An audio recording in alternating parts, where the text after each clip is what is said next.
Hello and welcome to Umzansi Esports League, wherein we have four fabulous games that are all lined up, within which, of course, every single weekend for the next 28 days, we're going to be going through FIFA, PUBG Mobile, moving on to Tekken 7, and then finally Counter-Strike.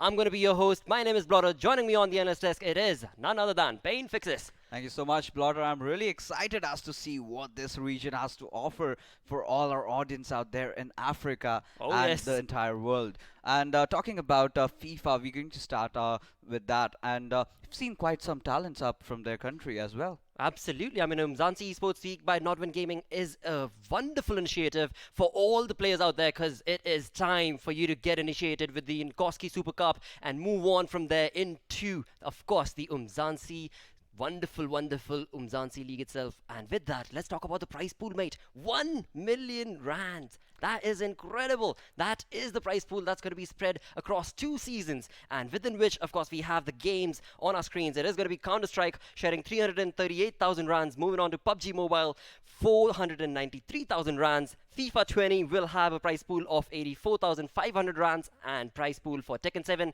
will be the same, that is 84,500 rands. Incredible. Season 1 with 500 rands, 500,000 rands. Pain, this is just wonderful. I mean, absolutely. For the region, we have seen esports kind of emerging across the globe, and with the situation around us, a lot of players are coming up there showing their talents, and they've been playing so well. And I've casted in different regions. I've casted in the Indian region. I'm really Right. looking forward to the African region as to see what they have to offer, what they have to put on the table, because the stakes are high, and when Exactly. the stakes are high, the players really do step up their game. Absolutely. Every single time we've seen that. And like I said, I mean, for the next 28 days, over the weekends, Friday, Saturday, Sunday, we're going to be coming to you live with these players, with these wonderful games. And of course, the competition, slowly and steadily, is going to keep on racking up, going to keep on increasing. The heat in the moment is going to be quite fierce. Yes, absolutely. I mean, I expect a kind of a very fast, steady strat, and in the realms of FIFA, as we speak of, we've seen players trying a lot of different ways about the game in FIFA 20, especially. You Right. have those trouble getting those crosses right, so people Yes. players kind of tend to play from the center. So I have to see. That is what we did see in the Premiership across in the Indian region, but in the African regions, do the players have something different to offer?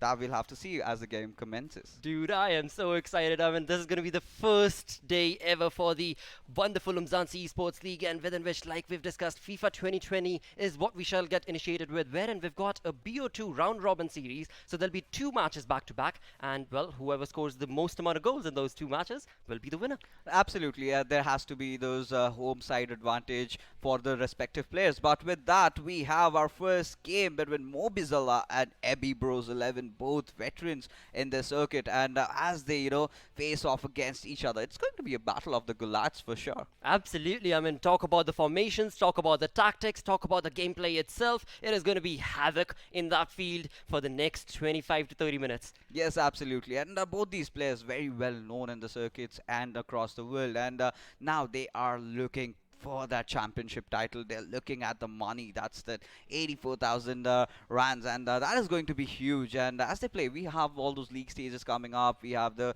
leg one, this the second leg as well. So we have to see who builds that initial momentum. And if you get a few away goals and then score some few goals in your home games as well, that would be amazing to see from these players. Exactly. I mean, when you talk about FIFA 2020, that's another thing that does kick in, right? Yeah. If you've got home goals, you know the team's morale is going to boost up as well, and the players are going to be performing that better, even though we're just talking about avatars. If you talk about morals, a team chemistry is also a thing in Yes. FIFA 20. True. If your team, whatever your formations are, if you've not made them according to the chemistry, those passes tend to go astray. And I'll have to see as to what these players are putting forward. Do we see that Mbappe Neymar combo that we've seen, or do we see De Bruyne also chiming in? So a lot of different strats and a lot of different ways to be executed. I'm really excited for this. Oh, dude, that is so true. I mean, right now, of course, when you talk about FIFA 2020 and the games that are going to be coming right up in game number 1, what will be your prediction, mate? Do you think it's going to be a tied-up match based on Yeah, these it's two going to be players? close. It's going to be close. It's the first game, so I'm not going for any predictions. I just want to see these two guys battle it out and see who comes to be the winner of the first game. Absolutely, and with that, of course, one more thing to talk about is, of course, when you talk about the Inkosi Super Cup, right? Yeah, That is where these players are coming in from. So we absolutely. had 6 players for FIFA 2020 coming in from the Inkosi Super Cup, after which there was a last chance game provided for these players, from which, of course, then we got 2 more additional players, bringing the total to 8 players in the FIFA 2020 segment. Absolutely. That last chance is where you put in all Yep. whatever you've got, just throw it on the table. And that's how the players have qualified. Shows that they are hungry. And obviously, now that they have come in, they're on that level ground zero. And now they have to go ahead. And we'll have to see how these players perform. Absolutely, and right now, without further ado, it is time to get started with this game, for which, of course, I do need to throw it to our casters. So it is over to our casters, which is Chicktay and Snare. Over to you, mate.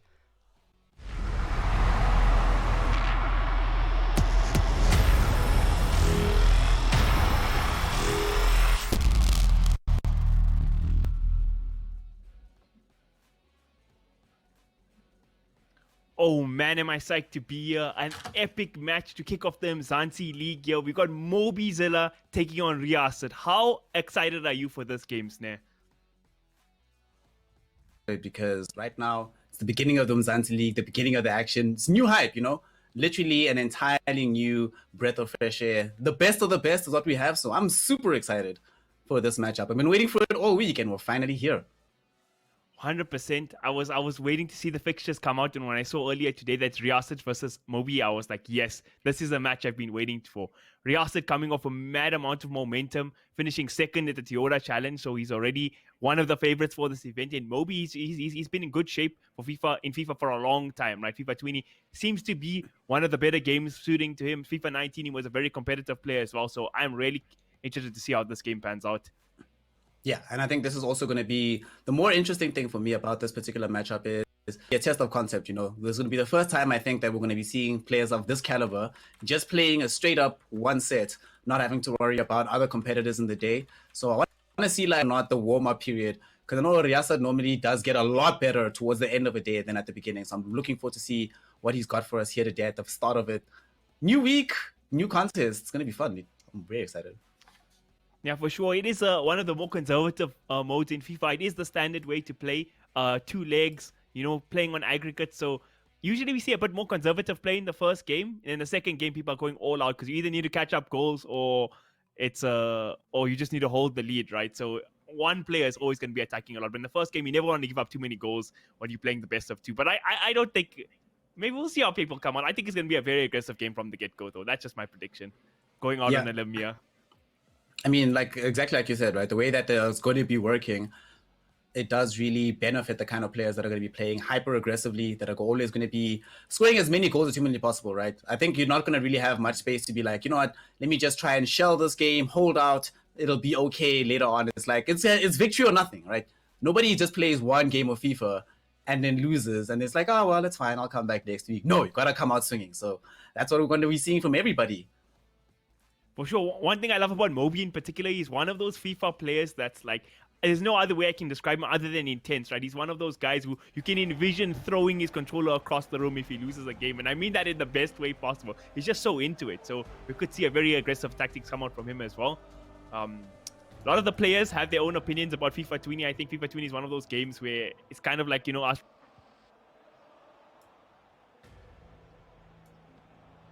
Yeah, as you was mentioning, it is one of those games where pretty much anything can happen at any given time. So it is quite important that everybody put their best foot forward.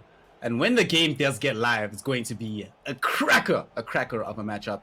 One of the things we're going to be looking forward to the most, I think, amongst all of the action, is whether or not we're going to have a situation with the teams and the players where it's going to be changes every week. Because normally we have situations where people have their favorites. You run one thing, this is your strat, this is how you roll with it. But whether or not it's going to be maintained going forward is going to be a very different story. And that's something that we're not going to be able to see until we go live, until we get live. So it is going to be very, very exciting. Now we are going to be getting into it. We see that already Mobizilla starting off with the Liverpool. We have Riyasat playing on the Bayern Munich side. I think one of the things that's going to be very interesting and peculiar about this is that we already have a 1-goal lead starting off, super early in the game for Mobi. And that's probably going to continue now in the box right now. Riyasat, oh, beautiful defense from him just to make I'm sure. glad to see my prediction came to fruition. You know, Mobi off to a super aggressive start. Yeah, this is exactly what you need to see. Okay, we've got the catch now. He's on Mane. I don't think this is going to be a goal, though. I don't think this is going to be a goal. I think this is going to get defended quite well. The defense from Mobi looking really tight at the moment, but Firmino is in a good place right now. But the defense, look at that composure from Mobi. Oh, he gives it away. Some shoddy defending. But can Riyasat capitalize? Okay, Mobi made up for his mistake pretty clearly there. Oh, look at that defense coming in from the boy Mobi now. Back running up pitch. He's on the wing. Trying to get the feint through, but you can already see that Riyasat is too smart to fall for those tactics. So Mobi now back in the middle of the pitch. This is a bit more of a difficult area to try and break down a Liverpool squad in 20, but we'll see how it's all going to pan out. Mobi slowly building up, getting forward in the attack. Will he be able to get off? Nope. Oh, look at this defense coming in from Riyasat, man. That What was a some professional. dangerous moves coming out from Mobi there. That I thought he was going to break through after the one defender messed up the first defender because it was like a clear range to shoot. But again, Riyasat, he wasn't even sweating. He's like, I'm gonna get him with the next one, you know. But now Mobi gets stolen. Board gets stolen from him, and now getting pushed up the pitch. Mane, can he hold on to it? He's going to send it back to Firmino right now. The space. Oh, he's not going to pass through it. The gap was there. The gap was there. But playing it slow. Doesn't want to take any chances here. Holding onto the possession. And now can he do something with this? He's in a dangerous area. But again, Mobi there with a clean tackle. Cleared the ball out to the pitch. Now Serge Gnabry on the wing. We had a little bit of space in the middle of the pitch because Fabinho was forward. But now we already had Riyasat. He has the recovered. Mobi is going to try and slowly build this up. We see that whenever he gets the ball to Coleman in particular, that's when he tries to make these fast forward breaking runs. Okay, there's a little bit of space now. Coutinho inside the box. Is there an opportunity? No. This is going to get defended. Yep, and that's what we expected to see from Riyasat. Nicely done there by the Pirates player.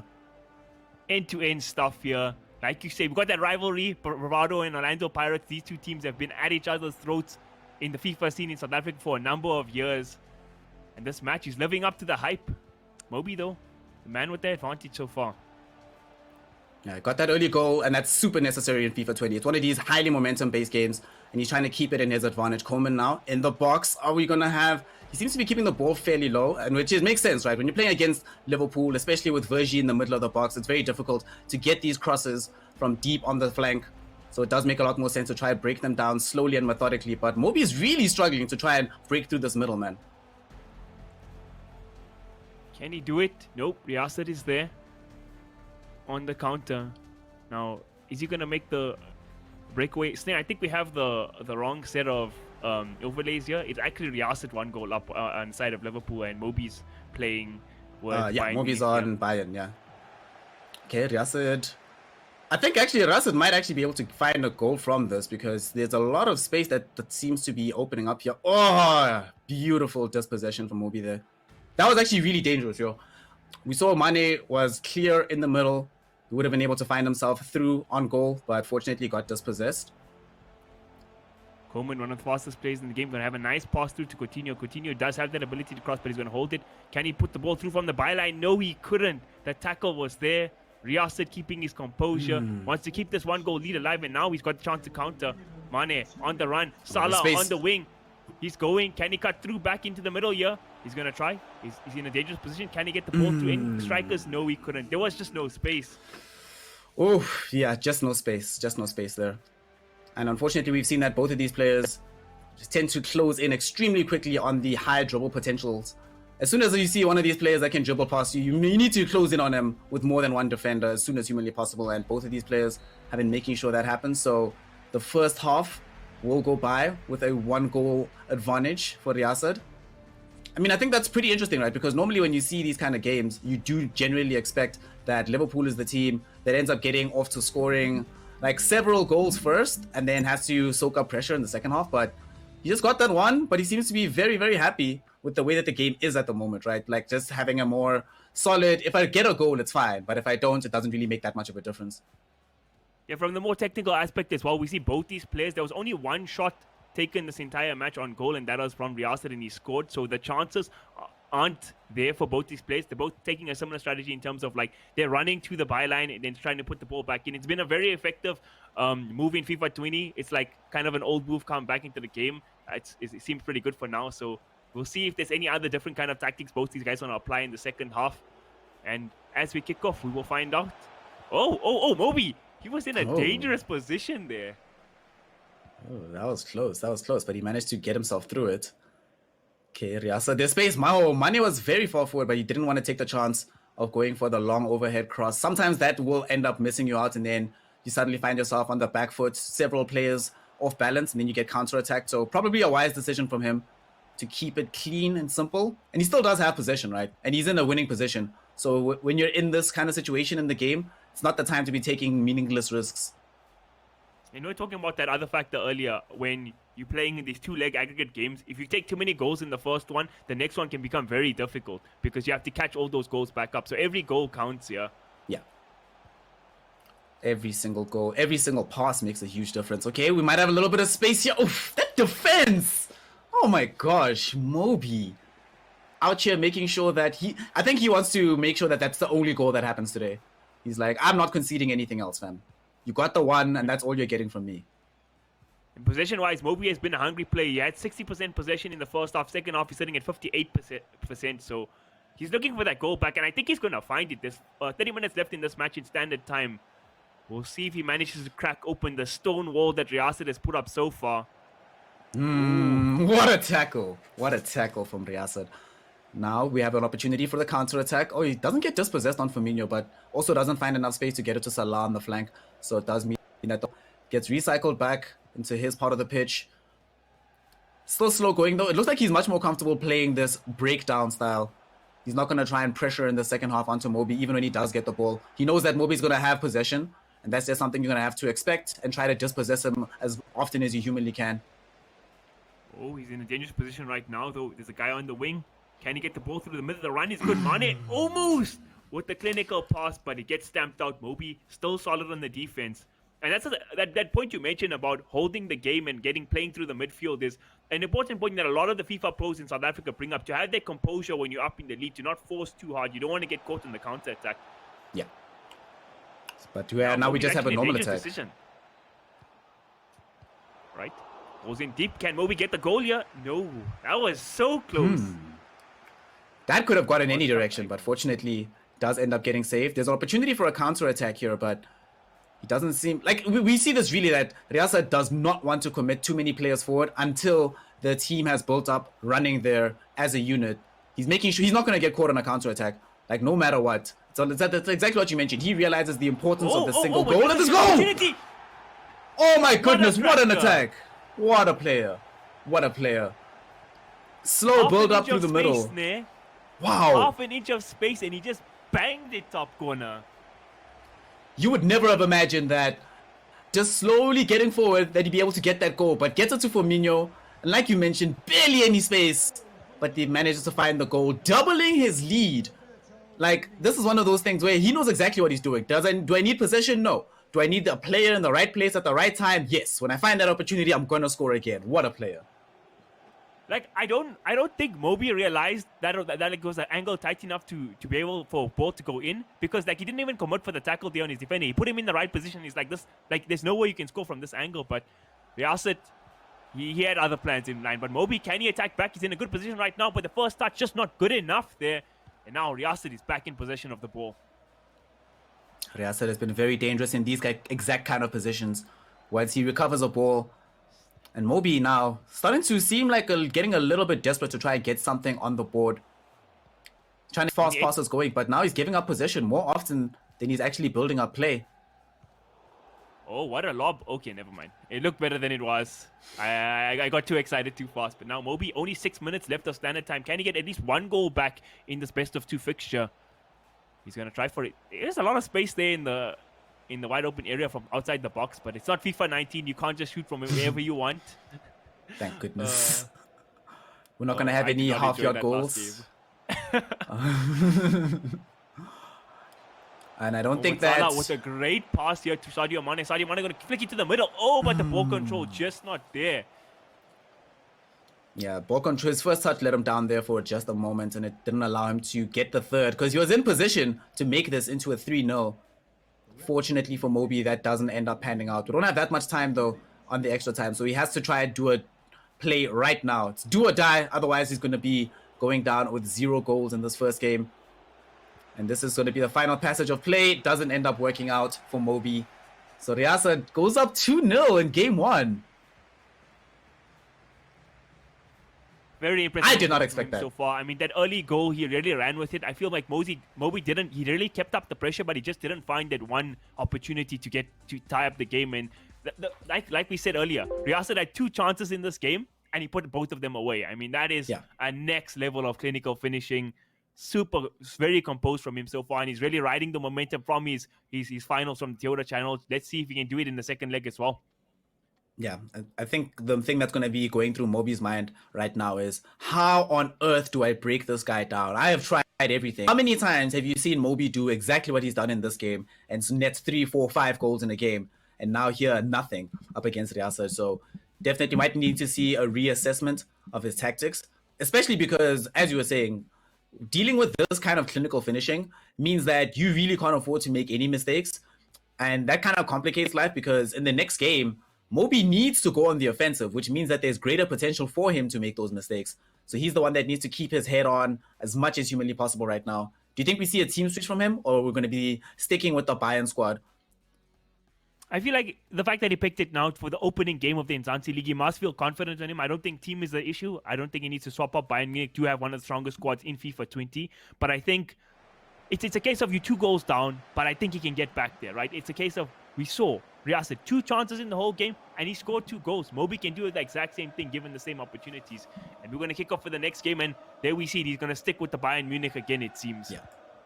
He's having confidence. Like you said, he's practiced this. He has confidence in it. It has brought him great success in the past. So let's see. And we see that now, because SlyRsi is ahead with such a margin of 2 whole goals, to know, he also knows that he has an opportunity to play a little bit more chest out right now. Has a little bit of slack. Mobi's the one that's going to be under all the pressure here in game number 2. FIFA is a game of moments, though. You can try be flamboyant in one moment and feel like you're on top of the world, but one small mistake in a half a second, you can lose that lead in just an instant. But now, SlyRsi is still cool and composed, even playing with the ball with his keeper there for half a second. The Now he can find BM. some space. Mad BMs, ne? Oh, look for the long ball there, but going to get stamped out by Mobi. Slower start to this game than the last game, at least. Yeah, in the previous game, we already had a goal at this point. And this one, it's a much more considered affair. But look how many players were posted up for Mobi, and now he's going to be finding himself on the whims of a counter-attack. SlyRsi, he has space in the box. Will he be able to find the cross? No! Wonderful defense. Mobi making sure that the clearance is available inside the box, and there will be no header goal for Salah here in game number 2. I mean, it does seem like Mobi's tactic. Oh, okay, before we even get to that, SlyRsi back in a dangerous position. Mane now controlling the ball down to Firmino. Firmino has some space. Can he slot it away? No, the tackle there just in time. Oh my goodness. Oh my goodness. But that's the second time in this game that we've already had an opportunity for SlyRsi to get himself onto the sheet. And yet we haven't had the same opportunity for Mobi. It does really feel like he's under pressure here. We've barely seen him make any forward runs. Yeah, but I feel like he's pushing the ladder a bit too hard. Yeah, okay, but maybe you'll find that space. Like he's like forcing it, if you know what I mean. He's not playing the beautiful game, trying to work his way into space, Yeah. He's doing whatever he needs to. Any measure that works, pick out the pass. Unfortunately, that time it does get dispossessed. He's trying aggressively to regain possession in the final third. Will not be able to do so. Oof. Had that pass gone through, that would have been a counter. He's just trying to get that last pass in behind the defenders, get his strikers to run through. But SlyRsi has been defending that very well, so it might be a time for Mobi to maybe switch up tactics a bit. But we'll see. He's still in a good place right now. He's going to send it through to Coutinho. Coutinho back to Goretzka. Lewandowski now. This man's dangerous even from outside the box, but SlyRsi's defense is just on point right now, Snare. Is he going to be on point long enough? The last pass tried to come through, but again, SlyRsi going to be the one with possession at the end of that play. And he's extremely confidently in defense when he is allowed to play the ball out instead of having to clear it immediately. So SlyRsi has been really, really impressive today. Like, he's honestly, it looked like this is a training AI or something. This is really incredible to watch. And now he has another opportunity to try to go in for the counter-attack. Look at the space opening up on the flank. Okay, here we go. Oh, what a time, though, from Mobi. At the final moment. That run with Salah so pretty there. Like, you thought Salah was going to run to the middle, then he sent him onto the wing, and there was Yeah. like 2 players to pass to. But no, he defended that well. It was a 2 versus 2 situation, and he came out okay there. But I think Now he has Mobi's the tactic. counter-attack. Oh, it actually come through. Kuman, one of the fastest players in the game, but Offside. offside is called out. Yeah. I think maybe another Offside. part of Mobi's tactic of why he's trying to like force the issue with his strikers and his 2 wingers is that he doesn't want to bring like his wing backs etc. up the pitch, because he knows if you're playing against Liverpool, if you get caught on the counter with Mane and Salah on the sides, you're going to get punished every single time. Yeah. Now we actually might have a punish, but fortunately Mobi, no, he knows well enough that when you have that kind of space, you have to just get the keeper out there as soon as possible. Now here's counter attack for him. He's on the win. Nabri. Is there space inside the box? We see Coleman already there. Gets dispossessed on the flank. It is going to end up being a foul. But honestly, the fact that he prevented pretty much a goal right there. So who cares? Let's see what Mobi manages to do from the set piece. He's going to call a player forward. It could be a pump fake. Let's see what's he going to do. Oh, gets a nice chip in there. The header was... It did make contact at the head, but a very lackluster header. I mean, it was a difficult position to score. This might be a counter. This might be a counter. This might be a counter. I think this is very, very scary. Mane is in space right now. Mane is running forward. Oh, gets pushed off the ball at the very last second. Whew, that was scary. That pass from the keeper back to the defender was also pretty scary, but Mobi, he's already moved on. He's trying to get his midfielders up the pitch. Davies on the run here, on the flank. Gonna send it to Lewandowski. Lewandowski back to Davis. Now Lewandowski's in a dangerous position. Can Mobi get a chance here? But look at that. Oh my Riyasat God. just bodies him off the ball both times. Every single time that he tries to make a maneuver like that, Riyasat just knows exactly what to do with his positioning of his defenders at the right time with the dispossession. And he seems so collected about it, right? He doesn't necessarily do it well outside the box in a position where it's like, yo, this has to happen here. He's prepared to do it right inside. And now here's the counter. Riyasat, he's inside with Mane, but the defense will prevent the pass to Salah. So now we have a corner kick though. A set piece against Liverpool. This is very dangerous. And is it going to be a goal? Story No. before. Oh, he was close. That was a tense first half. There was no goals, but it was literally end-to-end stuff from start to end of the first half in the second leg. Yeah, that anything could have really happened in that game. And the thing is that when we started getting deeper into the half itself, it started to become apparent that, okay, guys, the skill matchup, this really is close. And it took a player of Riyasat's quality to even score those goals in game 1. Now that Mobi is playing, I wouldn't necessarily say more seriously than the first game, but there's a bit of a more of an edge to how he's playing right now. And even he's not allowing... His defense has definitely leveled up in between these games. Obviously, he's trying to attack more, but man, how on earth are you supposed to break any of these guys down? Feels like Mobi's really starting to find his momentum in this game. I think he just needs that one opportunity. If he scores one goal, this matchup changes completely. I think we could see, like you mentioned in the last game, 2 or 3 come in from Mobi. But now Riyasat's been too calm and collected on defense. And every time he get a chance for counter, it's been looking real dangerous as well. Here's an Passing opportunity. is good. I think he's going to slowly build this one up. I think we're going to have a shot on goal from this play. Given where all these players are now, we're going to see the shot. Here we go. Oh my goodness. Hits the post, bounces back into the middle of the box. We're not going to have a goal coming out of Mo Salah there. But he still has the ball. Riyasat looking for an opportunity. Will this be a cross from Minamano, who's inside the box right now? We have Firmino, we have Salah, we have Mane. All the heavy hitters of Liverpool. But can he find the opportunity to get the shot off? Oh, he cannot. Gets the offside. offside? Yeah, it was offside. That was It's so offside. late. Mr. Referee called that sooner. My heart skipped a beat there for a moment. But wow, that was so close. Ended up hitting the bar on Mohamed Salah there. But I don't think that's going to be the last chance for Riyasat. But that could be a defining factor in this game. One Man. goal up, it puts Mobi Zilla in an even more awkward position. If that goal had come, this matchup would have been over by now. But it has not, so we still have a ball game. Riyasat, here's another counter opportunity. He's looking for Salah on the wing. Won't be able to find him, but does recycle the ball to Robertson. I think right now, we're also with 30 minutes of a regular time left to play, we're also at that stage where, regrettably, Riyasat can start making decisions of just holding up play a little bit. Fair enough. You don't like to see it, but you have to respect it. You gotta do what you can do for the W, you know? Hey, man. Get those wins. But Riyasat, he's looking like he wants to make the play forward. Nice through ball here onto the left wing. But the defense from Mobi once again coming in clutch in the second leg. Mobi definitely has leveled up He's playing with a lot of additional edge here. He has an actual opportunity here. Here's a counter chance.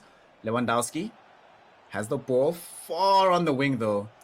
Will he be able to get this into the box now? He's going to rather try pass it through because normally when you're playing Bayern, you want your set pieces to happen or your crosses to come while Lewandowski's in the box. But sadly, we have an offside call. So we're going to see some team changes right now. This is, ironically, Riyasad that's making the decision to just make sure that his defense is spruced up. Keep everybody topped up as possible. Oh no, never mind. I thought he put 2 Alexander Arnolds in. I was like, did FIFA just break? But it was Oxlade-Chamberlain, former Arsenal man, taking the stride here. I think that's a good change at the moment. I think Minamio was running so much this game as well. Yeah. Putting in a pair of fresh legs definitely be beneficial for him. And Ox in this game, Oxlade-Chamberlain is one of these very rare, wonderful, when he comes into off the bench, end-to-end players that provides utility on all areas of the pitch. And already we see Riyasad now trying to make the attack. Can he get in the cross? Mo Salah's on the wing right now, dribbling around the ball, making sure he keeps the possession. Fabinho gets the ball now back to Firmino, but beautiful defense. Mobi. This time he knows, as soon as we're in that third, shut it down. Nobody gets even a hint of space. And in the second half, Mobi has been passing the ball around so nicely. He hasn't been trying to force it anymore. He's trying to create that space. Still hasn't got that opportunity though. So tactic change was there, but Riyasad just too good on defense for now. But here's some space. The ball comes through. Can Mobi got it away? Oh my god. Are you kidding me? That was a golden opportunity, and now surely that's offside. Okay, it is cool. Nah, man, my heart skipped a beat. I thought that was the goal. I thought it really was. Ooh, I really thought it was. He was waiting for the whole game, and now, not like this, man. Not like this. If only. Man, if Mobi was playing like this the entirety of the game instead of only from the second half, I think we would have been in a very different position now. Oh, the pass from him a little bit too soon. I think Lewandowski had enough space to just keep running forward there. And he might have been able to find the goal anyway. Now, though... Yeah, I don't think he expected Riyasad to not mark Lewandowski there because, again, like we mentioned earlier, Lewandowski does have the potential to shoot from that long range. Yeah. So, unfortunate mistake there, playing 2 steps ahead instead of just playing the game in front of him. Sometimes you can out-mind game yourself. That's the way it is, man. But all these guys are so skilled, right? So it just comes down to who got the better mental at times. You see that beautiful pass handover there? Still keeping the ball in a very good position. With 5 minutes left of regular time, Riyasad can basically do whatever he wants. And we see him now. Oh, he was trying to get a little bit too fancy there. Ends up losing out on possession. And now Callym, one of the fastest players in the game, has regained possession, trying to bring out the keeper. And he has held up the ball, though, with some wonderful defense. And I don't think... You think he's bought himself enough time that he should be able to prevent a goal. But we still see Mobi with the ball right now. Trying to get through. Get the goal! Here's the shot! What a player! Snare. Woo! That was great. The counter was so good, and he was so composed, right? He had the initial counter.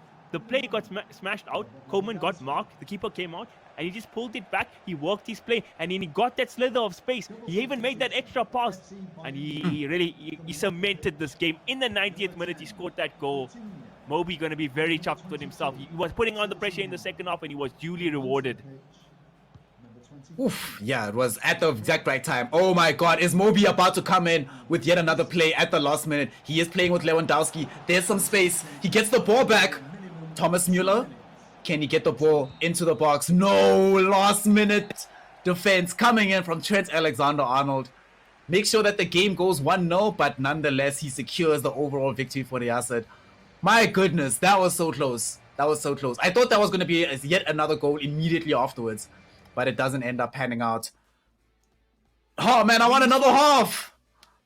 It would be so great, you know, if it was a best of 3, we could see a completely different result. But man, oh man, Mobi really impressed me in the second half of this game. I mean, Riyasad, he started off with all the momentum. He was playing cool, calm, and collected, but Mobi just kept on adding that pressure, you know. And eventually, Mobi completely controlled the game in the second half. The one opportunity he did get, he missed, and we were like, oh no. It looked like the writing was on the wall, but Mobi came back. He got that goal. Still lost the series in the end, 2-1, but I mean, he salvaged some pride at the end of the day, right? And it absolutely a gold aggregate as well. beyond that, I also think that in how he performed in the second half is also useful information for Mobi. That might be the form of tactics we see going forward from him when he's playing up against this upper echelon of competition. Not to say he played poorly by any stretch of the imagination beforehand, but what's necessary to be able to break down these super echelon players is going to be the style of play. So I'm very excited about what we saw here today from him.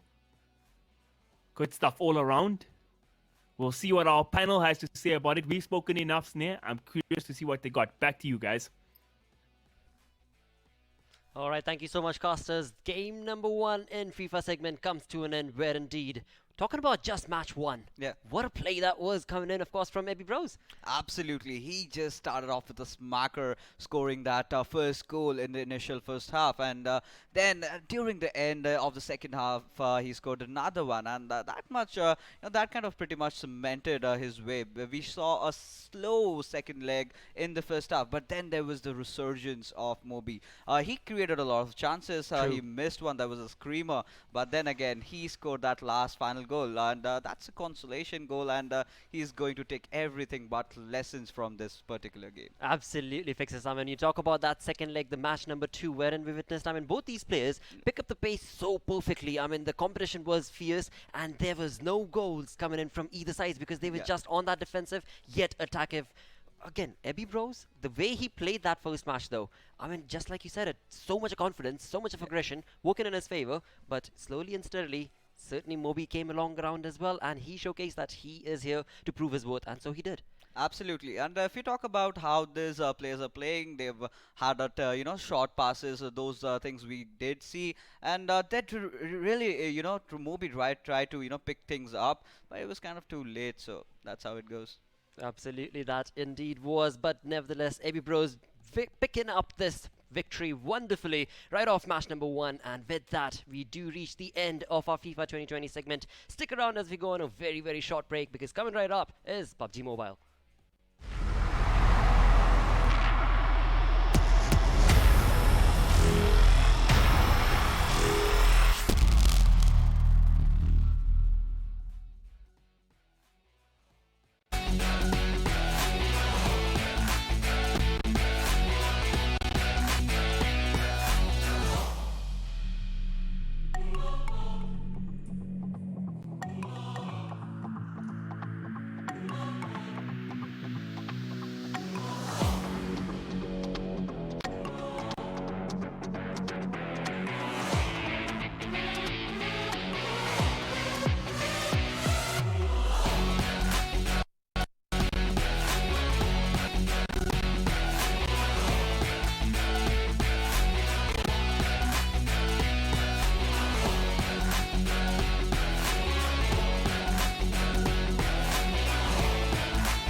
Hello and welcome back once again to Umzansi Esports League, where indeed we've moved on to segment number 2, where of course we now step into PUBG Mobile. But with that, of course, welcoming our viewers on Jinx as well. This is Umzansi Esports League by Nodwin Gaming. My name is Blora, your host. Joining me on the analyst desk, it is none other than the incredible, the famous, it is Ocean Sharma. Thank you very much. And yes, the realm of PUBG is ever growing with the Yes. competition that's increasing out there. And it's one thing that the gamers actually are being united by this game. With just one game. I'm not talking about True. PUBG like FIFA and all the things that are out there. So it's pretty impressive. Again, when you talk about that prize pool, that is another impressive feat indeed, because we've got overall season number 1 having 500,000 rands, and as you move into PUBG Mobile segment itself, you're looking at 493,000 rands as the prize pool for season 1 itself, Ocean. Exactly, and that's the the massiveness that the game brings with Yes. it. So the crowd engagement, the competition that just increases with each and everything. And so we'll be talking about other things as well, like the factor that actually comes in the game with all those things as well, with the teams as well. But for all the teams that they are fighting, it's for one thing, and that is this prize pool. Absolutely, and with that, where are they going to be fighting? They're going to be fighting on the map of Erangel, where we shall see 16 teams. Group A going against Group B today. 16 teams going to battle it out, where indeed we do have an interesting point structure. So let's talk about the point structure, Ocean.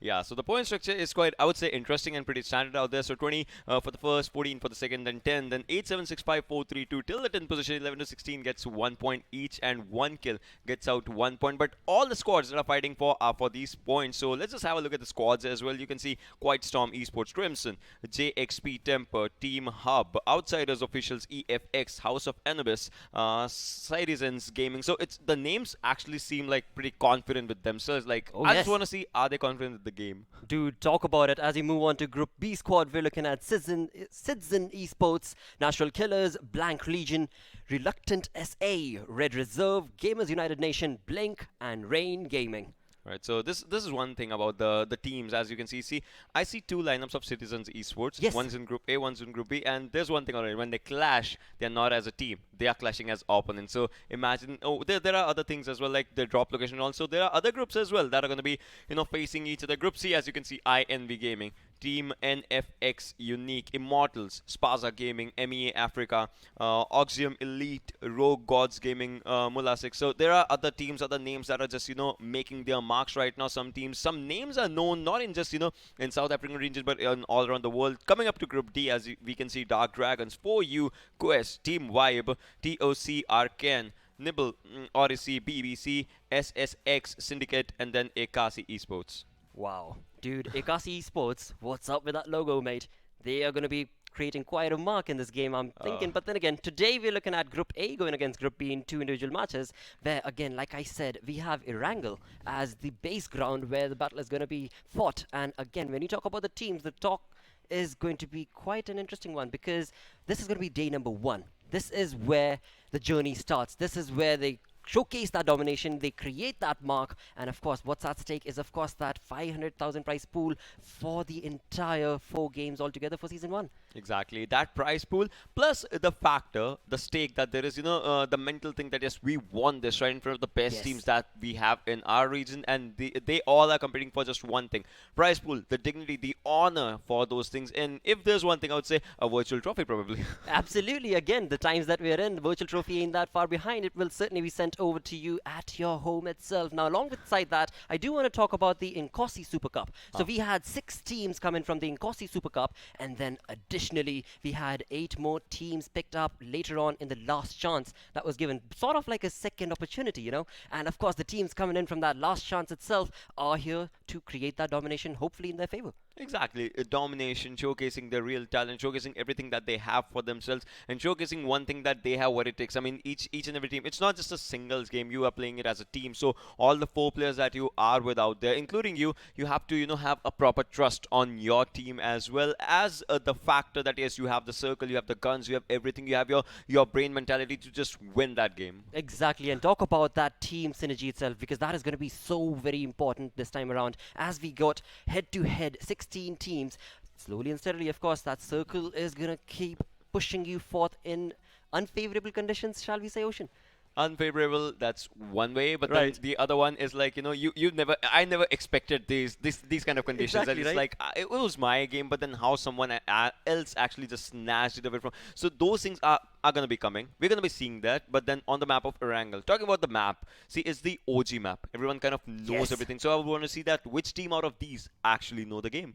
Absolutely, and for that, of course, enough banter coming in from the analyst desk. Of course, you guys have been waiting for the game itself, and right now, it is time to throw it to our casters and get this game started. So over to DK and S Proxy.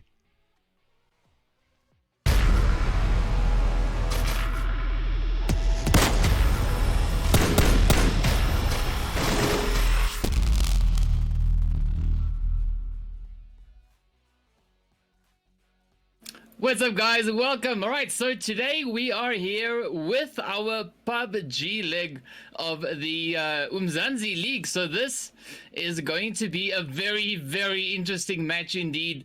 Fantastic day to get everything started off. And of course, with me here, we've got my host here, S Proxy. How are you doing today? I'm doing good, thank you, DK. Are you ready for today? It should be a very, very interesting matchup. Yeah, quite excited. Really looking forward to the teams and really looking forward to the matchup that we got today. We've got some really strong teams, some pretty tough competition lined up. So yeah, I'm quite keen, quite excited to see what we're going to have happen here today, with the teams and how they're going to play. And it's, of course, looking at, the groups that we have, how the teams are shuffled, it's definitely going to make for a very, very interesting match. I mean, definitely, we've got a bunch of teams that really were showing quite their prowess in from season 1 up until the last chance qualifier. So, I mean, you've got 3 seasons plus the last chance qualifier, for these teams to really have shown what they were capable of. And, I mean, we had teams just flying ahead. I mean, we're talking 30 to 20 points just ahead of the rest, absolutely just dominating the competition. So it's going to be quite a tough game, especially for those coming through that didn't do so well in the seasons or the placements. They're going to be up against some pretty heavy competition today. So I mean, let's talk about a few of the teams that we saw in these previous seasons. So I mean, let's look at Temper, Outsiders, and House of Anubis in Group A. I mean, firstly, Temper coming through from season 1, from the get-go, first place in season 1, so already starting off very strong, already like showing, hey, we're here, we're ready. And then Outsiders and House of Anubis followed quite quickly. Outsiders actually came first in the last chance, as we've talked about, which was some really heavy competition. So I mean, that already is looking to be a pretty good team and a pretty good stance for today. But also we've got Group B. Why don't you take us through Group B's standings and what they should be expecting? Yeah, so of course, the teams that we have then for the Group B is we've got the players there from Umzansi Esports. So, that's also one of the teams that we saw come in from the last chance qualifiers. Once again, pretty crazy matchup that we had there. Those are the qualifying rounds that we had for those. We've got the team also, of course, then the Natural Killers. They placed 3rd in our 2nd season for the Inkosi Super Cup. So a pretty good placement for them there, pretty good gameplay that they had as well. And, the points also reflect that for them. We've got the players from Blank Legion as well then with the team there. They also came in from the last chance qualifiers. We've got Reluctant SA also coming in, placing 2nd in our 2nd season for the qualifiers. We got the team also then from Red Reserve. They placed 3rd in the 1st season. We also have Gun that placed 8th in that exact same season. So already we've got a little bit of competition there from the teams, coming into our matchup here for today. We also have Blink. They came in from the 2nd season, placing 6th there. And then, of course, Rain coming in from the 3rd season, our last season there that we had for the qualifiers. And they, of course, placed in 8th place. So I definitely think it's going to be a fairly interesting one, seeing these teams come up. We've got some teams that have played with each other before. They kind of know what the competition is and, how they're going to play. So it's going to be interesting to see, how the teams are going to approach this and how they're going to play and, what they're going to do, how it's going to work. So I'm really looking forward to it.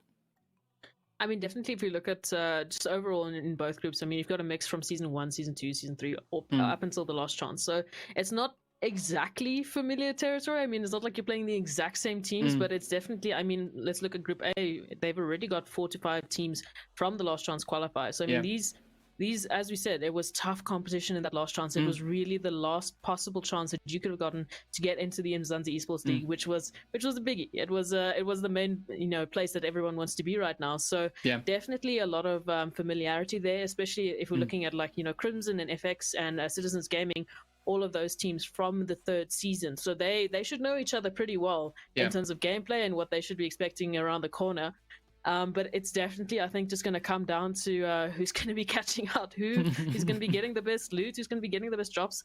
And I mean, we were also seeing some insane circles. I mean, I think we had the blue zone and the red zone right on top of each other towards the end there. Just absolutely crazy stuff on the map happening, which is not where you want to be. You don't want to be in any sort of zone. You definitely don't want to be in two at the same time. So it's definitely going to be a situation where you're going to be hoping to be on the other side. Yeah, no, definitely. And I mean, that makes it so much more challenging, because not only are you fighting against these insanely talented teams, but you are also then battling the blue zone. You're trying to survive the red zone. And at times, we have it where it's both of those together. We've got the combination of blue zone, red zone, and crazy teams just waiting. They're trying to get those hits in, like, what do you do?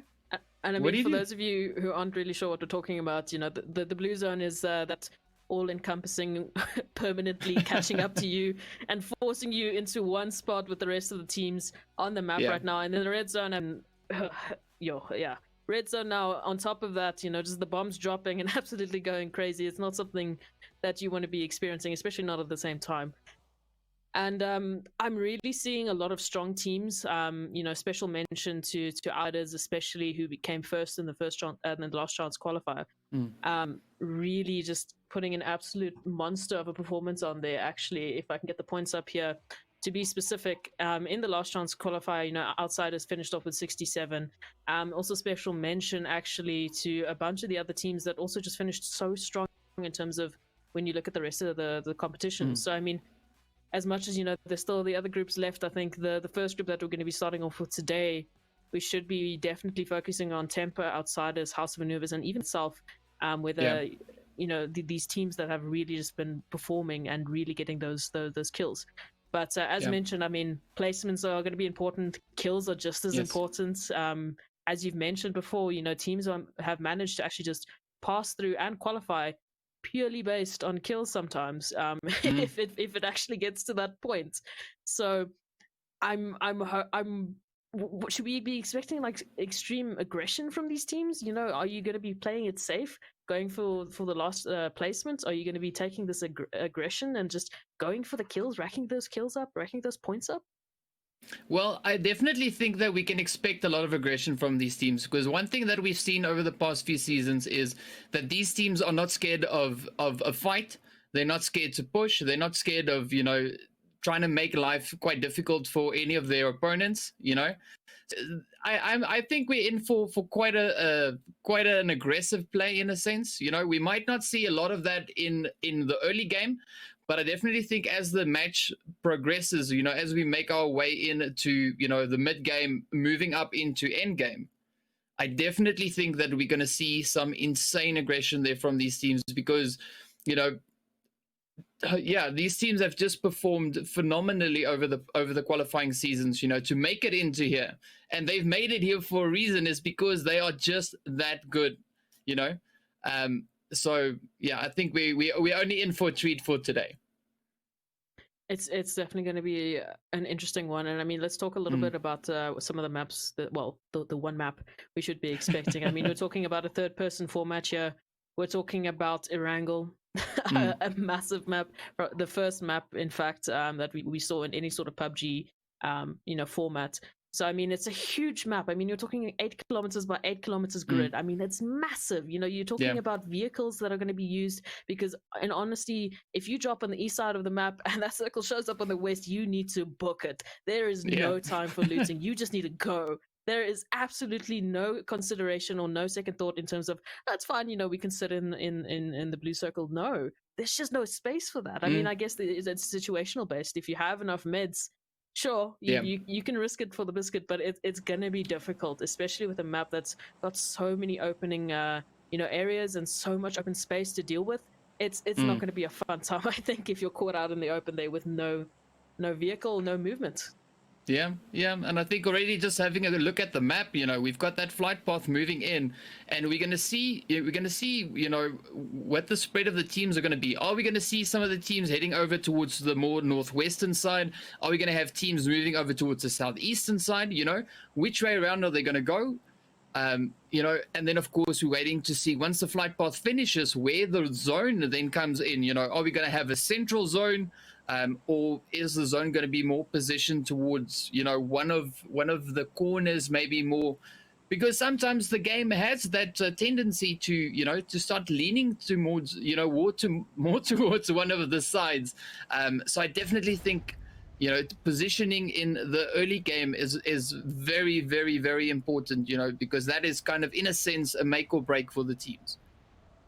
I mean, absolutely, and you can get forced into such awkward positions. As much as this map is absolutely massive, it is also very well known for its very difficult terrain. And we do see already the circle in the northern, more left side of the map. So already, I mean, I see a couple of teams etching towards the edge of that circle. So they're really going to have to be a little bit under pressure in terms of time. Thankfully, they're not all the way, towards military base right now. So no too massive worries there. But nonetheless, they do have a little bit less time than those teams that are just sitting firmly within the circle right now. Weirdly enough, no competition there towards Zaki, which is interesting to see. I know a few teams actually tend to favor that spot, so that's actually going to be left completely open. So if the zone ends up being there might actually be some cases there for resupplies in those all too awkward last round fights.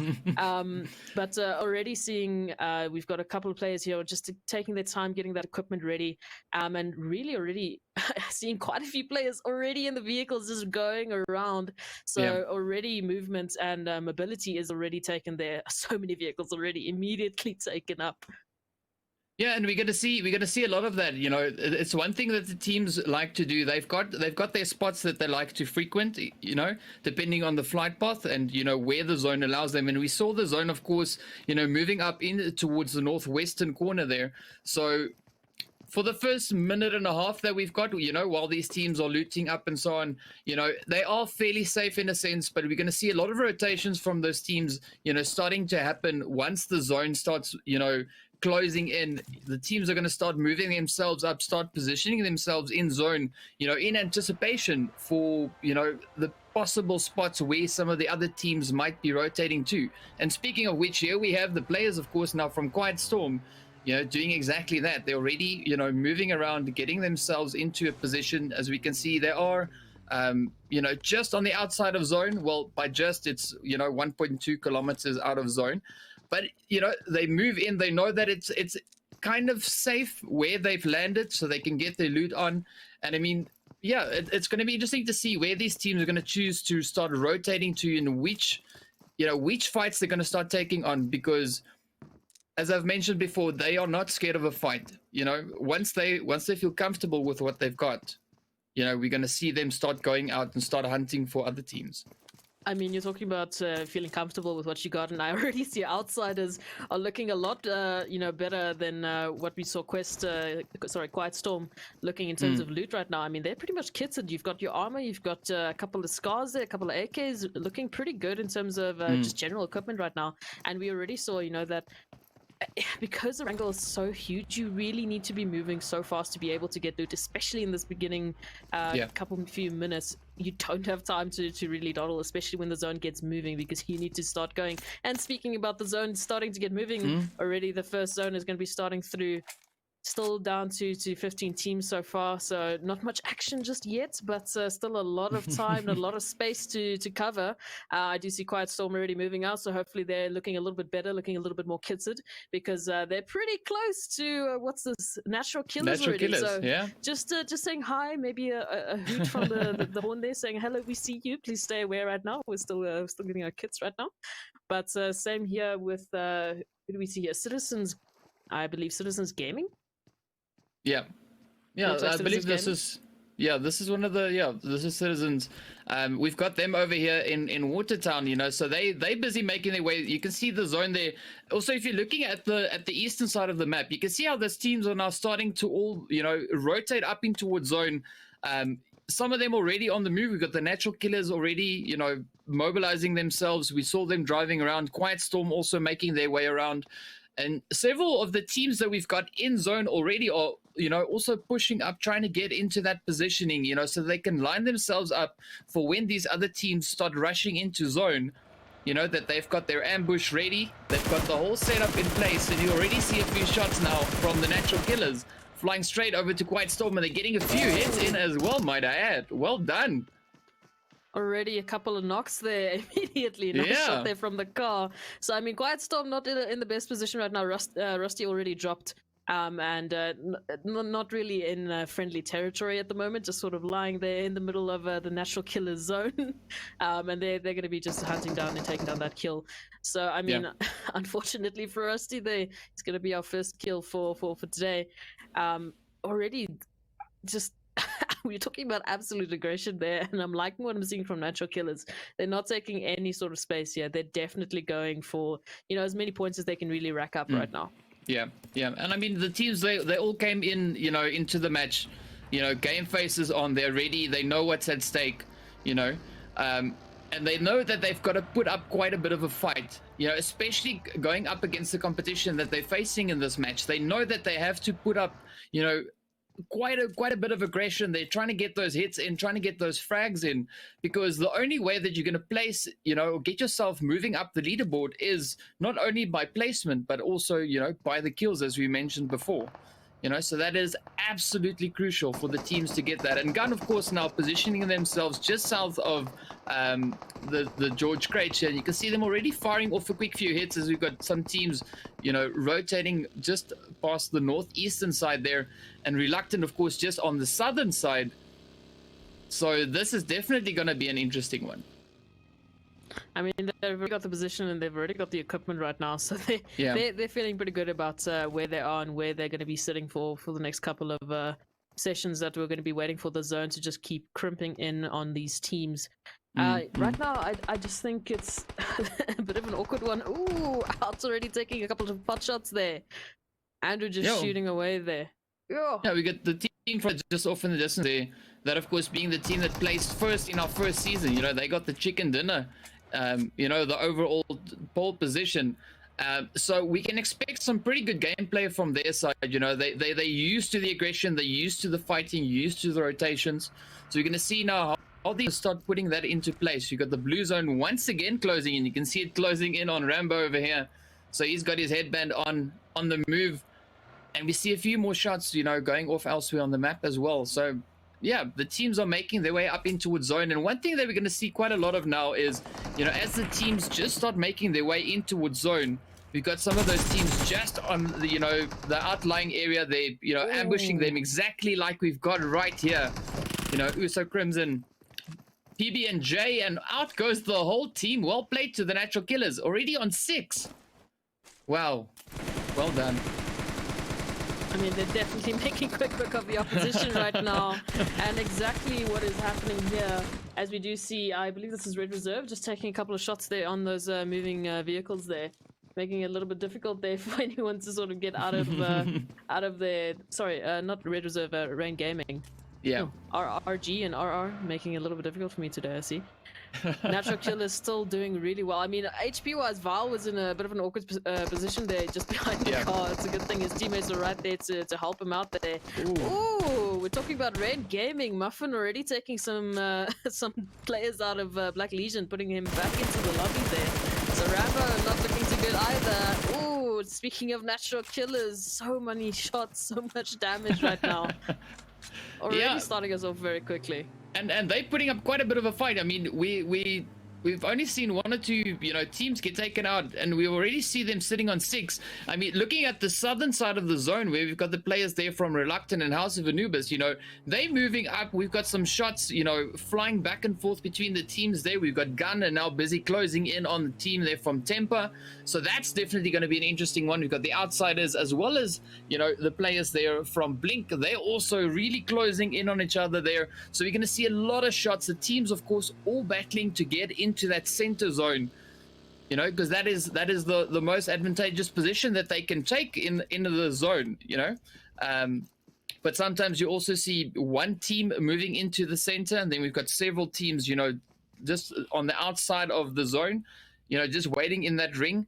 And sometimes it doesn't turn out too well for the team sitting in the middle. But at the moment, so far so good. We might have some action there, but a lot of rotations happening, which is great. A lot of rotations, especially, and we see here House of New was just gunning out of that area there. They were in a bit of an awkward spot there with Reluctant.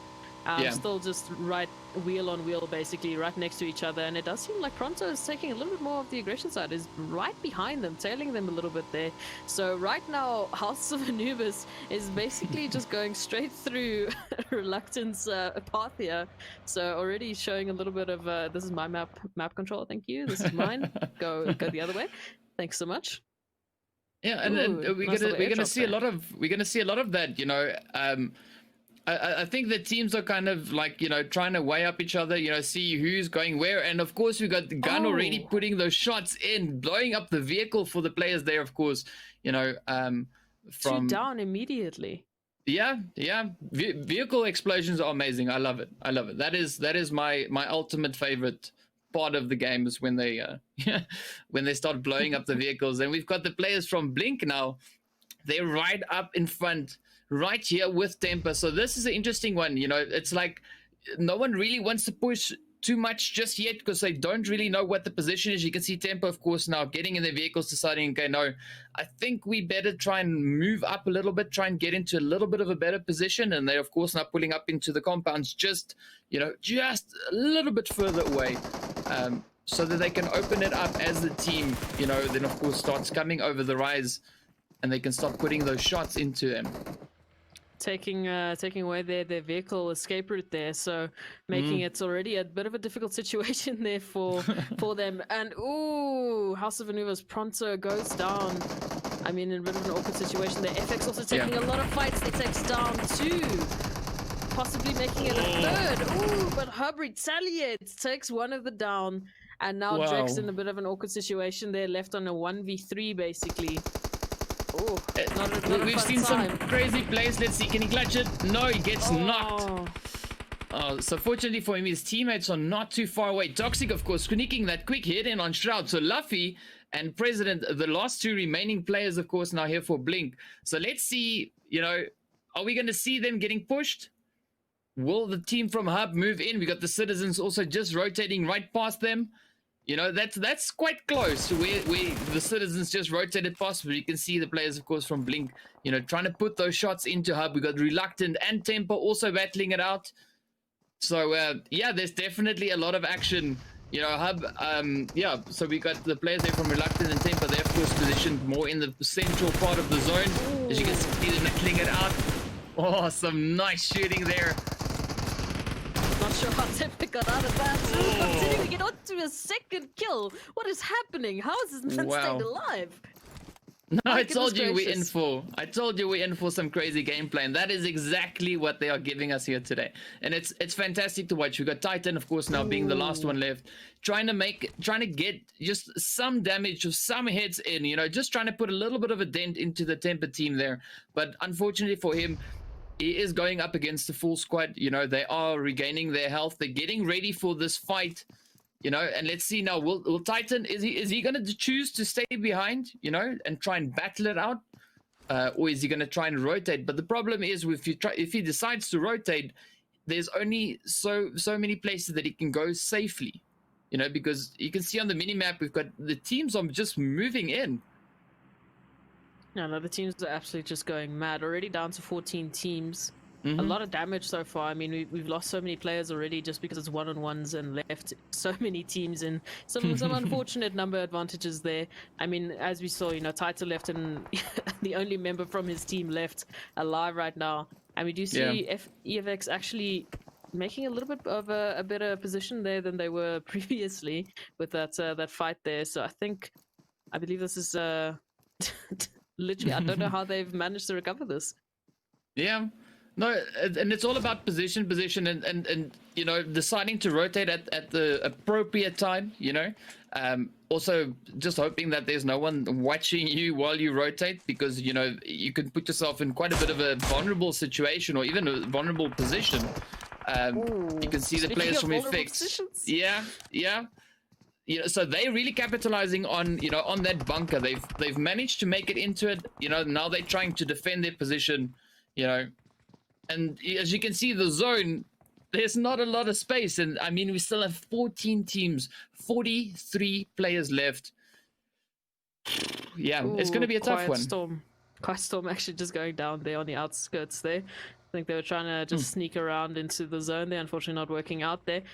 But we do see a lot of the teams now finally moving up there. And it's, again, Rain Gaming, EFX, and I believe it's... I'm not sure who the third team there that's stuck around the corner here, but really in a bit of an awkward situation regardless. If they want to actually go into the zone, they're going to be, you know, saying hello to their enemies quite quickly, as a lot of the space has actually been taken up.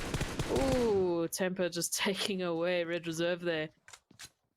Yeah, and unfortunately, you know, Red Reserve has been caught out in the open. You know, they tried to move up into a good position, but, you know, looking at the amount of teams that we've got, there aren't many options left. You've got to take the fight. There's no really trying yourself in a good spot. You can see the players here from Natural Killers, of course, now moving up. You know, we've got the Citizens on the one side, we've got the players on the other, we got Temper close on them. So it's definitely going to be a super tough one, you know, and FX is already starting it off. That they take down now from Rain Gaming. Yeah, and the shots are just going to keep flying. I mean, we still get through 38 players or 34 players, you know, to see which team will manage to make it all the way up. And you can see the kill feed is just going to start lighting up as the shots now start flying all over the place.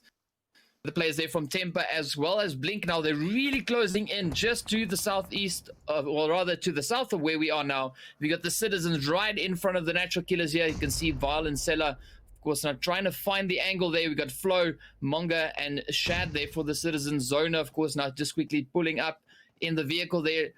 You can see them really using the terrain here to their advantage, trying to find that angle so they can get those shots, get the squad wipes in. And of course, then move into a safer position, you know, further down in towards the zone. Unfortunately, now for Natural Killers, unbeknownst to them, there's Temper and I believe it's actually Blink, Blank Legion right behind them, taking a couple of pot shots. So, I mean, when they're done with that fight, Natural Killers are going to be caught out in basically in between two teams. So, with not a lot of cover left, they need to sort of make a move here, unfortunately for them. If these fights that are running up behind them finish off pretty quickly, they're going to be caught in between Citizens and possibly 2 to 3 other teams. So not looking too great right now, but I mean, they've been doing so well in terms of the kill feeds. And Outsiders on the other side also just doing quite a lot. Yo, already sitting on 8. On 8, yeah, sorry. 6 kills so far for Natural Killers. Yeah. No, they are Natural Killers. That's why they chose the name. You know, you can just see it. It's quite evident in the name. You know, they're putting up the damage. They're putting those hits in. You know, Effects now trying to get all their wounded, you know, healed up. Outsiders also sitting with 2 players knocked. You know, we're going to see a lot of utilities being used now. You know, the grenades flying all over the place, and that is at times, you know, something that can send the team right back into the lobby. A well-placed gren on this map with these teams, wow. Insane. Yeah, no, that can finish it off quite quickly. And I mean, the zone clock is ticking down, 40 seconds left on the clock. So right now, these teams are in a bit of a precarious position right now. So far away from the zone, we do see Citizens Gaming as well. They have to make quite a lot of movement and quite a lot of pace to be able to get into that zone relatively safely. But they're surrounded by teams right now. Outside is also looking a little bit in an awkward position here. I mean, Kaizen is completely by himself. You know, his teammates are on the other side of the map, and FX is right in front of him. He's got a rock, and he's got 4 players, right behind that rock waiting for him. Yeah. And then, of course, we also have the players there, Rain Gaming, right behind them.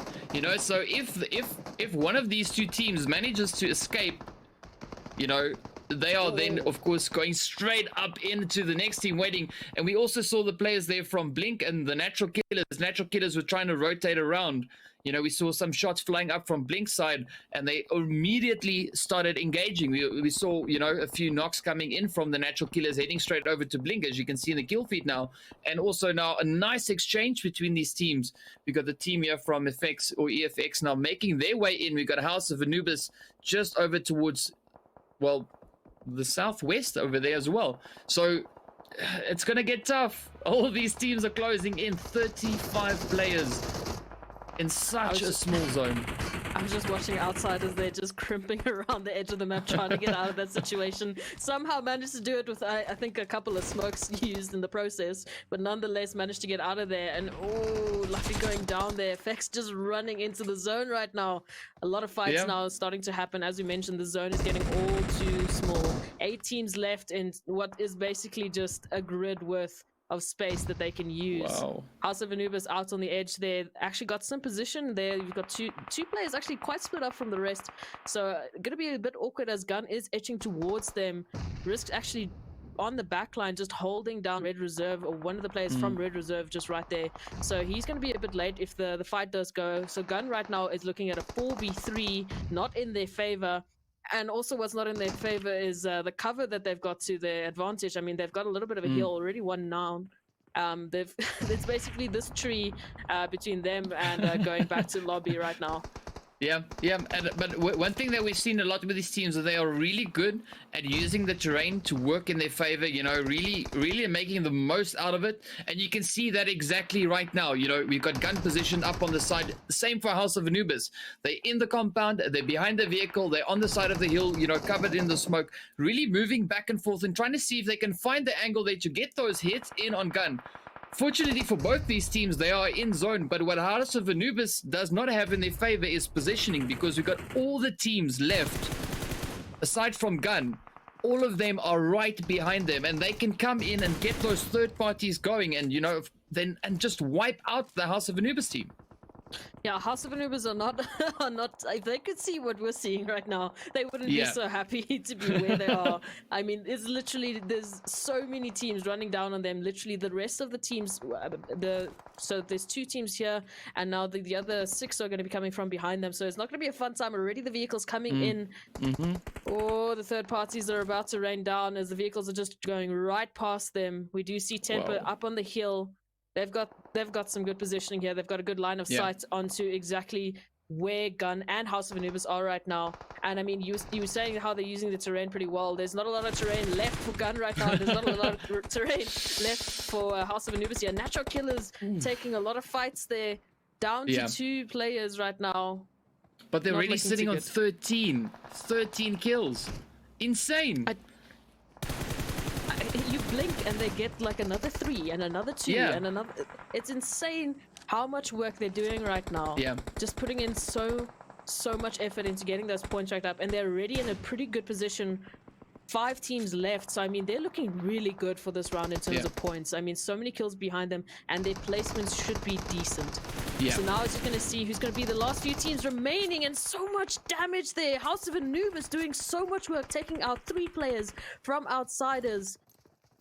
Oh, and on the other side, Temper also taking down Natural Killers. We're going to see a lot of that now, because we've got the players there from the Natural Killers. They've got to make their way up into wood zone. We've got the players from the Outsiders just on the edge of that ridge, just kind of lying in wait, waiting for them to start moving in. You know, 4 teams in zone, 1 team trying to find a spot in zone. Temper positioning themselves beautifully on that hill. They've got the upper ground advantage. You know, they can see for days and days. You can just see the shots now going in the kill feed, putting hit after hit after hit right into them. The Outsiders slowly but surely trying to creep up just to stay in zone. And of course, the Natural Killers, you know, getting sent back to the lobby. So we are down to our last 4, the Outsiders, Temper, House of Anubis, and Gun. And Gun, they seem to be on a 3-player squad. We've got Temper also on 3. I mean, I think we've got pretty much 3 players across the board, aside from the Outsiders. It does look like Outsiders right now are pretty good in terms of numbers. They weren't looking too great in terms of health a few minutes ago. I was seeing 10 HP a piece for a few seconds. They were taking a lot of damage there from literally every single possible angle. Either way, Natural Killers also going to be pretty happy finishing off where they were with the kills that they were doing. Temper, on the other hand, they're on 8 right now, and they're sitting what could be, anything up from 4th place. So they're in a pretty good position. I'd say Gun as well in terms of zone, at least. Tempo should be looking pretty as well as Gun. They've got just sort of a slide through into the last bit of the zone. So Outsiders and House of Anubis really on the outskirts right now, and for them to be able to get into the zone is going to be a bit of an awkward path there, as there's not a lot of cover that they can use. Whether they go left, whether they go right, they're going to be going straight into the line of sight of one of the teams, maybe even two of the teams holding their position. Now taking the flank there onto Gun, so they're just trying to edge towards that little bit of map control there. Taking a few shots there is Pronto. I mean, you've got 3 players in front of you hunting for your position there. Yeah. Ooh, are we seeing it's some vehicle damage? Are we going to see a vehicle blow up here? Oh, there we lot go. of There we damage. go. But Pronto actually, in the meantime, went down. Didn't do any damage to the Gun team, but instead got a lot of damage given to himself. So not looking super great there for House of Anubis. 2 players left. Pronto gonna go Well down done. to the Guns, and now 1 player left, 2 players left. Sorry, on the side of the House of Anubis, and on the other side, Temper doing so much work, takes down 2. That's one of the last remaining players of House of Anubis left on a knockdown, and with his teammates not very close for the rest. Yeah, and I'm not surprised. I'm not surprised seeing how this is, how this is rolling or ending up, because we've seen fantastic placement by Temper and by Gun. They read the zone. They read the map in a beautiful way, positioned themselves in a fantastic sense, and now they're the last 2 teams left. Now it's going to come down to who's going to get the last shot in. Both players have the terrain in their favor. Both players have fantastic positioning. You're going to see a lot of these grains now flying across. And I mean, now it's just going to come down to, which team will be able to outlast the other. We've got 2 teams of 3v3, fairly even odds. And I think it just comes down to the zone. Yeah, it's going to come down to the zone. It's going to come up to who's going to be peaking first and getting their head taken off, basically.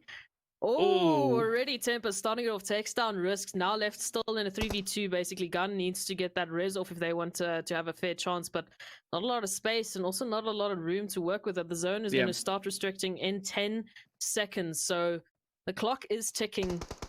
Yeah, and it's going to be a tough one, and I mean, unless they can get a few more hits in, you can just see Temper getting those hits in. We got Nerf now rotating up. Let's see, will Broly and Risk be able to fend them off? We got Nerf and Risk really trying to push up. They're trying to move into that position. We got Nos just waiting there to greet them with his open barrel, just waiting for the shots. Flacco, of course. Oh, putting some great shots in. Risk also getting another one in. Flacco taking damage. Down goes Risk. It is now up to Broly. Will he survive? No, down he goes. Wow. And Temper finishing off with 1st place, and I mean with a decent number of kills nonetheless. I mean, so they're really looking good right now. Wow. It's the same with Natural Killers. We're seeing them really flying in terms of kills, but the positioning and the placement, wasn't just there. But Temper, really great start from them. Yes. I mean, they're going to be happy with that performance. No, that is definitely performance to be proud of. Now we understand why they placed 1st in the 1st season. It's pretty evident. You can see on their performance, you can see the way that they treated this last zone, their positioning, their choice of confrontations. They don't take any confrontation. They choose them very, very wisely. They kind of pick the fights that they want to take. And I mean, it worked out fantastically in their favor. I mean, really great in terms of position as well. They read that zone like a book. They knew exactly where they wanted to be, and they made quick work of basically securing that spot, saying this is ours, this is where we're going to be staying off, and that's where they finished off the map. I mean, they were there pretty much round about the 2nd zone already. We had so much time left, we had so many teams left, we still had like 14 teams left, and they already had their final position down on lockdown. So they're looking really good in terms of just general game sense and basically just reading it out, whether it's luck, whether you want to call it 200 IQ. They're really doing well. I would maybe add another 0 at the back there. 2000 IQ. Yeah. That was insane. And I mean, we saw fantastic play there by the Natural Killers, lot of aggression from their side the whole map through, only managing to land themselves in 5th position. But I mean, the last time we saw the kills that they got, they had like 13 kills.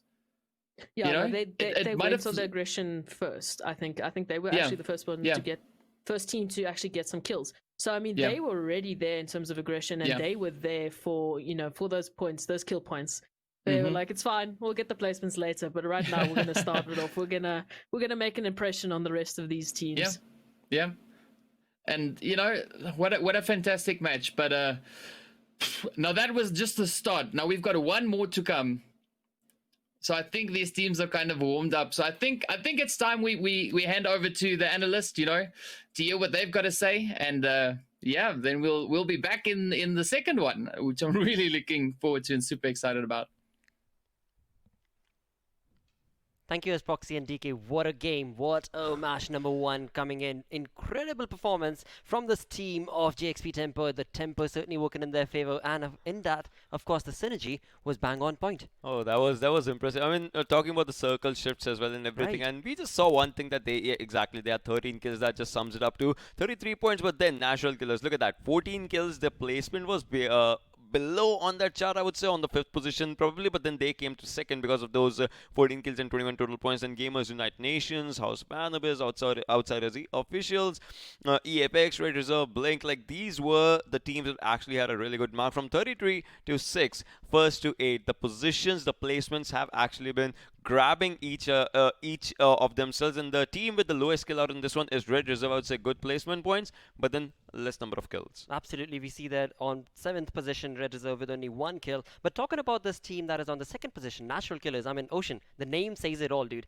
14 kills to this naturally cold-blooded killers is incredible performance right off the get-go in match number 1. It's all about the circle. I mean, they had a good game, but then the circle shifts were the things that actually just took everything. But then from 9 to 16, if we have to say, Citizens Esports, they did not play, so yeah, they are on the 16 with 0 points. But then Crimson, 1 point, quite Storm Esports, 1 point. Team Hub, Reluctant, Blank Legion, till Blank Legion, like from the 11th position, we have teams with 1 point each. And then Citizens Gaming was the one that actually played there. They were on the 10th, and Reen Gaming were on the 9th position. So 9th and 10th, they have good number of kills. I mean, as compared to the lower ones, like 1-1 for themselves. But then the lower ones, they kind of need, in the upcoming matches, they kind of need to step up their kill game. Absolutely. I mean, this is something in the pre-game segment we spoke about, Ocean, where Citizen Esports and Citizen Gaming were the two similar clan names that we saw in individual groups in Group 1 and Group A and Group B. But interestingly enough, they decided not to play, which means they were probably strategizing and looking at what sort of a strategy are the other teams applying. So that's going to be an interesting one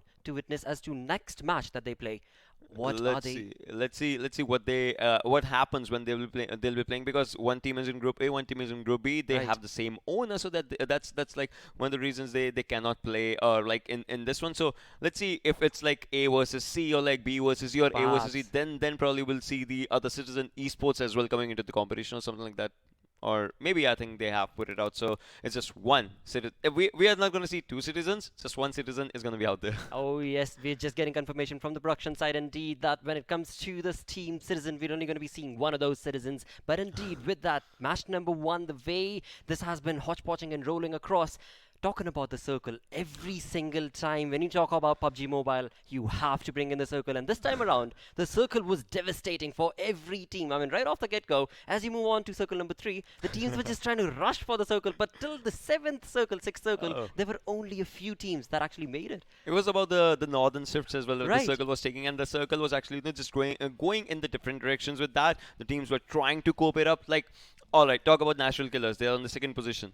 There was one thing that was kind of with their game, but not in the game, was the circle as well. The fights, Right. the fights that you're taking against the circles. Right? Suppose it's like 3rd, 4th, 5th circle. If it's a hard shift, you kind of have to cope up with 2-3 things. You have to get inside the circle. If a team is gatekeeping your area, then you have to just break that barrier to just get inside the circle, because a safer area is out there. On the other side, you'll be getting constant damage, and you cannot rely with that damage whatsoever.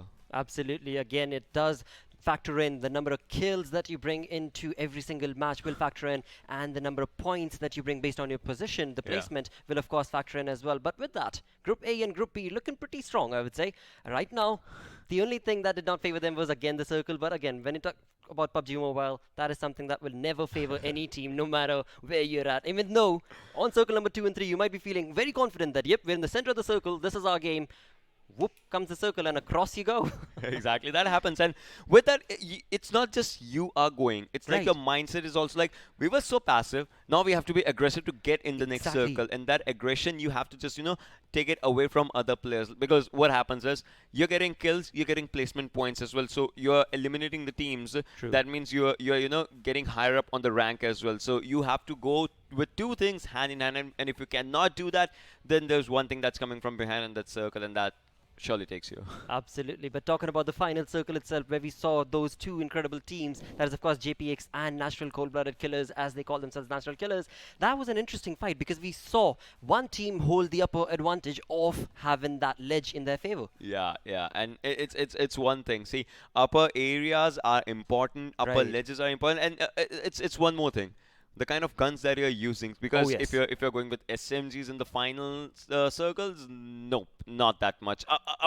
I mean, if you know how to use it, then yeah, pretty much. Exactly. I mean, it's very simple. It all comes down to comfort level, right? If you're comfortable with the gun, I mean, that is something that we've spoken about, even something like VSS for that matter. Ah. Certain people don't rely on that whatsoever at all because that 9mm does not favor you in long range, or nevertheless, it is an interesting sniper that can be brought in for a little bit of suppressing fire. Yeah, sniper, DMI, I mean, potato, both the things are Exactly, there. yeah. But then, so we have casted a lot of matches together, but I've never asked you this question. Which is your favorite gun out there for the game? Dude, I have to go with the M4.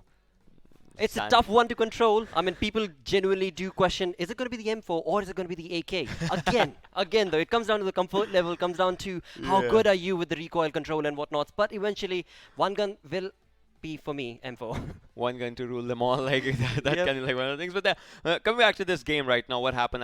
I mean, JXP Temper. Right. They just showcased one thing, and that is they have a good lead. I mean, first and second position is 33 and 21, so the lead is still out there. Not pretty much, but still kind of. I mean, the team that's on second, National Killers, they can go for the lead because we saw them overextending in the kill department. If they go Exactly. with that thing again, and maybe this time they end up with a chicken dinner, then they can actually just stake up to that lead. But we'll have to see what happens in the other games because it's about that RNG factor that just kicks in. Absolutely. That factor coming in, of course, will be favoring one of these teams because we've got 16 teams in total, or rather, let's correct that. We've got 15 teams. 15 teams that are going to be playing on the map of Erangel once again. And this time around, what is favoring them is, of course, they've noticed and seen what other positions to drop that different teams have chosen for themselves. So as you move into match number 2, things are going to be working in the favor. But with that, we do have the highlights on our screens. Yeah, so this was about the circle, right? The circle was favoring Georgia. So if you were out there in Georgia, it would already be 3-2.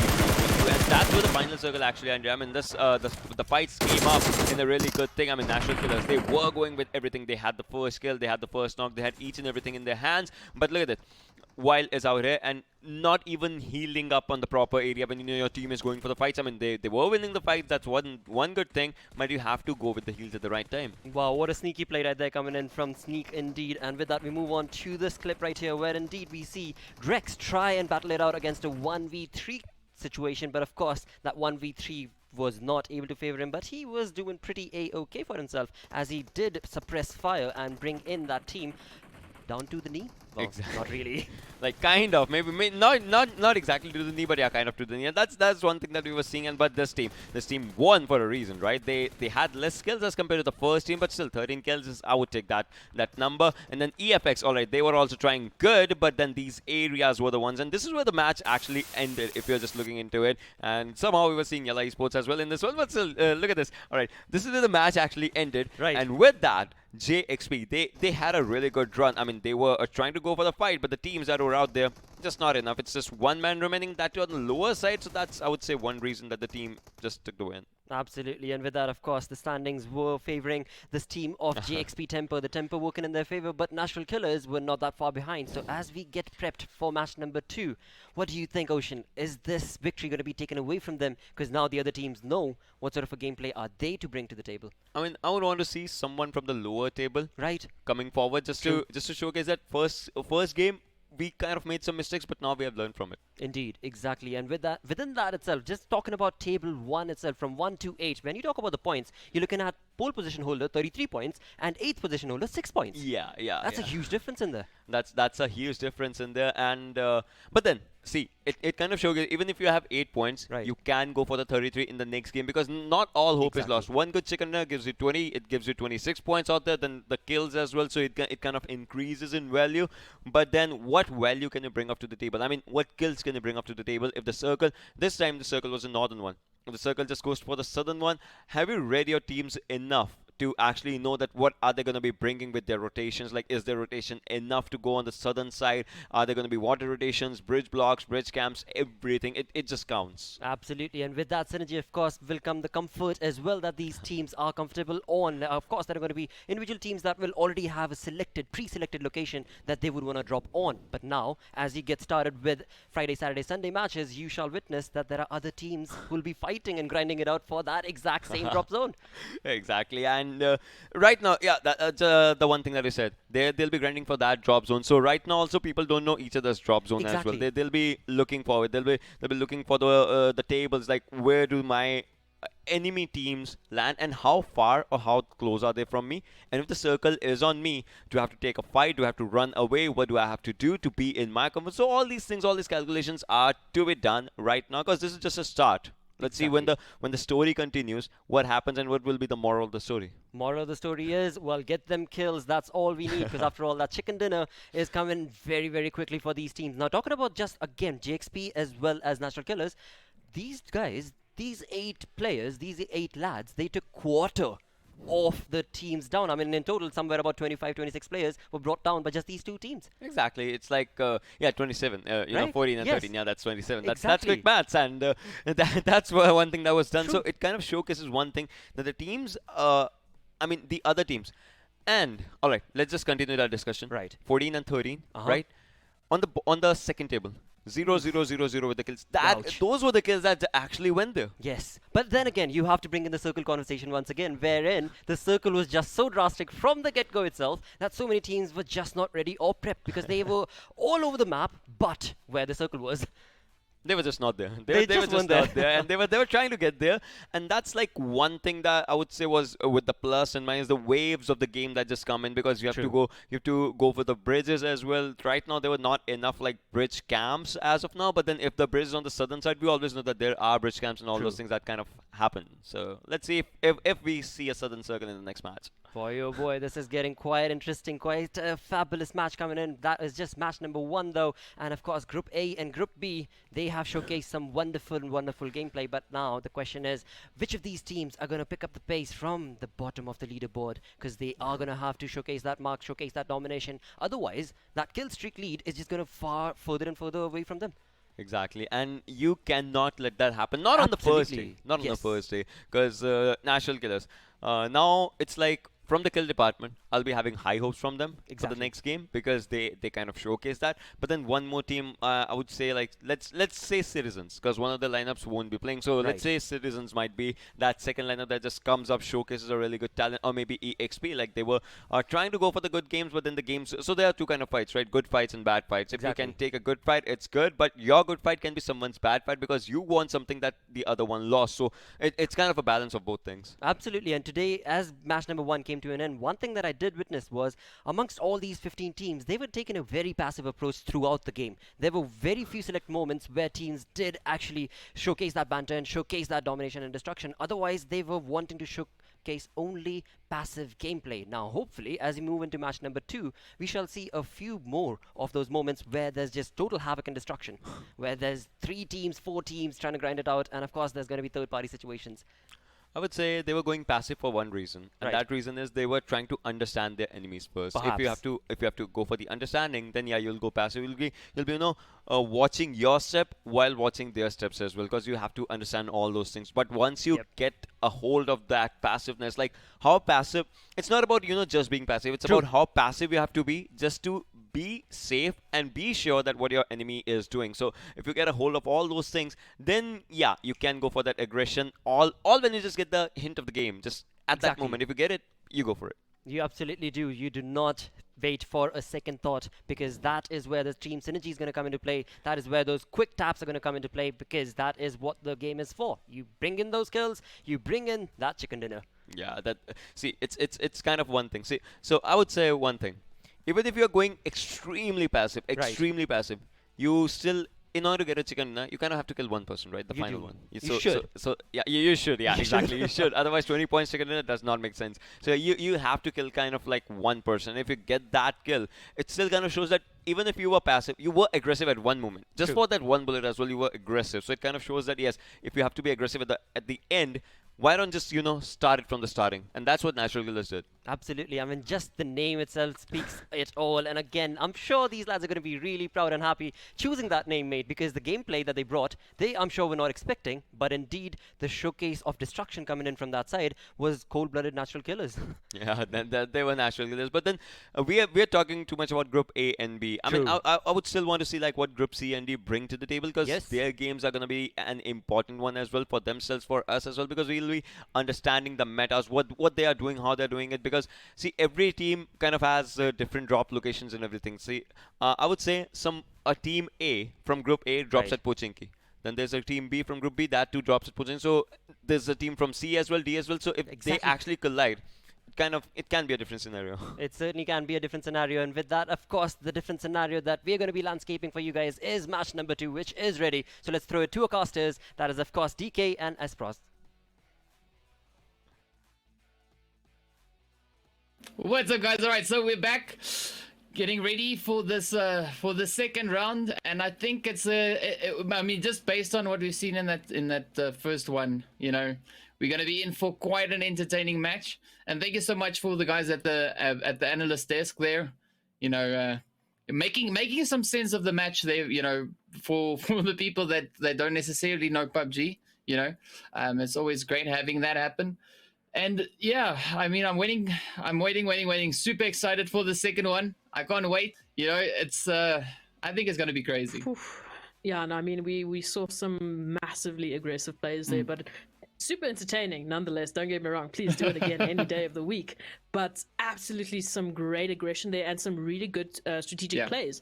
I mean, you saw a lot of players that were just, unfortunately, from the beginning, you were in a position where you just weren't getting lucky. I mean, we had Quiet Storm. I mean, pretty much everywhere they were going, they weren't getting a lot of loot, and they weren't quite ready, and then just edging towards, the end, they're dying in the water. It's unfortunate, but that's just how the game goes. And I mean, natural killers really off quickly. My goodness gracious. Immediately just getting a kill, driving around in the car saying, it's fine, I'm going to start it. We're here. They're absolutely just dominating right now. Nonetheless, they placed 5th. So, I mean, not the best placing. I mean, they were entering with 13 kills, so really looking good in terms of that. Yeah. Points-wise, though... Sorry, second? No, cool, go. Points-wise, though, I mean, you're definitely going to be looking at Temper and Gun finishing off in those last 2 spots, and also themselves finishing off with some decent kills. Yeah. It's going to be interesting to see what the placement is of, what the standings are.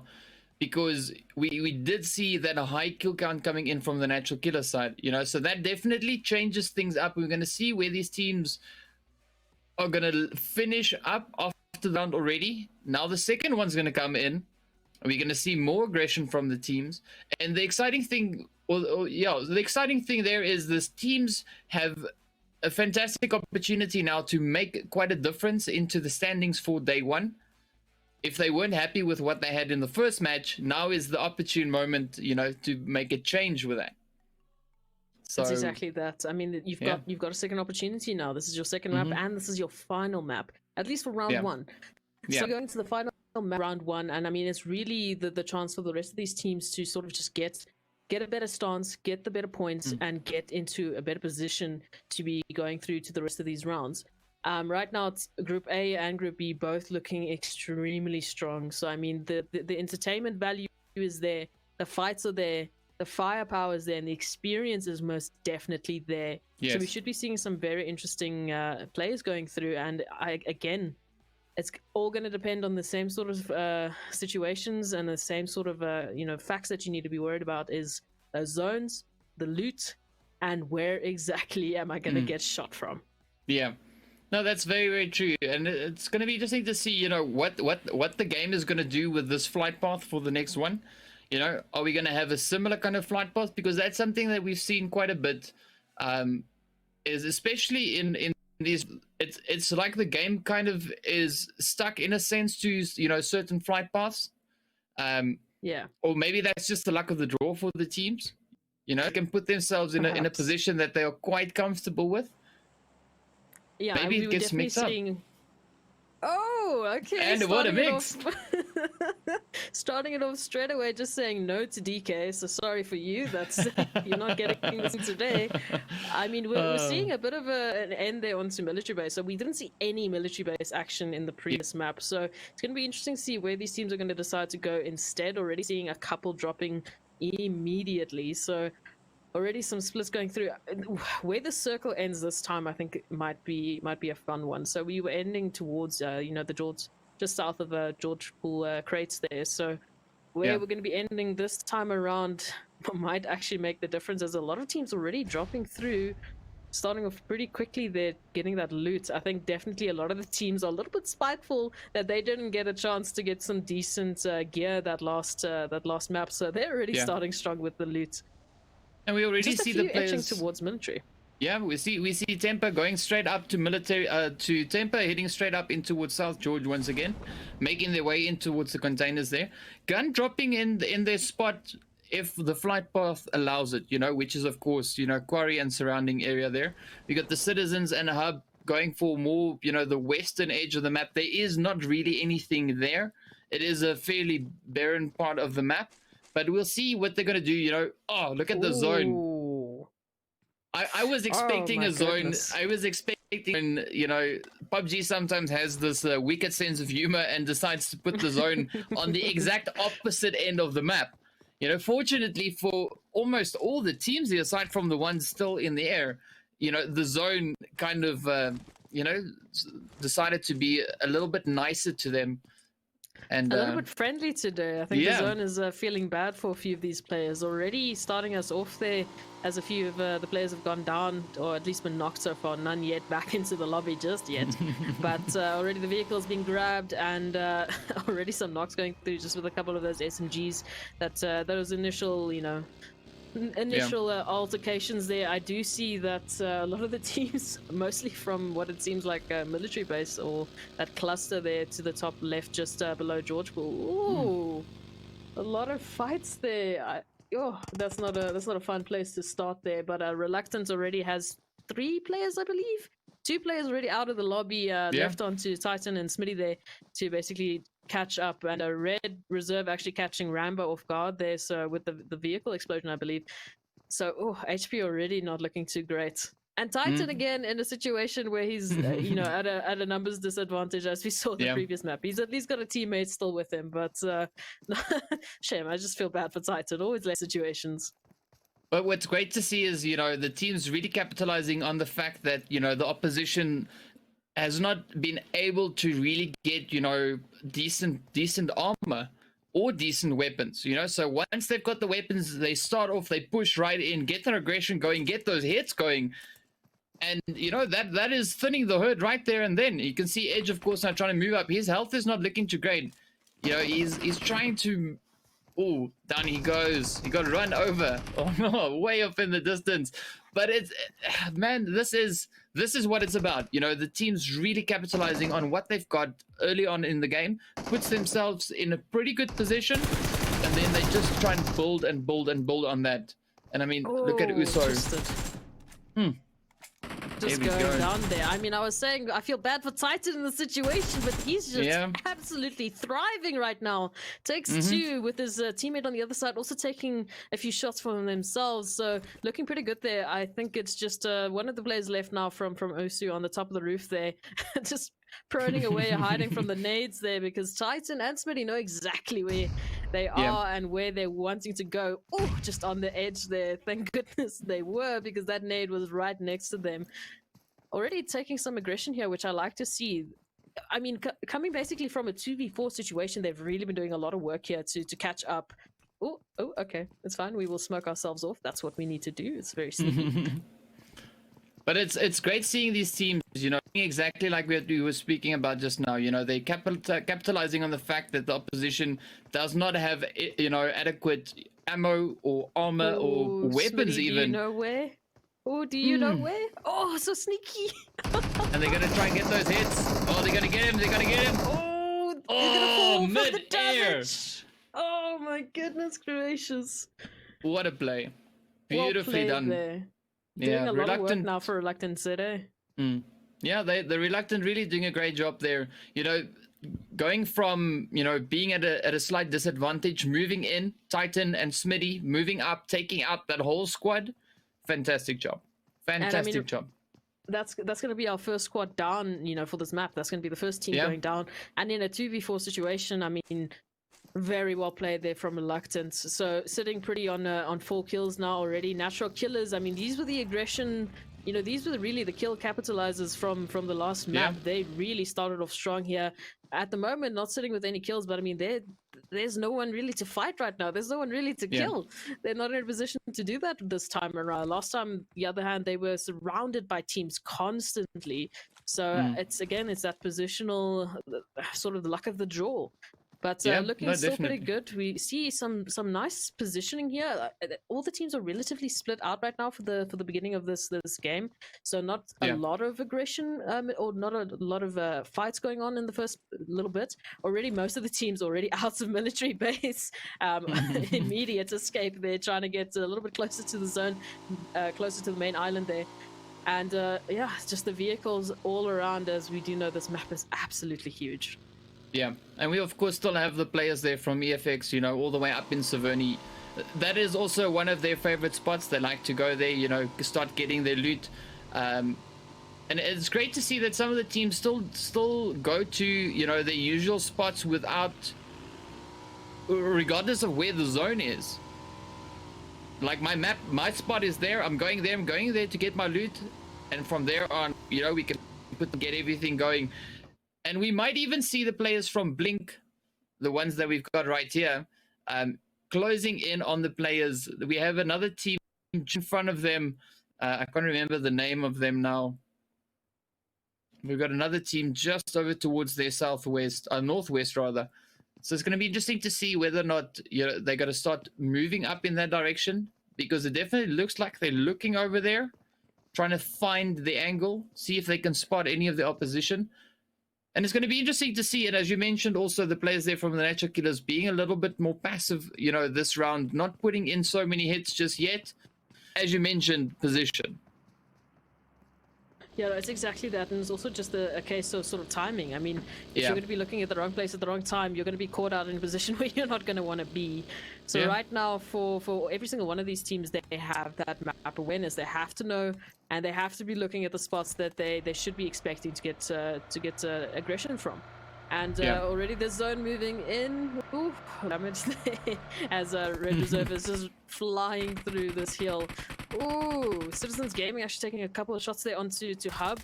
Sort of stuck there in the vehicle, and the vehicle explode. Ooh, Fortunately not for as much Toxic. damage as I'd expect, yeah. Yeah, but what's nice now for Toxic is he now has a nice, you know, bit of cover there.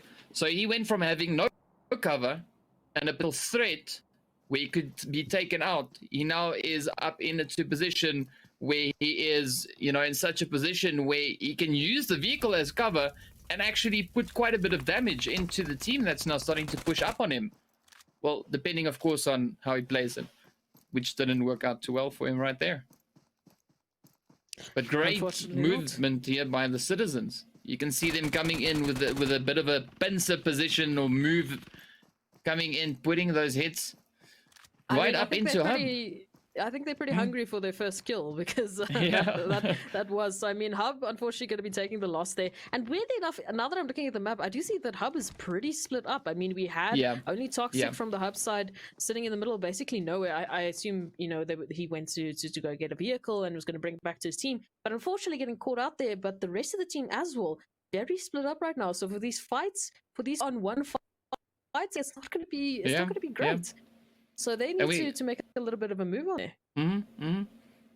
And we also seen quite a bit of teams, you know, with a bit of a late rotation. They in the previous match they had, I don't know, they done the rotations, you know, much earlier, made sure that they were in zone. This time, because the zone ended so far off to the side and the team's choosing to go more towards the eastern side, it now gave the blue zone time to kind of start catching up with them, and they might be in a bit of trouble. Fortunately, it's only the second blue zone, so it's not going to do as much damage. But we're moving up it's just going to be into the a next very one. good motivator. It's just going to be a very good motivator that you should get moving. Yeah, no, you should hightail it out of there. And this, of course, now is the perfect time for the teams that already are in zone to start lining themselves up in such a way that if the teams start making their move in, like we've got the citizens putting those heads in, if they can position themselves now before the zone actually starts forcing those players in, they can really capitalize on that. And you can see another team there now, the Natural Killers, riding up on the citizens, and the shots just flying up, but also they're engaging with gun as well. Yeah, a little bit of third-party action there as Citizens are just trying to get a kill, man. Leave it alone. But Citizens not backing down, taking a lot of shots there, and hopefully just forcing Natural Killers off of their position right now, so they can get into a bit of a better defensive position right now. Maybe a few players within those apartments there. Ooh, Natural Killers already on the move there, so they are well aware of where exactly Citizens are, and I think this is actually the first bit of action that they've been able to spot out. So I think based on the last map, Natural Killers should be pretty keen to take this fight, but it's going to be depending on where they can get a good position, and if they can even take this conflict here, as Citizens are looking pretty good in terms of their defense right now. They've got some good map control, at least in this area. And especially this part of the zone, this part of the map, it's quite difficult because, there's not a lot of compounds and such on this side. It's more call it a bit of a ridges and trees. Yeah. And not even a lot of trees, much you mentioned. Yeah, Ooh, definitely not a lot of trees. Titan exploded one of the players there from on the other side of the map there. Ooh.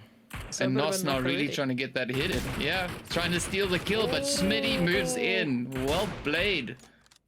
Of course, now opening himself up over towards Temper, so it's going to be a tough one. There we go. The Natural Killers now starting to show up in the kill feed as well. Smitty getting knocked. Actually stealing the kill there from Tempo, because Tempo took RT down there to basically 20 HP. Oh, who's gonna get the kill? Who's gonna get the knock?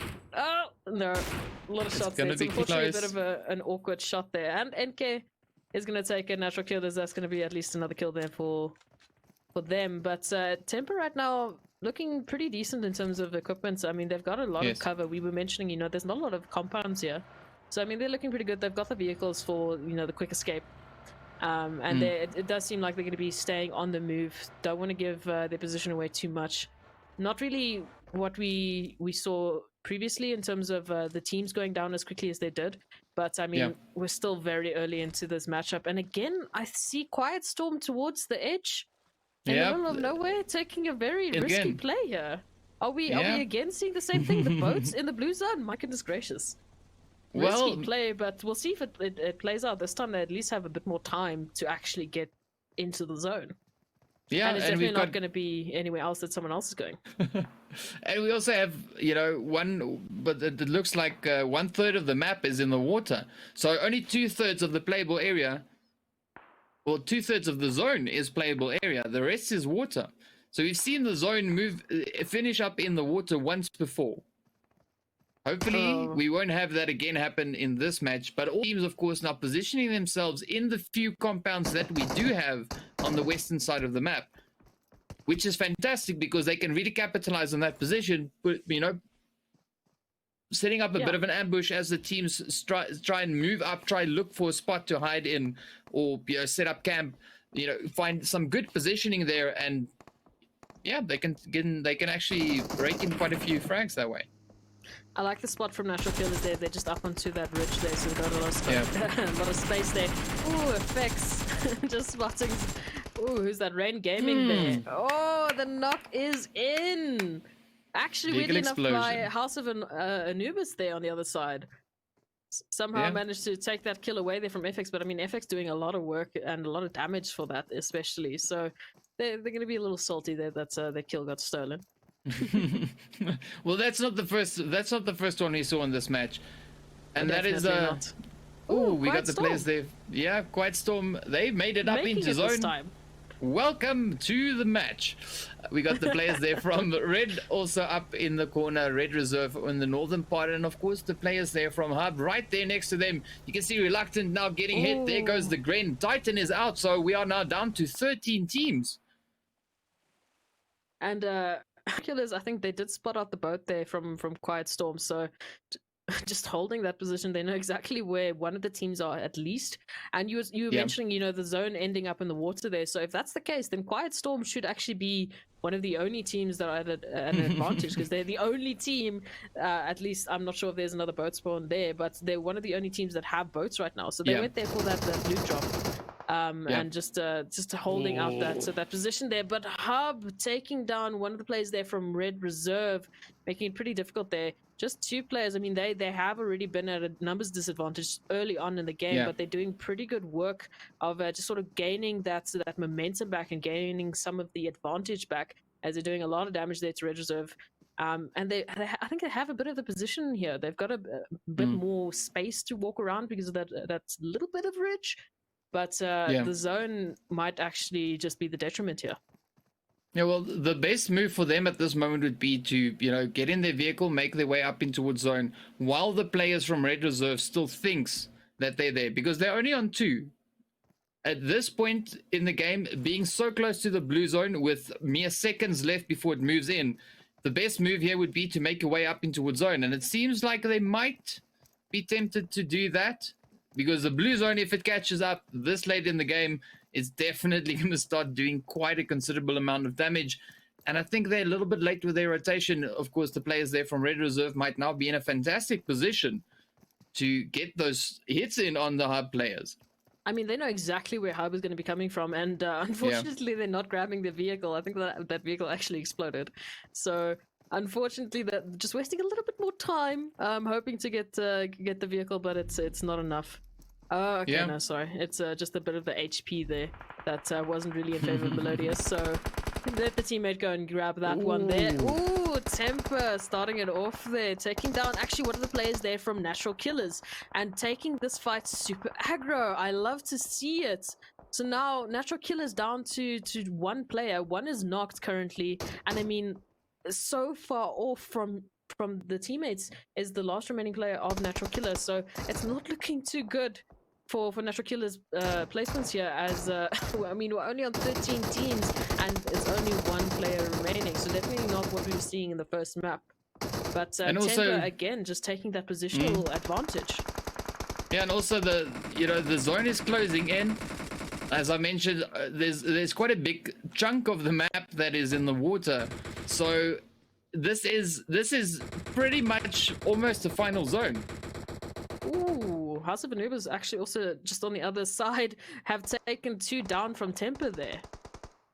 Now we're going to see a lot of these shots now flying in. We got the Citizens, of course, holding up in the compound here. We got Hub and Effects just in front of them there, trying to move around, trying to find that angle. We also have the players, of course, from the outsiders, just a little bit more towards the south here. So it'd be interesting to see whether or not the outsiders are going to decide to try and move up a little more north, or they're going to try and push over to the water's edge, because it might be a bit of a tough one. Hub taking quite a bit of damage there from EFX. Ooh, Temper going down there to Red Reserve. So they're down to 2 players now. Well, I say 2, but actually 3, just with one of them knocked. And unfortunately, House of Anubis taking down Nos there. So now, I mean, you've got 5 kills to Temper's name, 12 teams still remaining. So placement's not looking too good just yet. To be able to go down here is not a good idea. They still need to be able to last it, and they're taking so much damage right now from both House of Anubis and actually one of the remaining players of Natural Killers. Unbeknownst to them, though, there's a lot of teams currently surrounding that position, so it's going to be a bit awkward there. And Gun actually making a lot of movements straight into the middle of this fight. So I mean, they're in between 3 teams right now, taking a lot of damage already, 2 down. And on the other side, House of Anubis and Gun taking so much damage. A lot of trades currently even in terms of the fighting and the kills that have gone down. And just as I say that, Gun edged one over, and Broly doing a lot of work there, takes down Helios. And right now, House of Anubis not looking too great. Broly doing so Played. much work. My goodness gracious. No, that was amazing. That was amazing. Well done. And we got Schnitz right there. He's still there. He's not done yet. Yeah, up comes Blink. Blink now moving in. Broly going at it once again, trying to put more hits in.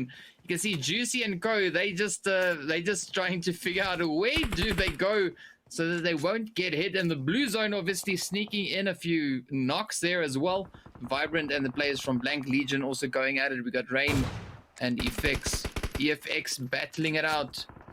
Oh, this is going to be tough. 26 players, 9 teams remaining. We got Quiet Storm once again going for a bit of a splash. Taking a splish splash. Yeah. FX taking us here now. Just taking Rain Gaming's position here, and so much damage.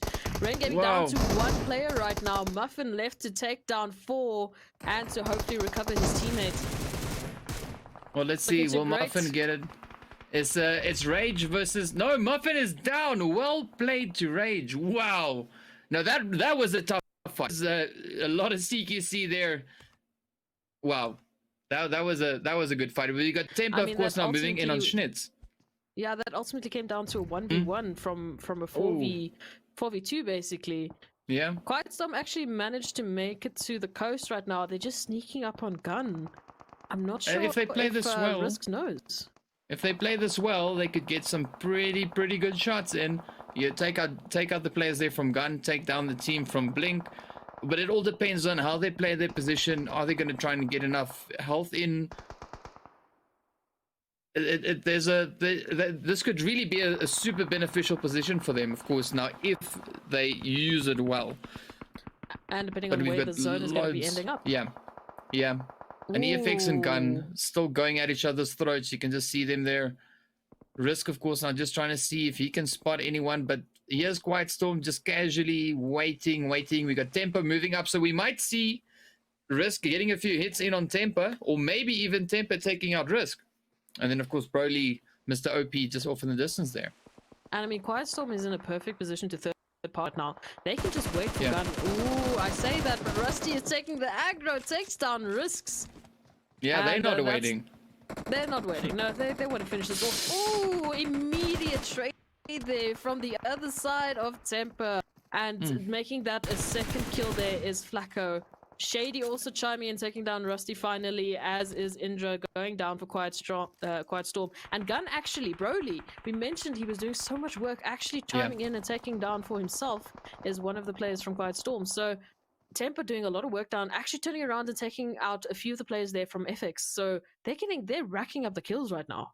And Quiet Storm is also out, so we're down to 4 teams. Once again, we've got the players here from Tempo, again, positioning themselves in a fantastic spot. You can see Flacco has the freedom there to move all the way off to the side, try and see if he can spot any of the players in. They have the ability to just peek over the ridge, try and see, we'll keep an eye on the team, see where they're rotating to, whether or not they should move up, try and find a better spot.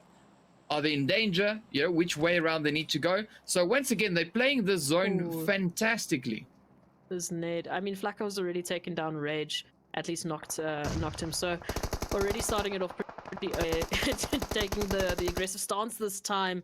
FX on the other side. Ooh, one of the players there from FX going down to Temper there. Flacco doing a lot of work right now. My goodness, taken down 2, knocked 2 so far, and now Sully and Reva left to either get the kills or to get the res. But they're so far off, and the zone is just moving in closer and closer, really forcing FX hand right now because they don't have the HP to sort of make this res in the zone. So they're gonna have to sacrifice their players, and left down to Sully in a 1v2 basically, as Flacco and Mayo just putting the pressure on FX right now. I mean, you've got all of your teammates down. You're not looking too good. No, and it's a tough one. I mean, Blink also, their numbers, it's gone. Well, they still have a full squad technically. Well, down goes Mr. Superior there. So we got Luffy, GC, and President left. Pretty close. Yeah, and if they can play this well, they might even be able to sneak in 1 or 2 shots into Broly. But because Broly is dangerous where he is right now. We've seen him take stabs at the players all around him. We got EFX. No teams in zone. Wow, this is going to be crazy. I mean, 4 teams left. Not a single person has taken, zone control right now. So it's pretty much anyone's game right now. Gun on the other side. Broly just on the side of Luffy. Takes a few shots. Just barely spotted out there. And FX and Blink right now. And Quest and Gun. 4 remaining teams left. 9 players left. My goodness gracious. There's not looking too great for Gun right now. As it's just Broly left. But I mean, that's the man that you want left. If you want to put one forward. I mean, just doing so much work right now. Temper left on 3, as is FX, I think, actually still left on 3. Yeah, FX on 3, we got Gun on 1, and Temper on 3. So that's our last 7 players. Now comes the question: will Broly be able to really capitalize on his position? He is currently not in zone. In fact, only Temper is now making their way up in towards zone. So Vibrant caught out in the open there. Broly now trying to smoke his way down the hill. So this is definitely going to be an interesting finish, unless, of course, we're going to see. Well, there's no actual terrain to be using. Just looking at at this perspective that we've got here. Open. Yeah, this is an open zone. There's no cover. There's no trees whatsoever. The only cover is the 1 or 2 vehicles that we've got left. Down goes Broly. Broly goes down, and that's going to be Gun out of the lobby this time. So down to Temper and FX here. Yeah, Blink. Yeah. Sorry for Blink. Yeah. Blink and Temper, the last 2. So again, we've got a 3v3. President, of course, bleeding out, and this is a pretty tough time. Now they're evening the score. Down goes Flacco. So you get Shady and Mayo going up against Luffy and Juicy. Let's see, will they be able to clutch this? You got Temper hiding behind the drop there, the only remaining piece of cover, and of course that little ditch that they've managed to find themselves in. Oh, shots! 1 more to go. It's up to Luffy now. Let's see, will Temper take him out? We got Drens flying in. That might be a pretty good one. It looked like it got quite a bit of distance on it there. Oh, and Luffy sends no! up. And Temper takes the second map there away from Blink Gaming. I mean, you had so much, many positional plays there, but not a lot of cover. Like you said, absolutely open. And again, Temper actually there with the higher ground, weirdly enough, finishing it off in a similar fashion to map 1. So looking really good for and the they finished round. off, and they finished off with 17 kills. 17 kills. Wow. From the first map finishing off with, I think they finished off with 8. Now taking it over to 17. Yeah. I mean, they were the natural killers this round and this map, so they were really putting in a shift there. Absolutely. Yeah. I mean, with that, they should be flying straight to first place. Winning both maps. I mean, you can't ask for a better start. Yeah. No, that's a fantastic way to start it off. And we've seen, we saw in the second match, it was a bit of a slow start. Not a lot of aggression. Teams, of course, spreading out. Way more than in the first one, and absolutely a lot of the aggression coming in. In these final few zones, when there's not a lot of space left, the teams are kind of forced to fight. They don't have any other choice. They can't really choose who they want to fight. They just have to fight because that's just the terrain. There's not a lot of cover and such for them to use. So yeah, beautifully played to Temper. Amazing job. 17 kills. My goodness. Wow. Fantastic. I mean, it's just absolutely well played there from Temper. They've done all that they needed to. And then, weirdly enough, it was looking at one stage like natural killers were going to be running away from it again. And then Temper just rolls in the middle of their parade and takes over. And we saw exactly the same thing with Gun, actually, that ran into the middle of 4 teams and actually took 2 of them out. And nearly took a third. And unfortunately, Broly was left in that 1v, what we were looking at, 1v11 situation, and managed to take it to 3rd place. So, I mean, really well played there, especially from Broly, managing to secure that placement there for Gun. So, I mean, that's also going to be some pretty good points there. And again, unfortunately for Blink Gaming, just missing away from that 1st place position. But making it to 2nd place and finishing off with a decent number of kills. Not too many, but also not bad whatsoever, especially considering that 2nd placement. Yeah, no, it's a really, really good play. And I mean, again, well done to Broly. That was a fantastic play. He was just, hella OP in this match. Yes. Broly was a beast in this match. Well done, fantastic play. Absolutely Nothing. fantastic player, and I can't really imagine what else we could have expected from this first round. I mean, Yeah. we got all that we wanted. Yeah, We got yeah, so and many even more. plays. We got even more, and again, Temper just starting it off strong. I mean, they were the first season winners, and you know, you would think, okay, well, they don't know what's coming for the rest of them. They don't know what the Lost Chance qualifier was like. They weren't going up against the same sort of level of competition, but that's definitely not the case. As Temper is just showing up and showing everyone out of the lobby, basically. Yeah, no, and a Holding the fantastic door job for them. Yeah. So the interesting thing is seeing as we move on to the next day, are they going to follow through with this? You know, are we going to see more of that? Will we see other teams now start stepping up to the challenge? You know, trying to dethrone Temper. So it's going to be an interesting play. You know, honorable mention to Quiet Storm there for finally managing to get the flank through the waters there. It wasn't working out too well for them the first map, but they made it in the second. So finally that little bit of a cheese strat worked out, but it was such a dangerous play to make. I definitely wouldn't do it myself, but I mean, they made it work, and they finally managed to make that work in the second map. But it's so amazing how these zones can really determine the end of a battle and really determine the end of a match. Yeah. So it's how it is, and I mean, you can see the teams are really good at reading the map and reading the zones. You know, trying to kind of where it could go, because it's all still a bit random in a sense. You know, so yeah, but well done, well played, amazing show by the players. Whew. What a first day! What a first day! So I think we're going to head on over back to the analyst desk. So from my side, thank you so much for watching.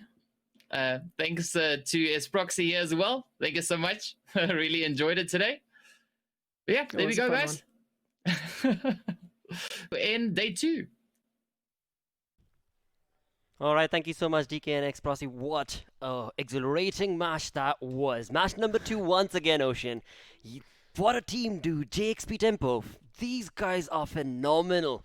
I mean, once again, like Esproxy was talking about Quiet Storm, I would say one thing, Right. like the 4 Aquaman just, moving from the area to the area, and that was just more than impressive. But the way I would say JXP Tempo is playing, Right. it kind of showcases one thing, that it's not just UMZANSI that they are just fighting. They're looking for a wider picture, and that's global competition. Maybe someday, Exactly. but it all starts from this step, and this step is what they are taking seriously. First game, 33 points. This game, I would say 17 kills is what they had, so it's like 37 points. So overall, they are already looking strong out there on 70 points. I mean, we'll be having much more discussions when we'll be watching the overall standings and game standings and everything. But for now, the stars are with them.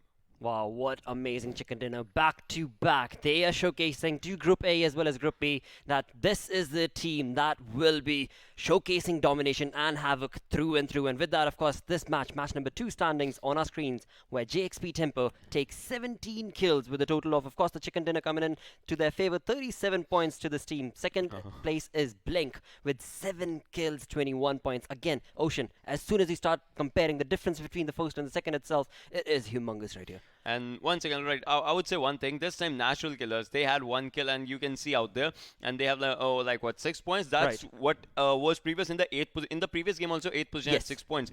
But Quiet Storm, even they did that godly rotation, they still have 0 kills. So that kind of comes up as one thing that they tried to take up the fights, but they could not. Wow, that was a very interesting rotation coming in from Quiet Storm Esports, as all 4 of them went in through the water, trying to flank all the teams that were at the edge of that, so to say, beach. But eventually things did not work out in their favor as they tried to rush in, guns blazing, not working out for them. But on the other side, though, when we look at 5th spot, it was Citizens. Yeah. That was incredible. I mean, some teams have had a really good comeback story from this game. As you can see now on the bottom table, 9-16, it's Rain Gaming with 0 kills. I'm talking about the teams that have had 0 kills. Outsiders Official, 0 kills still for themselves. Black Legion, 0 kills. So these are teams that actually played. Citizen Esports, as we talked about it, they are not playing as of now. So Team Hub is out there, but Black Legion, just talk about it. They have 0 kills. They have 2 placement points. That's why they're on 15. Otherwise, a 10th position is what actually gives you 2 points. But then the lack of kills is what actually just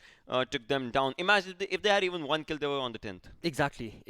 I mean, just right there showcases how Yeah. important it is. This is something, Ocean, you also mentioned in the pre-game segment. It is so very important to not only move along the placement points, but try and get that one kill as well. Yeah, I mean, this is what we just talked about for just, this game. But I want to see where overall standings just amalgamate, because the first game, the second game, when it just comes up to those things, 70 is what I'm thinking, and it's like 70 and then half. Wow. 35 is where Gamers Unite Nation is. It's half out there. You can just see Dude. it. I mean, they just did something. They did something unthinkable, because right off the bat, if you're starting the league with this sort of domination, the tempo in this team, the synergy in this team is so good. 30 kills. The second team after them has only 11. It's all right. I'll tell you one thing. Everyone's competing, but they are playing. This Yeah. is the difference. They are Big just time. playing the game. Like, everyone's competing for like first position, second position, whatever. But JXP Temper, they are playing this game, and they are not just playing. They are slaying. Those two chicken dinners, as you see, every other team has 0 because they did not give anyone a chance. Nope, not at all. Nothing doing. And along with that, we do have a look at Natural Killers. They are looking pretty neat on third spot with 27 points and 15 kills to their name. Fourth is Blink. EFX on fifth with 26 points, 13 kills. House of Anubis is 21 points on sixth spot. Seventh is Outsider Officials with 13 points and 2 kills. Moving on to eighth is Citizen Gaming with 12 points and 4 kills. Not bad.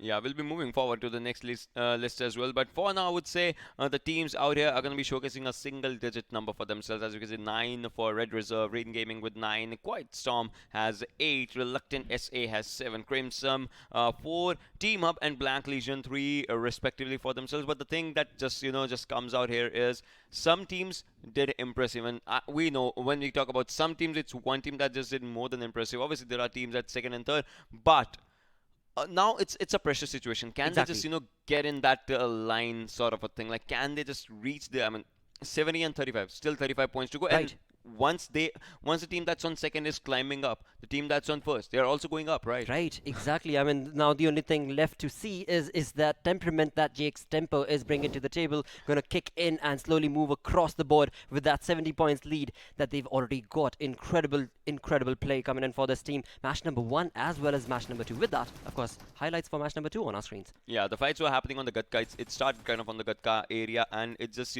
just started, and each and everything that was just having, it was just I would say going really good. But after this, there were a few things. The circle shifted towards the left hand side, Right. and with that shift of circle towards, all right, this is one fight that we just saw that happen. But then the circle, when it shifted towards the left hand side, the teams like Quiet Storm, they had to come through the water areas. Right now, as you can see, there are other teams out there. As you can see, there are other teams, but JXP Temper still taking fights, still not being just unfazed by anything. And Flaco, the man that was just going out there. I mean, I just saw the players out in this one. They had Flaco, if I'm not wrong, had Right. 8 kills for him. So that's amazing. Exactly. I mean, this is the team of this JXP tempo, and indeed, when you talk about Mayo again from this team, the gameplay that they've got, it's a team-based game, and that's exactly, they are showcasing that team-based game. And of course, with that, the flanks coming in from this team has been wonderful. Right here, we can see that Quiet Storm tried to bring in that rotation all the way from the water, but as soon as they landed on that beach, they were not able to showcase that sort of domination as they had hoped for. Yeah, that's totally true. But right now, when the 4 teams were remaining, we were also talking about it, discussing like what do you think is gonna happen, what's not gonna happen. And I was saying like Gun Broly, he should be the one to survive, but he Right, did not. yes. That's like one thing that just happened. But then when it was the final moment, it started with a 3v3, then it was a 3v2, then 3v1, and then it was just like 3 standing out there. That's one thing that just happened. But with all of those things that just happened, I would just say one thing, that JXP Temper, you kind of need to control that temper, because you are going with a really good temperature. Absolutely. I mean, it is so very beautifully put by Proxy as well. When it comes to this team of JXP, I mean, they are the natural killers now. They actually are. They actually are natural killers, because natural killers, in the first game they had 14 kills. Right. In the second game they just had 1. So yeah, It was sad though, because at the Yeah. end, moving on into the final battles of this match number 2 itself, this team of Natural Killers was left with only 1 player standing for them, and that kind of resulted, well, the results we saw. Yeah, that happens. See, if you have just 1 player left, then you kind of have to go in a passive approach just to get Right. the placement points or something. And even if you get caught, there's no knock after that. You Exactly. Instant death. That's a crate out the line. So for other people to loot. So yeah. Absolutely. But with that, what wonderful games we witnessed between Group A and Group B. And again, when you talk about the domination, today's domination streak has, of course, been in the favor of JXP Tempo. But again, though, tomorrow we shall look at Group C and Group D. And from that, of course, we'll have different teams come up forth. And which one of them is going to be creating havoc for this team of JXP Tempo? Well, only time will tell.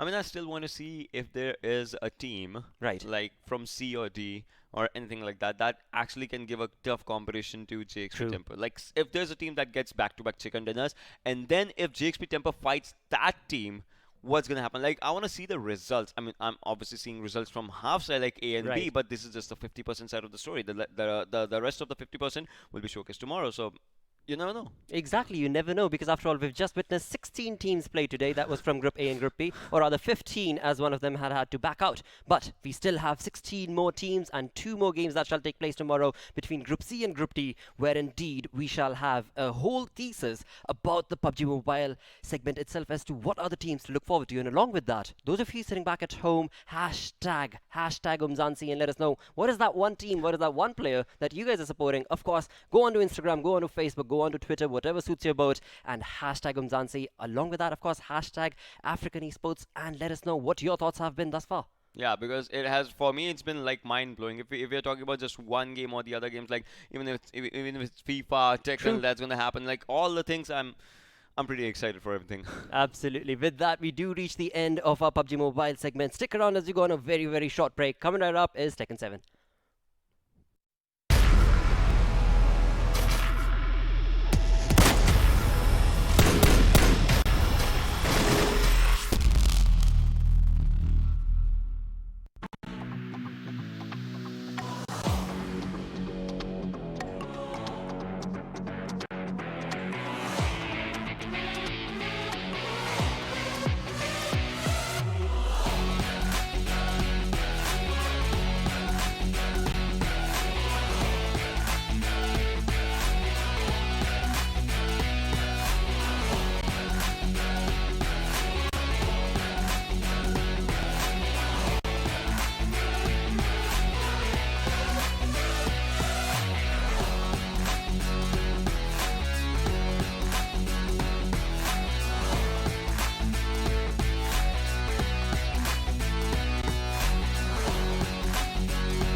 Hello and welcome back once again to Umzansi Esports League by Nodwin Gaming, where indeed we step into another game. That game is called Tekken 7. I'm your host, Blotter. Joining me on the analyst desk, it is none other than Phoenix. Hope you're doing good, right? Yes, thank you, Blotter. Wow, it has been wonderful till now. We've witnessed two incredible games, and along with that, before I move on, of course, welcoming our viewers joining in from Jinx as well. Jinx TV, certainly hope you're doing great. Hashtag Umzansi, let us know what your thoughts have been thus far. What teams have you been rooting for? What players are you wanting to see move all the way into the top of the leaderboard, of course? But right now, like I said, we're going to get started with Tekken 7, where indeed there's a BO3 round robin match that will get initiated between two incredible players. But talking about the players themselves, we have SlyRsi going against Callym Beukes. Now again, the pronunciation might be a bit off, but the gameplay is going to be bang on point. Obviously, they have to play their best. They have to play against each other. Like they are just playing normally because you don't have to play normal. You have to play very aggressive because you have to win this because the prize money is so high. Exactly. I mean, talk about that prize pool. You're looking at 84,500 rands. That is the prize pool for Tekken 7, and of course, along with that, it is the glorious moment when you have won the battle. You know, you went through incredibly talented players who initially started off with the Inkosi Super Cup, but moved on into the Umzansi, and now here they are to talk about the incredible gameplay. They know how to deal damage, and they always want to think one step ahead from their foes because they are played from very very past months, and they know how to play better, and they have to choose their character very wisely because they have to understand every move, everything. They have to clear their mind that what they are going to do in next move. Exactly. I mean, clearing that mind is so very important, right? I mean, especially when we talk about this game, there is one very important thing. That one very important thing is to showcase that patience, you know, because as soon as you press the button, and if you falter in pressing the button at the wrong time, you know you're going to be attaining big damage. trouble. Right? Exactly. I mean, that is one thing that Tekken 7 will never shy away from, and that is something that they need to have. The patience needs to be there, but along with that, of course, the aggression, the domination, of course, will be showcased by these players. Now, talking about the characters, though, what characters do you want to see in this first game? Obviously, I just want to see Dragonov against Law. Oh, yes. Talk about Law, mate. That's going to be quite a lot of kung fu action going in there. The hop kicks of Law are very amazing. Oh, dude. I mean, just that. Again, this is all speculation coming in from the analyst desk, because when you get into the game itself, of course, there are so many characters to choose from. And for that, of course, these esports personalities, these players have already, I'm sure, got one or two special characters with special moves that they are going to rely upon. Obviously. Right? Yep. Oh, yes, indeed. Now, with that, we are looking forward to seeing what are these two going to be choosing. SlyRsi going against Callym Beukes. Of course, they have been chosen from the best of the best in the country, but now it's time for them to go against each other in the BO3 series and showcase that havoc, destruction. But right now, it is all speculation, like I said, because it is time to throw it to our casters to get this game started. So it is over to you, Gas Mask Guy and Mr. Chocolates.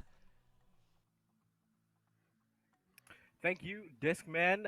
This is the UGC boys. My name is Mr. Chocolates. Joining me is the hostess with the mostest, Gas Mask, next to me. This side, maybe? This side? Yeah. Hey, welcome. yeah, Welcome, my dude. This is the big Tekken 7 Nodwin Gaming Cup coming at you. For real. Bruh, Gas Mask, how you feeling, dog? Oh, dude, I'm feeling. I've sanitized twice because this match is gonna get dirty. Oh, brew. Knowing. Brew. Who we got? I Who know. we got Who today? do we have? We have Sidonia Angel or Callym Beukes because he Hey, kind of gave his hey, full name. The movement king himself, man, coming in hard. My man is ready. Oh, who's he going up against? Who's he going up against? Ooh. He's ready to space out the competition. Is it Sly? Coming out with Sly. Yes, of course. What do we know about Sly? Ah, Sly and Bry. He's there with his Hey. coffee mug. He's ready to play. Oh, my man. The original Mr. 50. Hey, my dude. Oh. He's so ready with his big 50-50 mix up, dude. And my big thing is is right now we have two very opposite play styles in players. Like you said, Sly very much with his 50-50 game, very poke heavy player, good fundamentals. But our man, Mr. Beukes, right?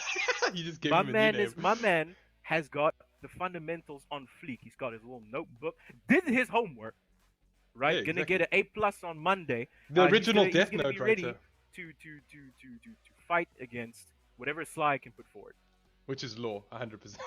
Oh, But like the yeah. real question is, if Sly gets Arctic Snow, he be wearing his little silver suit. Oh, my dude, you gotta take every edge you can Exactly. in this scenario. There is no Can't- way. You have yeah, to you- take every edge you can. If gotta the get all stage those is Ws. green, I'ma wear my green shirt. It's the only way. Jump It's like, how cloud else? How else are you supposed to get all the edges, my man? How else? How Ooh, else? I'm so excited for this game, man. Oh, dude, Ooh. I'm hyped. I'm hyped, dude. Already. Look at my man's win count. Oh man, 3,000. Hey, but we got that 3,000. we're going Damn. downstairs, eh? We're going on Forgotten Temple. Yo, Or Forgotten Realm. already, Brute. Just get ready for Sly's brown outfit. My man's gonna be think so? ready. Nice beige. The dark color is gonna be ready, my dude. Oh. Hey, but Forgotten Realm, Well, I had how this many one. floors is that? That's like 3 floors. It's 3 floors, and then you got that still got to hit. So there's 4 drops. Oh yeah, but this is still a walled stage. So we're gonna have some nice wall damage coming in from here. All right. The green working well. Oh, you can really see the wall Look at the movement! Movement King, he's already ready. Already, dude. Callum just ready to move out of the stage, dude. Oh, dude, the way I want to backdash in real life right now. My man. This already coming out with his slide. Coming up with that bit of a whiff there. They both just. Oh, they're playing. They're shadow boxing. Legitimately just whiffs. Dude, with that cool junkyard in there. Yeah, he could have gone downstairs there, and he didn't Could've- cork could've- either. I think he was trying to get the wall in there. Nice punish by Callum. Oh, big Good launch. launch. Are we going down? Oh, Hey. 100%. First floor. Good wall damage. Nice. Oh, tried to couldn't pick get a him full up. launch off of that. Oh, Slidey! My man, he's Guaranteed in. damage. Oh, coming with a rage Oh, charge. hey! My man. You must make him First watch round. that movie. Make him watch that full cutscene. First round rage charge by Callum. Looks Obviously, like my production man- getting hit by. Okay. Oh, the armor. Still Oh, he blocks jabbed it. him out. That's perfect. Still blocks Perfect it. play. It's too late on that from those frames. Callum's Already getting we can see Sly trying to set up his 50-50. The classic Sly and Bry. Callum's literally backed up against the wall. Like there's no way. Like Oh, yeah. there's nowhere to go. That's the thing. I think that's where he starts having problems. Is when there's can't no hit? more space to backdash into. He just hits it with a low straight away. Like every Oh, time. Like, yeah, he's, like, he- why you gotta mess around? Oh, nice float, but couldn't get a full combo. A lot of nice block. Sly playing way more patiently he's than just I going would. into relax right in front of him. My man. Oh, that's He so wanted greedy. to send a message. I don't know if the message was received, but I mean, he was trying. Oh, look at this movement. A lot of movement. From Dude, it's both. only been 2 rounds. Dude, not even, dude, not even. This is starting round 3 already, and these guys are like, oh, big launch. Big launch off of that whiff. Downstairs. Nah, pushing into the wall. Nice to try and get the floor break.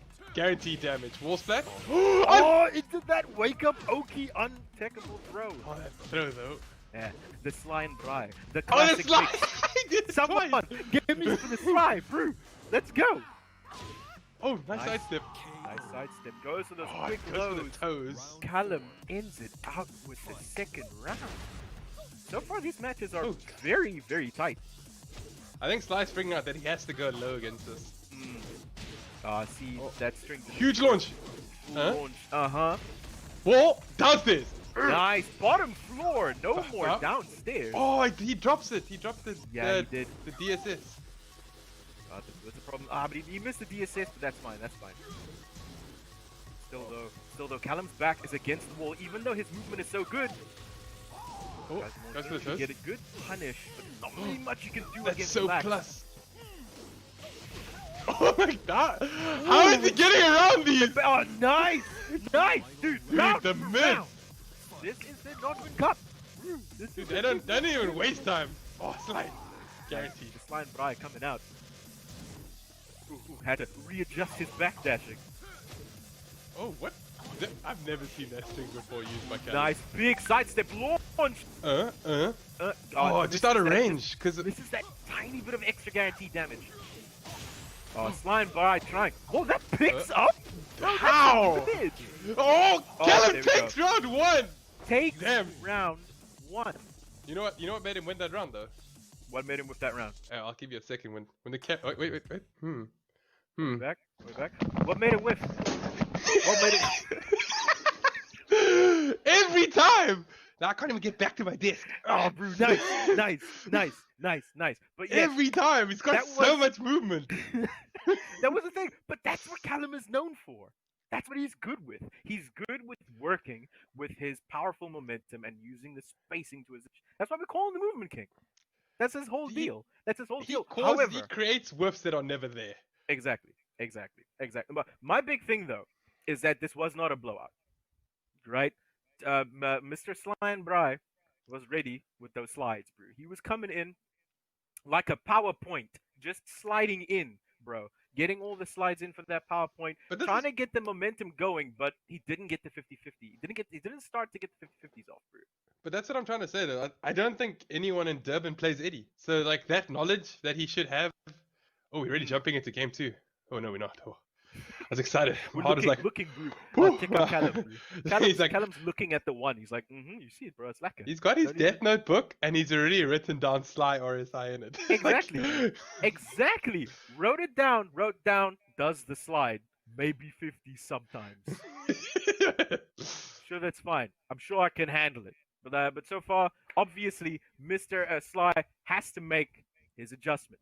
He has to try and get in somehow, because right now Callym is keeping him out with his superior spacing game. However, when he did get close, he was doing work. He had the pokes. The fundamentals were there. He was keeping the pressure on. His Oki was incredible, using all of the factors to his advantage that Law does have. But we'll see what happens.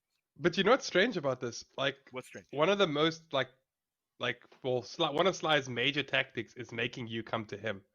Callym doesn't want to come to you. He doesn't want to come ever. Like that's what makes him so scary, dude. And then once you're there, dude, we already in game 2. The 50-50. Junk's green pants. Oh, dude, gets that pants. You can't even see his legs, bro. The techniques. Oh, bro. That's the way. Tried to come in for a little slide of his own, didn't really work in transition to relax. He doesn't know how to backdashes out the slide! My dude! How the do speed! You create so much space! Dude, the literal speed of his backdash. This is why he is the movement king. Big wall standing to punish. My man the get DSS that. cancel. Oh my dude, the DSS does so much damage, man. Doing the work. Nice, trying to chip him out, using all of the lows at Eddie's disposal. Try to sidestep. He's Sly still struggling with the matchup. Blue stuff! Big with the blue stuff, my dude. And he still BMs with the combo. It's like, I remembered all of it. You know him. I can see he's got a little smile on his face right now. Wait for the slide instead. Again! The Sly and Bry. Oh, that's Sly and Bry! He did 3 in a row, 7 golden letters. He's already in it. Bro, the slides are there. Dude. That's it. That's the SlyRsi loop, dude. You gotta block low. That's the loop-to-loop. He's going for the toe. Oh, there's the 50-50. The strongest 50-50. Are we going down? Dude, it's conditioned. It's conditioned. Hey, my man. It is. He gets it from anywhere. It's like instant. He has conditioned him. This is what the match is now. Can Callym survive the dreaded 50-50? Oh, gets a little 1-2 poke out. Ooh, slides the toes. Oh, huge launch! Big low launch! Blue stuff? No blue stuff needed. Tech rolls out of the guaranteed damage. Then it's not guaranteed. It was kind of meant to be, but the wall saved him with the roll. Nice dragon tail by SlyRsi, ending up the round there. 2 rounds up to SlyRsi. We might have a match. Oh. I think this movement is just that, how dude, that was Sly. That was throw. Sly. Just jumping it out there. and coming in for a command grab, dude. A command grab of his own. To the wall. Talents. Stops the positions. Wall bounce! Big wall bounce. Season 3. Oh, it tries to nice get them duck. with Nice the duck. unblockable throw. Yeah, my man. My man Sly adjusting. For real. Oh, there we go. He's making Sidonia come to him. Definitely. Probably. Big launch! Nice big punish launch by Callym. Dead! Nice. That Mr. killed? Beukes. That doing the work. I don't think that would kill. It's that last bit of damage, dude. That unscaled, unavoidable damage. Nice sidestep, but still no full way to punish the relax. Oh, he's baiting out the God. slidey. He's getting with the slidey. Oh, sidestep. Sidestep, but he couldn't really launch. Doing so much damage with these pokes. Nice. Sly's trying to create some space. He's got the life lead, so he doesn't have to go in. But he's Oh, forcing exactly. himself. He's forcing himself. He's forcing his. Oh, yeah, huge no, it's launch. big launch takes him to the wall. Gets an Oh, extra bit of damage. Tries that. Yikes. Tries the yikes sidestep kick. He's like, I also have a slidey. Oh, tries to backdash out of the whole string. That was a good tactic trying to get the command grab in there, but Oh, slide. 1 Slide. HP. Oh, Oh, takes the it quick with the guaranteed we love. have a match. Oh, We Okay. have a match. calling it right now. What do you call it? Who are you calling? Infinite stage right now. Oh, Infinite stage. boo. Probably. Infinite Probably. is your. Callum's gonna choose Infinite as year 2. 'Cause that's the song he likes. Infinite Azure is a stage of infinite size, infinite possibilities. Well, yeah, You you would never can. know. Especially with Mr. Beukes' movement capabilities. My man is ready to move. Yeah, he's about to run away from all his problems. He's gonna run away, He's yeah. running away from all Just his run away problems. from the problem. If the problem can't get early life lead and then just I'm backdash out. out. That's all he does. That's the way. That's the way. Legitimate tactic though. If your opponent cannot come back from the spacing that you create, yes, that's GG. But yeah, Sly likes infinite stages too. That's the That's thing. the Like, thing. That's the thing, dude. Infinite stage picks that fine white outfit. Can't see it's gonna anything. be invisible. It's gonna be My man. invisible to the game. My man. That's the way. That's the way. So far, though, we've seen incredible play from both these players, right? Obviously, like we've been saying, Beukes playing the amazing movement game, staying out of the way of all of Law and Sly's perilous slides. However, SlyRsi put him in the Brian Sly loop. My man just came in. He's like, hey, dude, can I get you some choppies? Slide. Can I get you some Vors? Slide. My man Slide. just came in, did the work. That's the way, dude. That's how you do at a Sly and Bry. And that's, honestly, what our boy SlyRsi does well. He Honestly, brings the slide. I didn't expect Callum. Like, I know it sounds weird, but I expected a 2-0 to Sly. So this is like completely, because I haven't seen Callum play in a long time.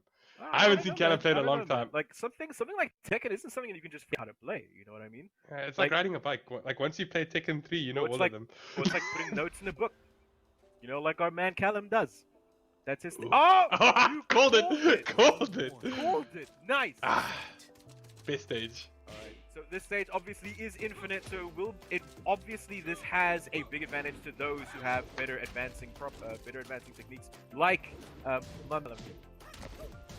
Nice But punish. will Sly be able to close the gap? Because if you notice, he's poking the legs and then he just backs up. Exactly. Just trying to close the gap there.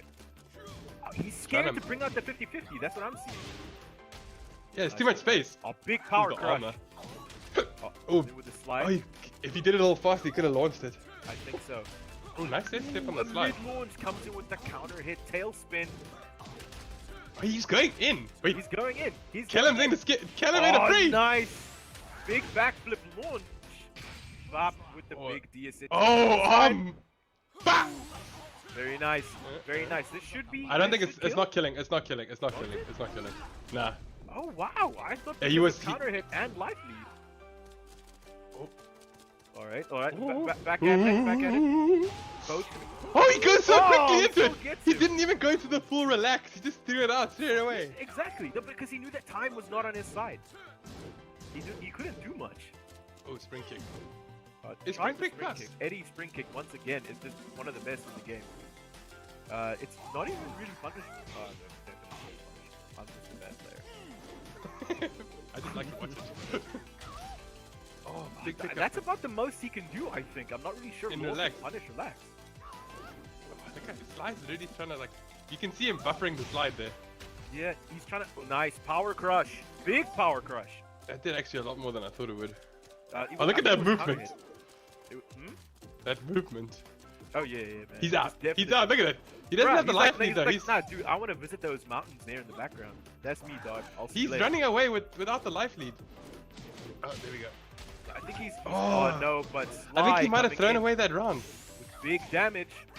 Oh, come on, plus the three. mids! Big rage art. This will Very do a nice. lot, and it stops the clock. It will, but the problem is this won't be enough for Callym to be able to get the round. No, but he stopped the clock. He did. but Oh, no, punish! Oh, he takes the No, that's round! it! Oh, That's it! My man! My man How did he coming in. get that? How? Dude, my man working on these like literal last seconds to try and get it all in. What's the toes again? Oh, you're just hitting the toes. That's the whole thing, dude. Oh, he just I tried the launch there. Try to continue. tried 2 different mix-ups there. Oh yeah. Oh yeah. Oh, Nice. big launch. Gets a float. Oh, he actually gets it. Oh, but he's too far away. It is, yeah. That Ooh, Sly Callum's on really match forcing- point here. Sly, yeah, this is match point. Sly really forcing those Oh. lows. Tries to You know, Daddy One's waiting on the sidelines watching this. He was, but he like I feel like Oh, big this damage. Yeah. No, he's not. He's in rage though. The big combo damage. The unavoidable. Oh. Tries the low. He missed it. 20 seconds left on the clock. Sly in range. Oh, no, Oh. no But launch. does it? Oh, Where we go? Where we go? I can't Where we breathe. go? Oh, gets out Callum that quick. takes it 3-0. No round brown. Oh, did you see? Did you see the aggressive dashing? He did 4 dashing. I've never seen that from him. The I've never aggressive seen him go dash, to that's right at him, and that is 2 for Callym Beukes taking tonight's rounds. GG to Mr. Beukes. Sly, we'll see you later, bro. Yeah, you can try again. Just bring the Sly and Bry loop back in it again, dog. Yeah, we've Thank got you so 10 much. weeks Thank of you so this. much to for watching and checking out this Lekker Tekken. For coming Going at through. it. What did you think of the matches, guys, Mesky? I'm lost for words, honestly. I expected Sly to win for some reason. I'm not even lying. I thought Sly was gonna take it, but 2-1 is not a bad score. But like a no round ban on an infinite stage, that's just expected from Callum. Like 100%.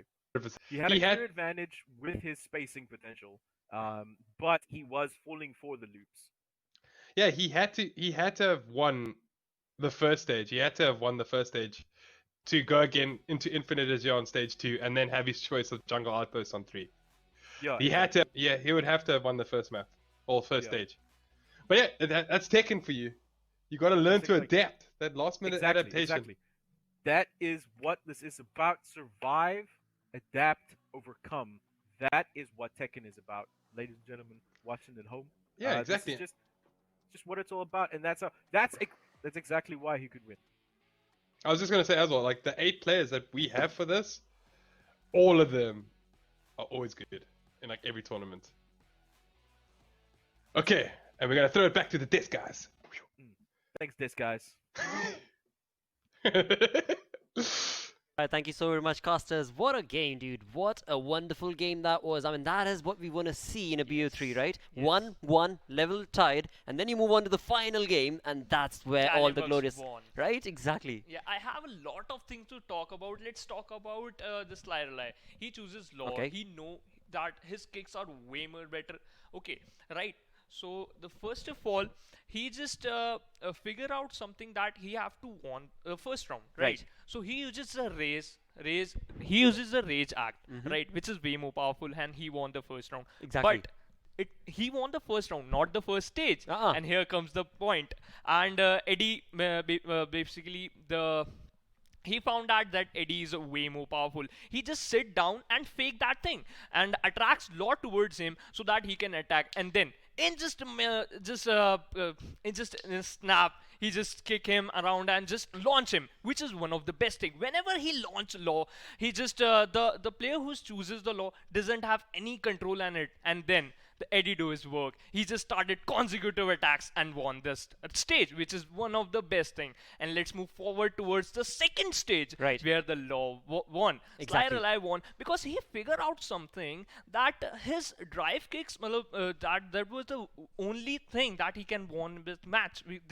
That was the only thing which is going to help him to won the match. Because what Eddie is going to do, sit down that fake thing and launch him. Right? Exactly. And then Law figured out that thing and won on the second stage. And then when Callym lost the match, he thinks about, okay, he's going to choose an infinite stage. So Right. there is no wall bounce, and I'm just going to take him. And if we move towards the second round, he was just stepping back, taking dash back, so he can get more time and more time. And then in just again a snap, he just won that round. He's just amazing.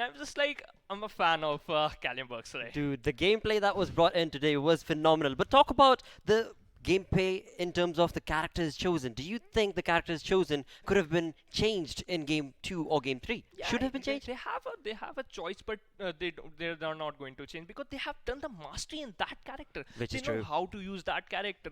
And the Eddie movements are really unpredictable for So Law. true. So true. He's just dancing across the Yes. entire board, and that's what gave him that wonderful victory. This is the rage act, and I was just fan of that rage act. Absolutely. Right here, we're looking at the highlights from this BO3 series, where indeed, as we started things off, Eddie was all over Law. Yeah, that's true. See, that's again consecutive knockouts. He doesn't give any chance to me. You can see that the power is very low of Eddie, but still he tries to manage him, and the Law won that match, which is this is very weird because you don't know what he's going to do. But you look at the Eddie moves; they are really unpredictable. Exactly. You cannot think that what is going to happen next. Absolutely, and that is what brings Callym Beukes his wonderful victory with that ingenious gameplay. Yeah. That was just round number 1. Moving on to round 2, where indeed once again we saw both these characters clash. And They both rage out. yes, The damage is high, and Ellie did again a rage act, which is one more time the very good thing. And let's see toward, yeah, you can see the wall bounce. He's just using wall bounce and consecutive attacks. He's not going to give him any chance, and here's the perfect, which is very nice. exactly. And with that, the scores were tied once again as they moved on into the Yeah, round 2 the gameplay itself. tries. And wow, GG's indeed coming in from Law once again. Okay, as well. Okay, so here we move. Eddie is using his skills like he's just done mastery and he know how to move his joystick and beat Law. And didn't give these slide kicks are way more powerful. Eddie is still confused. What he's doing? I cannot do anything. And that's the point. Callym Beukes play his card. He just changed the arena. Exactly. It's infinite stage. You don't have a wall bounce. Now what you're going to do? I'm just going to win this match. And that's exactly Yeah, what you he can see. did. The second round won also by Eddie, but it's okay. All the 3 rounds I'm going to won by Eddie, right? Yeah, all the 3 rounds won by Eddie, and which is very good. Callym Beukes was 2-1, which is very nice. Indeed. I mean, throughout that highlight, one thing that you, I believe, will also agree with Yeah. is that both these players were commendable in their gameplay. Yeah. They were toe-to-toe, neck-to-neck against each other every single round. Yes. But eventually, the game had to go into somebody's favor. And that somebody today, Yeah. of course, is this Eddie yielding dude called, of course, Callym Beukes. Yeah, Callym Beukes did his homework. Right? It's so Yes. wonderfully, so beautifully. I mean, that was just a GG game coming in from both these players. But again, though, that's just one game on day number 1. There are 8 players in total. And of course, over the next 28 days, all of these guys are going to be battling it out and showcasing that fierce domination all over the board. Yeah, that's true. But if I'm also going to compare one more time. Of because course. If we can see the stats, the top stats, the Rage Act and the grade. The Rage Act Right. given to Eddie was A+, Uh-huh. and the Rage Act was for Law it is B. So obviously Eddie is literally he's no Callym Beukes know that I'm going to use the Rage Act at what time, at what moment. I'm going to get this round and going to win this. Exactly. I mean, on the other side, though, when it comes to SlyRsi, SlyRsi was very sly with his gameplay with Law. You know, he genuinely did try and bring in those slides in his favor. But eventually, though, I mean, again, going back to your point, Eddie is a masterful, I mean, dancer is the best word I can think of right now, because he's just dancing across the board, one game after the other, dancing his kicks all the way through, and Law's just bamboozled as to why and how. How can I stop this havoc? Yeah, SlyRsi somehow noticed that okay, he is using something, so I'm just going to use a wall bounce and do consecutive attack. Right. But then, what Callym Beukes did, I'm not going to give you any chance. I'm Yep. just going to use the infinite stage. Well, that again, SlyRsi was a sly move coming in from you, but GG's indeed, because Callym Beukes wins this match. With that, day number 1, only day number 1 is where we're at right now, where that's just one game. Of course, there are 6 more contenders who are in this Tekken 7. And when it comes to this segment, of course, we are going to be looking forward to some incredible plays from all those dudes. But right now, segment of Tekken 7 does come to an end. Stick around for a very, very short break because coming right up will be Counter-Strike.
Hello and welcome back once again to Umzansi Esports League by Nodwin Gaming. Coming on to you on Jinx TV, of course. My name is Blotto, your host. Joining me on the analyst desk, it is none other than Super Johnny. Welcome, sir. Yeah, thank you for the warm welcome, and I'm super excited. It's going to be a new experience for me as well, watching teams from a different region. And, Oh, yes.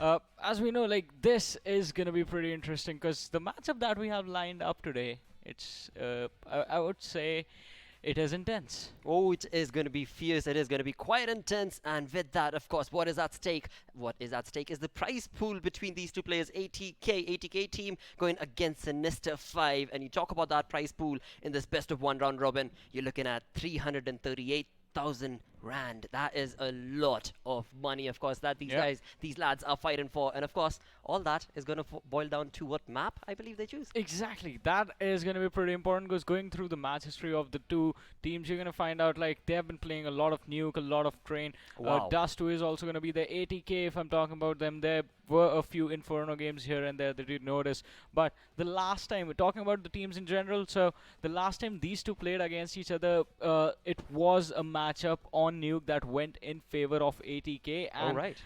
it was a single-digit finish for the side of Sinister 5. So Wow. you have to see that these two teams, they come from different places. ATK, it's a bunch of young guns that have been making a name for themselves in the local scene, and it has been pretty impressive. Their performances, the sort of numbers that they put up on the board. On the other side are the lads of Sinister 5, who are pretty much veterans at the game, have international experience as well, and with experience, you have this thing. You learn how to come back from losses. Exactly, and within that name, of course, sinister gameplay is what I'm expecting from these lads, of course. But as you said, looking at the previous games that they have played against each other, Yep. ATK was the one that came up on top with Yep.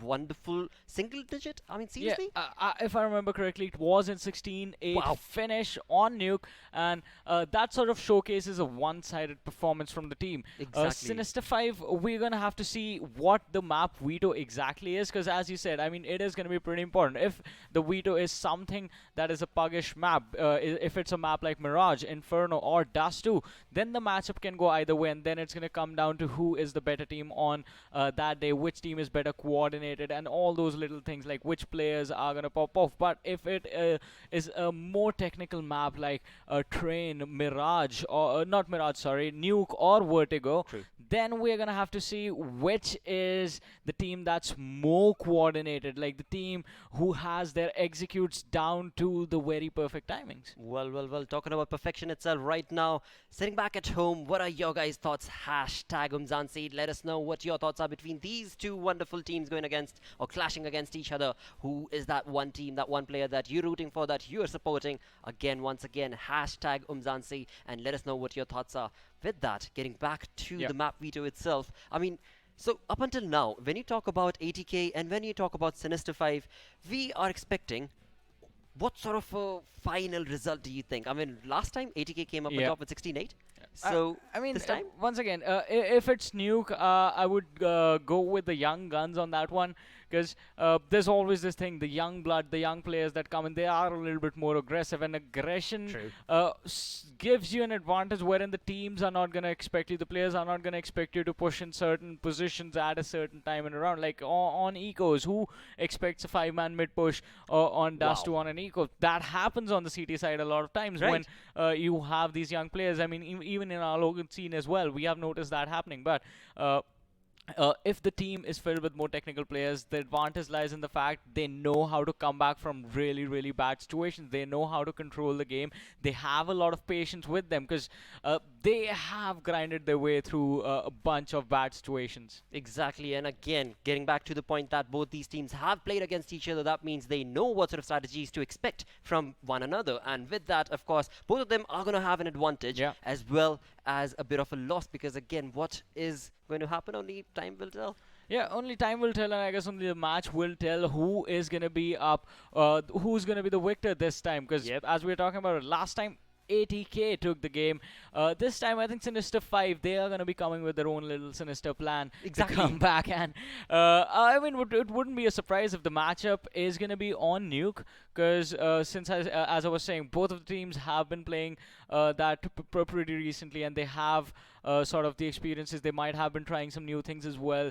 Sinister 5, they knew this matchup was coming their side, so they might have been prepping for this as well. Just looking at the old game, realizing, all right, ATK, this is what we did wrong, and this is how they capitalized, so this is what we have to fix. Well.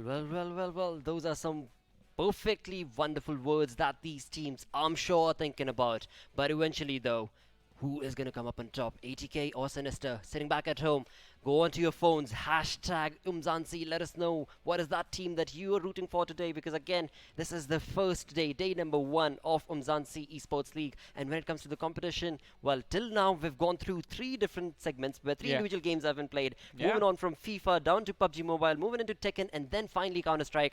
It has been a very fierce, aggressive day from all across the board. And I mean, why not? This is the very first season. This is the very first day. You got to showcase. You got to make a name for yourself. And how do you do that? You do that by dominating your competition. We saw that in PUBG Mobile as well. Oh boy, talk about that. I was watching the matches and they were pretty intense. And Tekken was a close game, I have to say, apart from the third matchup.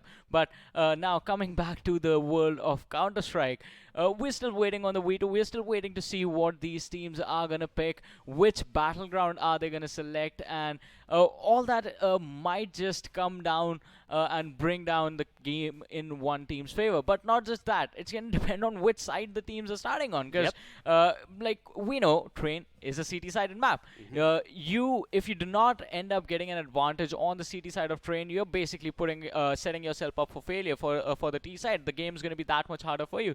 But if you actually manage to play the T side perfectly, you get to double digits. Imagine having 11 rounds and the half switching up 11-4.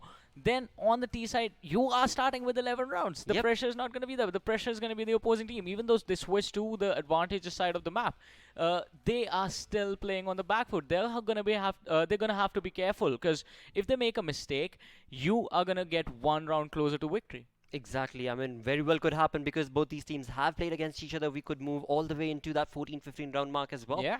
But depends, genuinely does depend, because right now, like we've spoken about, we are waiting on that map veto though. Yeah. I mean, it all genuinely does fall back on the map veto as to what so is much that. suspense. Exactly, so much suspense in there, because I mean, we've already seen how they perform on Nuke. Yeah. Right now, again, when you talk about puggish maps, I mean, they could very well go on with Dust 2 and be like, you know what, we've tried our ballsy approach, we've tried our sinister approach, now it's time to go back to grassroots level and bring it down to the skills itself. I mean, I'd actually enjoy that as well, because as far as if you're going to go into the technical aspect of Counter-Strike, maps like Nuke, maps like Trains, wherein positioning yourself correctly and position of your teammates, every player being really coordinated, matters a lot. If you switch that around with a map like Dust 2, wherein everyone knows each other's strategies, because maps like the map gets played a lot, let's be honest. And you sort of come down to, as you said, down back to the basics. You have these basic strategies wherein, all right, we're going to go for a long execute on A, or we're going to go for a mid to B split on the B side. Stuff like that. Teams know how to counter it as well, but then it just comes down to who has the better aim. And also, it's like most of the time you get to see all those wonderful shots being landed on this map, just because the playmaking potential for individual players is so high. Absolutely, the skills are going to be racking up. Of course, this is just day number 1, match number 1 in the Counter-Strike segment, about to get initiated right now, where indeed we've got ATK ready to go against Sinister 5. And of course, as mentioned by Super Johnny, Sinister 5, I'm sure, is going to be coming in with that revenge factor, coming in with the sinister approach, but that sinister approach will again fall back on that map selection. Yeah, I agree with that. But I think ATK, even they are going to be planning something for this one, because this is going to be their first game. And as I said, you need to start with a victory. If you're not starting with a victory, if you have a bad start to any tournament, it just breaks down a team's morale. It can be the thing that sort of turns into a loss streak for them over here. But this team, ATK, they have a really good standing, and as I said, they are ranked among some of the best teams in the country right now. Sinister 5 also, they make it the top 5 if we're talking about the Counter-Strike scene. But it is going to be a close game. So I am going to predict the map veto is going to come down to either Nuke or Inferno, and a close game with like a 16-12 scoreline. Ooh, boy, oh boy. And if I were to just have you go one step further and Yeah. choose what is that team according to you that will be sitting on that 16 point I mark? don't know. I'm not going to predict the team, but I mean, I'm pretty excited to just like Certainly. get started with the matchup because it is a long journey that we have ahead of us. Yes. Not just in terms of one season, but we have 3 seasons as well. So Two it- seasons in that though. Yeah, but in the sense like you can get multiple teams just coming in, stepping up, Right. and rising to the challenge, or you can just have one team dominate. So those are two different things that are that might just happen. But which is gonna be that one team, or who are gonna be the challenges that arise? Exactly. I mean, when you go all the way back to the Inkosi Super Cup itself, we had 6 teams selected from that moved on into, of course, the Umzansi. After that, they had 2 more teams add on, thus bringing the total to 8 teams in the segment of Counter-Strike, as well as Tekken and FIFA. But right now, we're just talking about Counter-Strike, Yeah. where indeed that last chance was given to those teams, and 2 teams stepped up, moved on forth, and right now, amongst these 8, who is that team that's going to step up and move on forth and create that demarcation that, you know what, Umzansi Esports League, you're mine. I'm here for my 338,000 rands, Yeah. and it is no questions asked that it is going to be my day or the highway. But then again, is it going to be sinister gameplay or is it going to be the 80k gameplay? Again, you guys sitting back at home, let us know what your thoughts are going to be. Hashtag Umzansi, hashtag Africa Esports, and let us know what is that team that, according to you, is going to be winning. Along with that, perhaps what you could do Yeah. is answer this one simple question: what map are they going to be choosing? Yeah, that seems to be the topic right now, and we are all just waiting for the veto. But as you were talking about the what's on the stake for the teams and the players, along with the prize money, there's also going to be the bragging right of being called the very first yes. champions. Oh, yes, that's a big, big thing indeed. The prestigious Umzansi Esports League, now in Africa, ready for you guys to showcase. Step up, and step in and prove your worth. Because if you are playing the game, well, then you very well have a chance to showcase that domination all across Jinx and all across the board. All thanks to Nodwin Gaming, of course. Yeah, it is an interesting opportunity for the players because leagues like they are long lasting, and Right. it is going to be interesting as well. We are going to be here every single week, and we're going to get to see new teams as well. We're going to get to see some old faces, and along with those, we're going to get to see how these teams adapt to each other over time. Right. Because that is going to be interesting if we are gonna bring parallels from the another tournament. I mean, we shall talk about it because Oh, like yes. the question that we have been asking has been answered because we have the veto with us. Oh, yes, we do, and it is Oh. a train pick. My first prediction goes wrong. It is gonna be a train, and an interesting map as well. We did use it as an example. Yep, we did. A map is gonna be CT sided, but who gets to play the advantageous side of the map? Also, T side is pretty interesting because we have seen a lot of teams, be it in the international circuit, come up with really good executes along the lines. And this time around, which team is gonna take the victory? I think that has to be the biggest question mark right now. Boy, oh boy, I'm looking at the bans right Yeah. here, Johnny, and I can see that 80k has started off with the ban of Mirage. Yeah. Moving on. Wow, interesting. I mean, Nuke. I guess they did expect Yeah, did right? expect Sinister 5 to come up with a counter strategy for what happened the last time, and Yes. they did not want to deal with it. So Nuke goes out the window, along with Mirage and Inferno. Those makes like they are okay to ban, but Sinister 5 as well, taking down Mirage and Vertigo along with Overpass. Absolutely, and what's left is Train. Now, where exactly are these teams going to be placed? CT side, T side? Who's Yeah. going to have that upper advantage? Both the teams did not. Oh, all right, that got fixed. It is a Dust 2 ban coming from ATK. I was wondering which team banned Dust 2. Then like it felt like no one wanted to play Mirage. I mean, get it. The map is we call it a Pugger's map, Right. but it is fun to play. It certainly is. Yeah. Every single time you step into it, I mean, it all falls back on the skills that you bring into the table. Yep. And indeed, with that skills, with that domination, with that prediction, it is time to throw it to our casters and get this game started. So it is over to you, Desolation and William.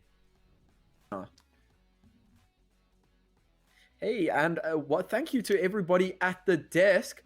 We are going to be getting shortly into the game. We saw William. We saw the team.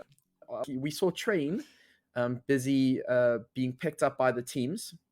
What are your thoughts on this as the last decider, as all of these are best of one? I don't know. I think I've seen 80K working a bit on this map. I've seen them play some other teams, and then tonight we got Sin5 as well, known to be pretty good on this team. I think we've got quite an exciting matchup here for our first game in the Umzansi League. Yeah, and I think 80K. I would say 80K are definitely favored to win this map pick. What do you think? So too? I mean, I think picking up a map like Train benefit Sin5 a little bit better, and they might stand a fair chance to do well on this map pick. But I still think that it would be running through 80K's favor. Yeah, I don't know. There's a new player on the side of Sin5, so it could be a little confusing when it comes to the strats and the synergy. But yeah, very excited. SlyRsi, by the way, the new player on the side of Sin5, very explosive player, very friendly guy. Yeah, actually, I met this guy at a what was this? At a festival for New Year's, actually, not too long ago. So surprisingly, it's quite a small world. But so, go ahead, Daniel.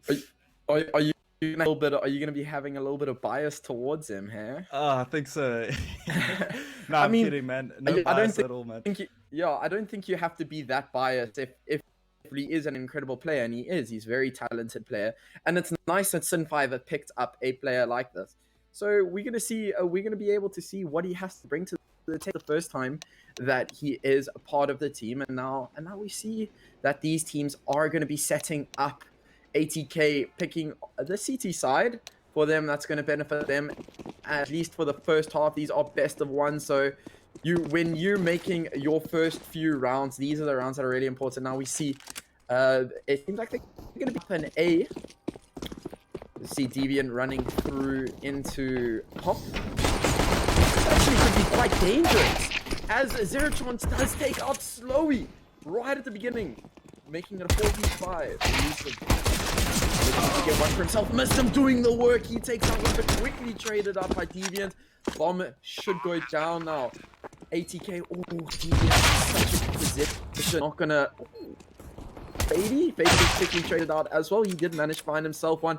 Daro will go down, and this is looking like Sin5's round. Blaze 23 HP left. Yeah, very nice explosive start to the game here for Sin5. Great pistol round coming out there. You can see they put up a lot of distraction there for the guys. IV3 players managing to creep up quite quickly, and yeah, taking full advantage of that. Yeah, and now look at this. Round 2, even though Sin5 won, we see 2 scout pickups, a couple of CZs. I would say that the CZ is probably not as favored as the 5-7 Tech 9 now, after the Tech 9 buff. But it seems like they're going to be going straight into it. Mistim's right there. He's going to be getting himself into Pop Dog quickly. This could be dangerous. Can Elusive take out Mistim? There's Deviant also get tagged down to 56 HP. So they seems like they're slowing down play a little bit. They will be heading sort of towards, just lurking it around towards a main area. Looking out slowly. Oh, missed him! Takes the hit off SlyRsi. The new player got completely taken down so quickly. Fady's going to be taking on 2 of the Zerachance and Lately are right there. Fady needs to do some sort of work with that scout. He's going to be backing him up very quickly. Deviant's making moves. They don't spot him. Deviant's going to get at least one free kill. What? Fady takes out Deviant. I don't even think he was looking in that position. I think he was looking Ivy, and then there was just a person right in front of him, and he said, okay, cheers. Zerachance gets himself one. Elusive gets another. Zerachance with the double. Blaze is in great positioning to be able to take out one of these plays. He needs to take one of these.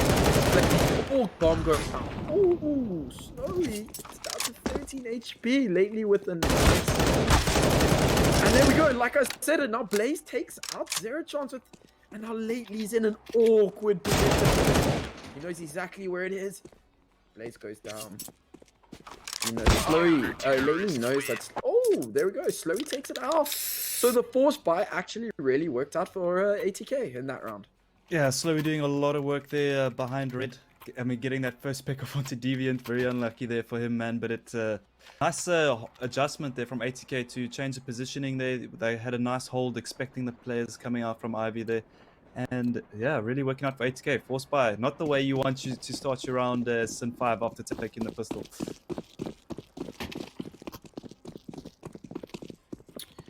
Seems like Sin 5 want to get this round over and done with quite quickly. If a few nades go into there, that's gonna be with 5. Goro takes out one. He sees the lineup and he misses that out, but the rest of his team will sit in there and they will sweep up the rest of the team. I mean, they didn't invest much into that round, so I don't think it was. I don't think they would be too disappointed on how that turned out. Yeah, you can't expect too much of that. They were just looking to get the round done quick. Now we see a little bit of a light buy coming out here for the side of Sin 5, a few nades, a few pistols, and yeah, ATK is still looking to do a lot of get a lot of economy with all the SMGs they have.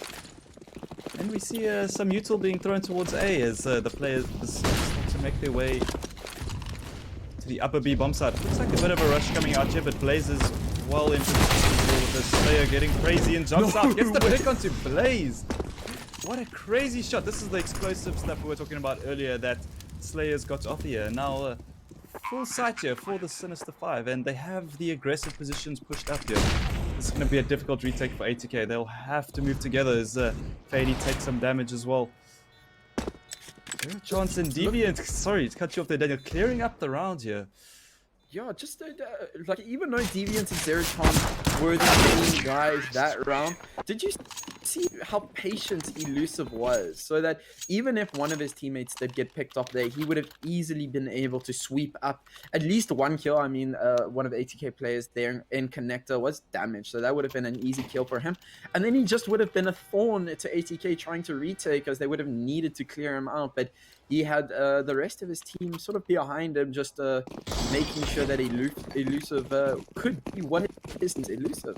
Yeah, perfect light by the round from Sin 5 though. They did everything that was needed to get that site. As you see, they do get the round on the board for it, but we have Deviant coming out onto A to get really aggressive. We have a full buy from both teams here, as Fady gets the first pick onto Deviant.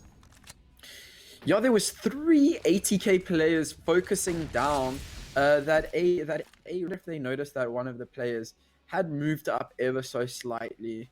Now they've got so much control, but look at this. Lately has already passed into through Ivy. I mean, that they surely should know from this position. Oh, Slayer with another dirty headshot. Just missed him.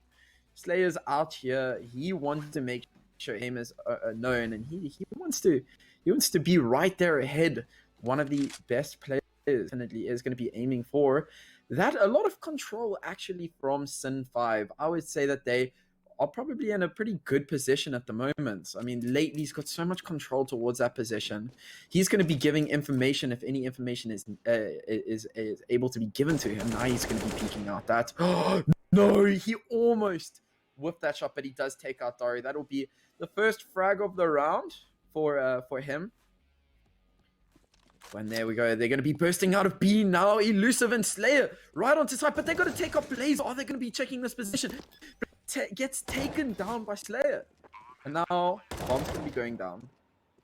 Fady, oh, if he just sat there for a split second more, he would have actually got that. He's now right behind. This is perfect. Now they know that Lately is going to be coming from that A site. I don't think Lately's going to be able to do much about this, but I mean, 5 seconds left on the bomb defuse. Oh, Slowy, nice shot onto Lately there. I don't think Lately was sort of in any position to really retake that. He was in a very awkward position after bomb plant. Yeah, what a scary round there from Sin 5, almost taking that, but luckily Fady there to mop it up. But I mean, look at Slayer, man. Gets 2 really important picks throughout the round. And Sin 5 still not able to get that, but yeah, really nice to see from the new player coming out, bringing a lot of firepower to this Sin 5 team. Nonetheless, great round there from ATK to recover that. Yeah, Blaze is having a little bit of a slow game, but that will matter too much he sort of sits down and he plays that sort of role, you know, where he will frag out where he needs to, but if he doesn't need to in the rest, then he's doing them happily. Oh, the double peak! Oh, that was dirty. Demon and Elusive working so well as a unit there. This could be dangerous for Fady. I mean, it's Mistim. Mistim's pushing out onto A main. Now he's gathering so much information. He's going to be peeking out. He's going to be seeing 3 players. He gets the first, and yeah, he decides to say, okay, I got enough from that. I got enough value. Now they know I'm here. Now they need to try and get me out, push, or they need to sort of force that position where they're going to be pushing into Ivy, where obviously ATK, well, Fady's going to be holding sort of towards Ivy there. He's going to have the advantage and know where the majority of the players now. We also see SlyRsi now holding it up with the Mistim. Deviant's going to be the first one to try and peek out. There's so many angles that he has to try and clear. This is going to make it nearly impossible for him to get the first frag, and there's no trade potential there. Mistim finally gets back out. Sort of holds his hand towards that position. Ooh, Elusive. Oh, it seemed like they were going to peek out at exactly the same time now. Elusive gets a pick onto Mistim, and that's going to call for the charge right onto side. Blaze is not far behind, though. Elusive sees this. Oh, he gets mollied through. 13 HP. Elusive still gets the pick, and somehow Sin5 scratch that round into a win. Great stuff from Sin5. Yeah, I can't believe Sin5 managed to pull that one back. It looked like almost like it was going to be over. There was 50 seconds left. They were trying to clear out Mistim, and yeah, nice round there from Sin5. They got all the picks they needed to get onto the site there. Unlucky timing there for Mistim and Elusive there. It looked like they were going to swing at each other at the exact same time, but yes, Elusive getting the advantage over that duel there, and yeah, setting 8K all the way back to Eco round once again.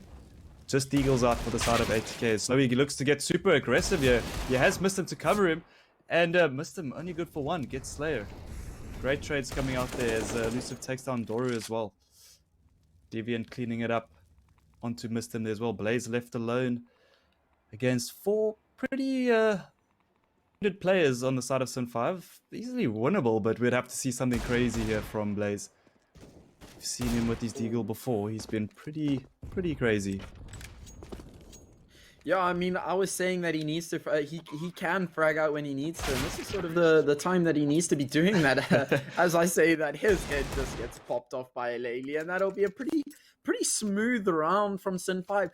We see them being able to nicely nitpick at like the ATK's positioning, and sort of abuse the fact they would be in maybe an unfortunate position, and then just sort of nitpick at them slowly but surely, and they take the rounds. Yeah, it's a strange game so far. It's very back and forth at the moment. So yeah, things very even at the moment. We see Sin5 actually doing well considering they have the new players in the team at the moment. They have Lefty as well. We haven't really spoken much about Lefty, but this is also a great addition. As Zero Chance takes down Slowly, and Deviant getting Fady with the trade. I mean, these two Deagles could do work as Mistim gets himself a first, but Deviant then trades out. As well, Slayer again just popping heads. This guy is playing absolutely phenomenally. At the moment, that was winnable for ATK at a point, but then Sin5 quickly just pushed it up, and now we're going to be seeing ATK buy up for themselves fully. Doru still needing to get a kill on the board. It just looks like ATK are just not here today. They're looking very slow compared to what we normally see used to seeing them. Yeah, I mean it's been quite a while since we've seen them play. Actually, it's been quite a break for the guys and everything, and yeah, it's very nice to see them back in action here. Slowly gets the first pick onto Zero Chance there. We have the B rush coming in here, big hold for Blaze, but doesn't manage to get one. And Slowly gets 2 there with the return, almost gets a third, and 2v4 situation here. Elusive trying to get Mistim. Very unfortunate there for him, not able to get that kill as he flashes out. Tries to assist his teammate, and Doru just takes him out. Nice response there from ATK, losing only 1 player in this round. Yeah, but like the thing about that round is that was very weird and very awkward. I don't think Slowy's going to get away with that too many times. I mean, I don't think he should have gotten. Maybe he should have gotten the second frag, but definitely like not the third. He should have been taken out. At least they they should have cleared out the connector position a little bit better than what they did. I don't That think was- Slowy's going to be able to get away with that sort of gameplay It again. was Too quite many a good times. read. Quite a good read there from Slowy. He immediately killed the player A main, and then he heard, oh, must have been a call. But he rotated there so quickly. He was able to get 2 players while they were running onto site. And yeah, great stuff from Slowy there, making himself available around the whole map so quickly. It's what we like to see out of the AWPers.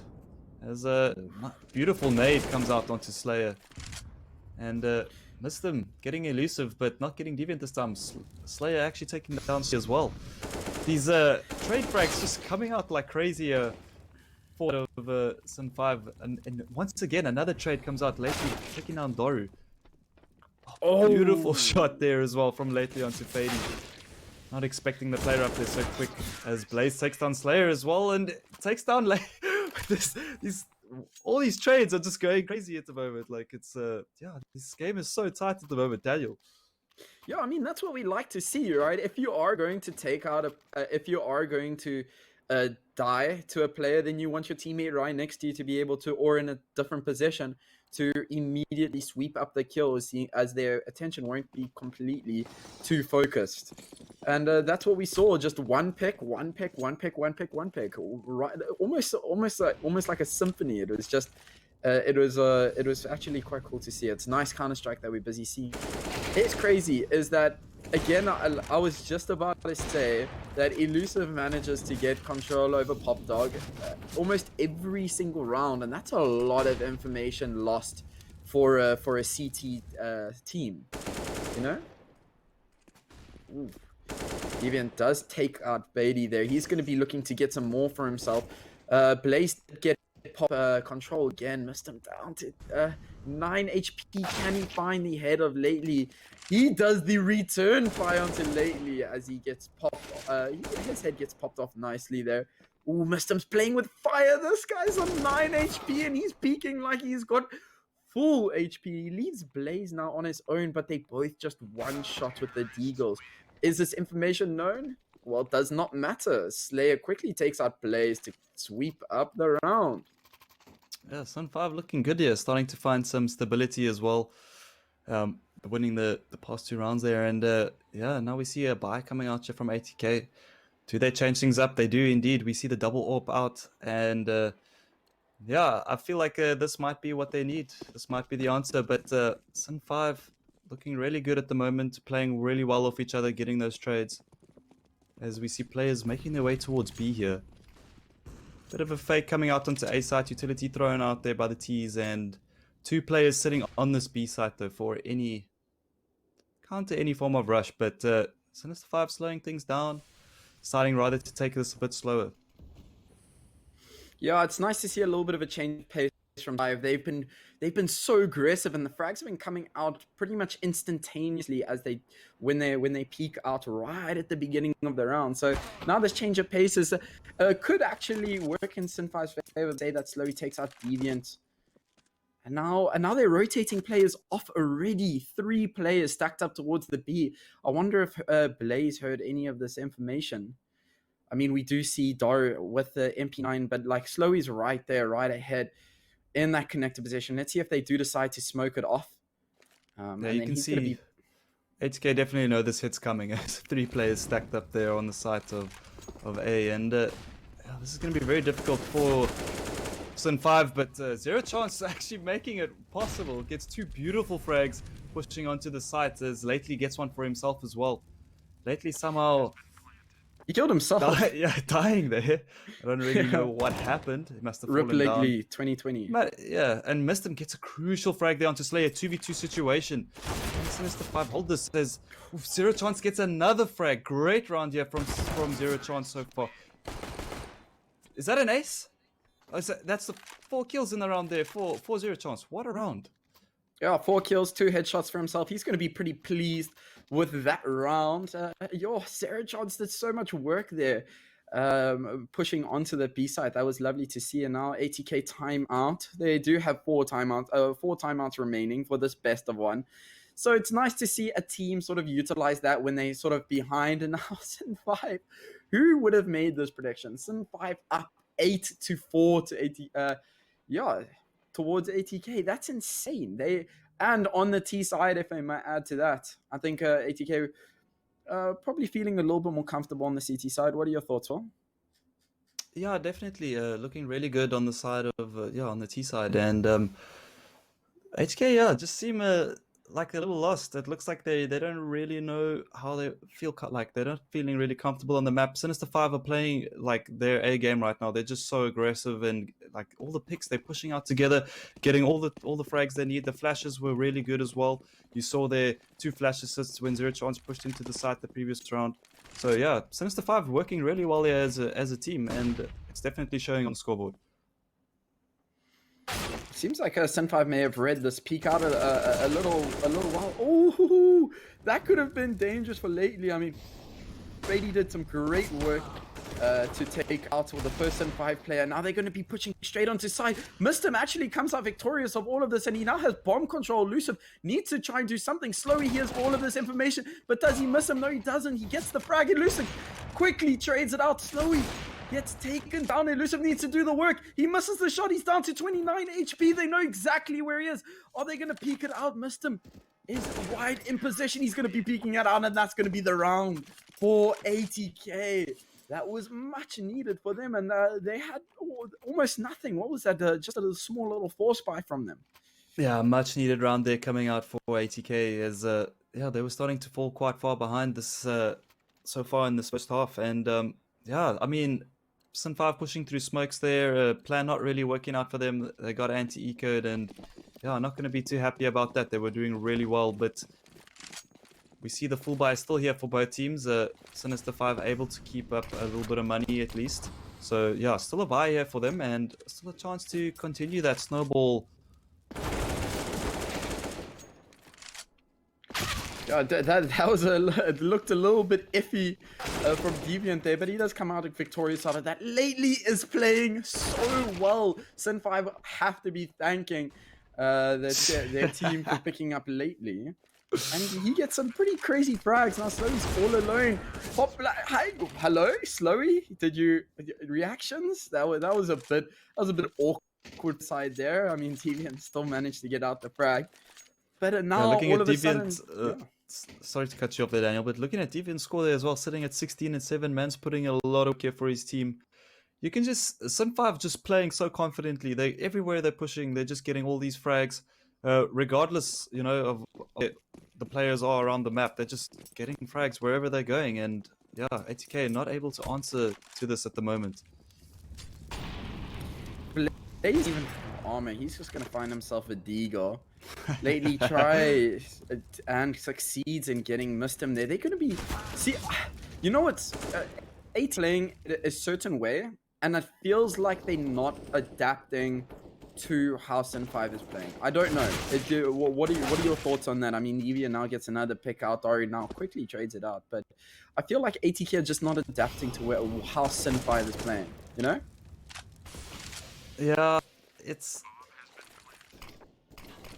the way they just pushing out, and like ATK just not hitting their shots, Yeah, but at least Dari will find himself the first. This is the last round of the half. They're going to be wanting to take this round up. I think Sin 5 are definitely going to be happy with 9 rounds, but if they manage to put a 10th onto the scoreboard, then hallelujah for them. Dari needs to try and get this frag out, and he doesn't manage to do so. Sin 5 take the half 10-5. This is a great position for them. I think they're definitely going to be feeling super confident at the moment, and they're in the line for a victory in this best of one. Yeah, solid half here for Sin 5. They would have, great. I'm sure they love the score they have at the moment. HK probably quite disappointed with what they have, but we get to see them on the T side now, where they get to dictate the pace of the game now, and hopefully we see them come alive, as Sin 5 looking to run away with this one rather early. Yeah, I mean, ATK definitely have to wake up pretty quickly. And as I say that, Fady gets taken down. This is not looking good for ATK. They need to win this pistol round. Dome manages finally to find a frag. Deviant trades him out. Like you were saying, there's just trades left, right, and center. Deviant gets taken down now. 3v3. Bomb is planted. Ooh, down to a 2v2 now. Elusive, he managed to get himself one, and then Mistim quickly traded that out. Mistim's in a great position, and if he can just make sure that SlyRsi doesn't get taken down, Mistim can sort of hold this position here. As we do see Mistim peeking out onto Zero Chance. He actually managed to get that frag. Elusive is here on side. I bet he doesn't even know. This guy is so stealthy. He's going to be defusing the bomb. No ways is he actually going to peek out, stick it. As peeks out there, he's going to be getting himself the round. And that, like I was saying, ATK needed that. First round of the second half goes to ATK. Yeah, now they have a bit of a chance to come back into this game here as yeah, we're going to see Force back here from Sun5 as they are playing pretty confidently. So yeah, definitely a good call coming out there from Sun5 to answer straight back. And we saw three Mac-10s coming out here for ATK as well as a Galil and an AK. Yeah, I mean, they don't want to let ATK get into their groove and their stride, right? So they were like, you know what's good? We're 10 rounds to 6. We're 4 rounds up to ATK. So we're just going to buy it up and not let them get into their groove and hopefully take the round from them and then just sort of smash a few out after that. That's going to put the Sun5 at a good position if they do manage to get this. Elusive now again behind the players when they're not looking. He just manages to do this literally. Oh, 1 HP. That nade was beautiful. They were doing the double stack of CTs. That's actually pretty beautiful to see, trying to take out their position. But Fady does sweep that up, and then the last frag also going towards ATK, and ATK bring up that round slowly but surely, trying to tie up the scoreboard. Yeah, now this should be a free round here for ATK. Not much investment going in here for Sun5. We do see a couple of nades though. We could see an A main explosion here. But we'll see how ATK decides to play out this round. Oh, Fady is going to get decimated. Making his way. Oh, this with is going a to be beautiful. Oh no. Wait, how many is it going to get? Elusive goes into it as well. All of the nades have been used. They didn't actually manage to get that much. I think they only did about 100 damage. Ooh, lately. Ooh, takes down Fady and missed him, but he quickly get answered out. I mean, they did manage to get 2 frags. Those nades, that was 4 or 5 grenades, HE grenades, and it only managed to do about 100. I'm surprised we didn't see more damage there. I thought this was definitely it for the 2 players inside A main, but yeah, clearly not the case there for the guys. But yeah, we see a buy finally coming out here for Sun5. We see Elusive hasn't bought yet. We could see a reset on the round here. Elusive might have timed out South African internet. Quite a common talking point we have throughout all the series. Yeah, not great to see. Fortunately, that did not happen mid-round with a big investment. I think he had 5,900. Yeah, I mean, that would have been terrible. If he managed to drop on that round, but yeah, fortunately not the case, and we see the pause coming out here. Yeah, I mean, if it's any time to sort of lag out, it's at the beginning of the round. If I am correct, as soon as damage has been dealt, then you can't reset the round. So if it's at the beginning of the round, they can just say, "Hey guys, can we please get some sort of just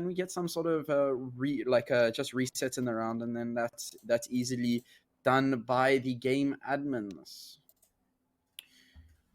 ATK sort of climbing up slowly but surely.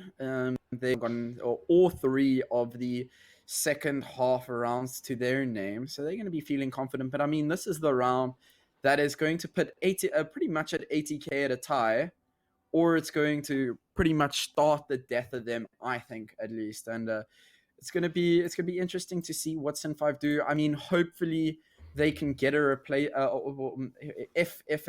Who was it? It was Elusive, right? Elusive. Yes, who timed out? Yeah, was Elusive, 100%. Yeah, so it would be nice to see get his internet back up and running. I'm assuming it was an internet issue. as it seemed like he was just sort of sitting there in spawn and then he disconnected out. So it'd be nice if we can get him back onto the game and get this game running, because I mean Sin 5 are 2 rounds ahead, at least for now. They managed to pick up the first half 10-5 to 80k.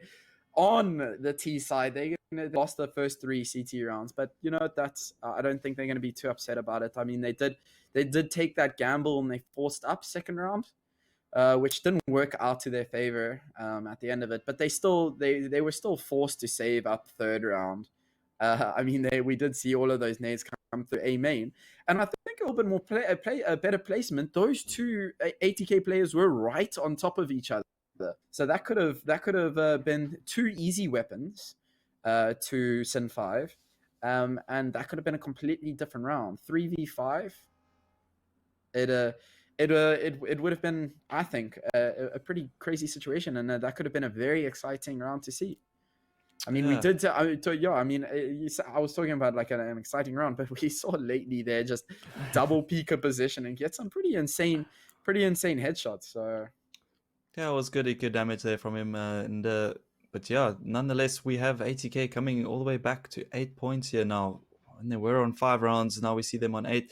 And yeah, right back into this game. So pressure is on. Sin 5, this is your game to lose. You guys got to step this one up.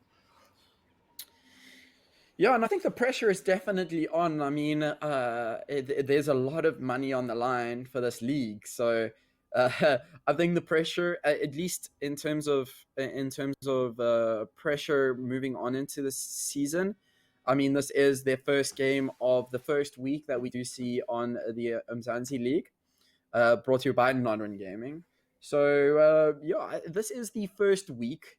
And I think they're just going to have a little bit of a jitters. I mean, 80k didn't play in the Nodwin Cup for quite a while. So this is the first time that we're actually seeing 80k back here for the UMZANSI League. They were one of the first 2 teams that were in, I think it was, if I remember correctly, it was Goliath and 80k that were both invited from the first monthly final cup from the Inkosi Cup. This is where these teams did come from. They came from the Inkosi Cup that did run through the South Africa's lockdown since the beginning there. So it was about 3 months ago, I would say. Yeah, these guys have been together for a while now, so we're expecting great things from this team. Yeah, and I definitely did not expect Sin 5 to be doing this well, considering they got 2 new players in the team. And it seems to be working out really well for them this game. They just, everyone's shots as well. Sin 5 really looking good so far, yeah. Yeah, I would say that the individual play from Sin 5 definitely coming through. I mean, we see that individually, like lately, and Slayer, both of the additions to the new team, they've just been hitting their shots, like you said. Every single time that they need to frag out, they get a lead one, or they'll get a trade through, you know? So I feel like our observer can barely keep up half the rounds because there's just trades going left, right, and center, or there's just entry frags coming out all over the map for Sin 5. Like, it's so explosive. And yeah, man, it's these rounds. Also, it's been quite a quick game as well. The rounds have been over pretty fast. We don't see many defaults coming out. We see a lot of set pieces coming out on the side of Sin 5. On the side of Sin 5 as they were on the T side, and yeah, they were looking really good. Very surprising, considering they had the 2 fresh players, of course. Yeah, and it's going to be interesting to see what 80k can bring to the table on their second half on terror side. If they have some tricks up their sleeve, if they've been practicing this map at all, and see if they can sort of get some sort of sneaky maneuvers. I mean, we saw, who was it? It was Deviant and Elusive, right, that were doing the double stack pop drops the entire time, and even when they weren't doing the double stack, they Sin 5 still managed to get pop control majority of the time. So it seems like Elusive being on LTE Ooh, He was buying a data pack, so we could resume. Oh no! I really hope his internet is gonna be stable on that LT. Buying the Yeah. data pack, the That's life of the that's a African gamers, factor. man. Talking about life of a gamer, Ooh, Slayer. unfortunately did miss 2 of his shots, but doesn't matter. Elusive is there to help him out. Slayer does finally connect onto Slow. Some pretty good positioning. I feel like they should maybe slow down play a little bit more, and wait for Fady to make some sort of action here. I mean, he is so great. I would say he's probably the best player at working through positions and get some sort of advantage on a nearly impossible situation. Oh, we see Doru here doing some work. It's a beautiful shot onto lately. 2v2 situation here. Zero chance. Timing, unfortunately, just not working out for him. And Deviant left alone here in a 2v1. Very low HP as well. This is going to take a miracle for him to clutch. Misses his shots onto the T players there as they decide to go up. Run straight to B. I mean, if it's any person to do it, it is Deviant. I mean, he almost got the line up there, but Mistem did take him out. See what HK tried to do there. They tried to catch the Sun5 off guard with a quick rush outside. I don't know if that was their play from the get-go, but I can definitely see the long timeout coming in being a factor here, trying to catch the guys off guard. And almost failing there for them. It was a 3v5, I believe, and the boys from HK managing to pull it back. Great stuff there from them. Yeah, Dory hits a pretty insane onto train about halfway through the round, just before bomb plant. And now Sin5 haven't really invested too much into this. They've used all of their util. Slowy's just going to be the sort of grunt player, sort of making sure that he gets some sort of information.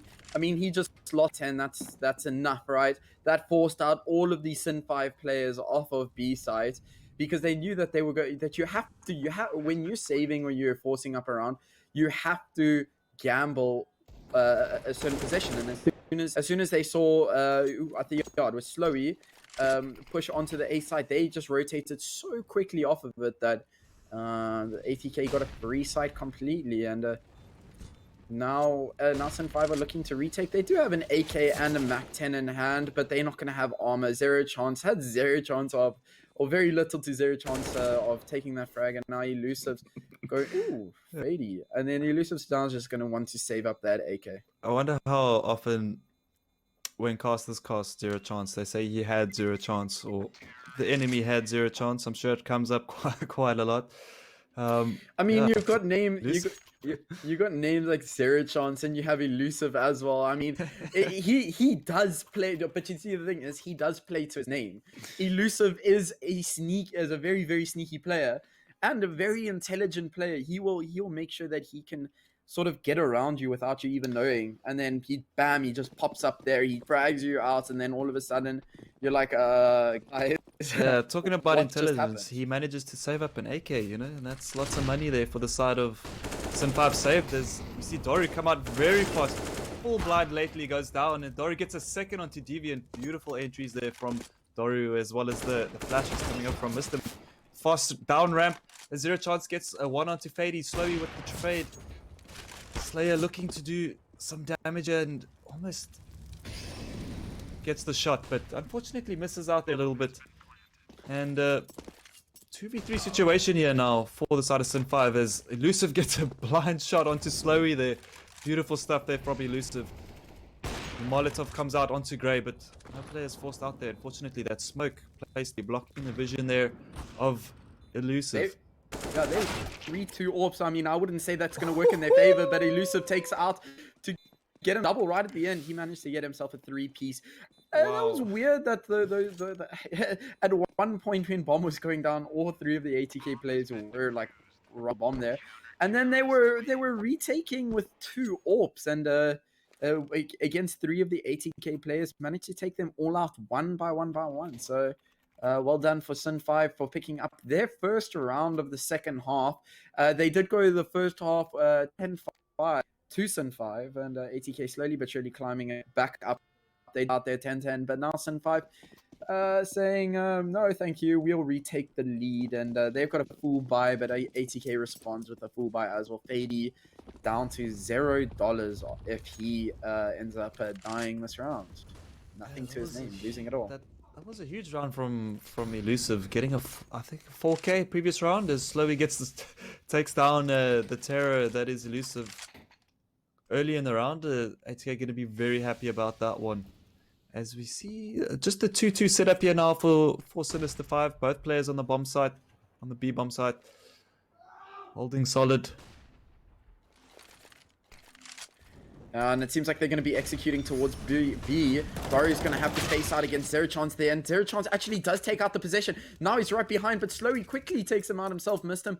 Also getting a frag. And now this round is going to look pretty confidently towards ATK side. I mean, they did the round previous now to Sin 5. Oh, hello? Missed him? Okay. I mean, I guess they wanted to take out that AWP. And Fady manages to achieve that, but missed him. Gets it taken. Does have a lot of economy though, so I don't think he's going to be too upset about losing that AK set. I don't think Sin 5 are going to be too happy about losing that round as well after we saw Elusive with that beautiful play the previous round. But straight on to a bit of the half buy side of Sin 5. We have an XM gun we always love to see, as well as a scout and an M4. And then yeah, full buy on the side of ATK. We see players on Sin 5 getting aggressive down Ivy. A lot of information gained there, but Slowy is holding it off there as Lately tries to gets a tag off onto Mistem. And the players on the side of ATK grouping up outside of A. This is definitely going to be an A hit there. Committing as Deviant gets a beautiful shot there onto Fady. Two players really low on the side of ATK. This is doable for Sin 5. Beautiful trade there also coming out from Mistem. Yeah, and Zerochance, the sort of one that needs to make a play now, is there all of their attention sort of focused on Oh, Slurry gets a nice beautiful pick onto Slayer.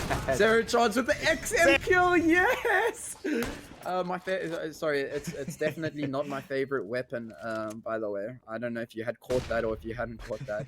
Lately sort of stuck in this position with the scout. I love the XM and Lately actually did tag him out now twice. No, it doesn't get the frag out, but yeah, the XM is by far my favorite weapon. Blaze does take out Lately there. I think Lately was just sort of panicking a little to sort of get out of that position so that he could get some advantage.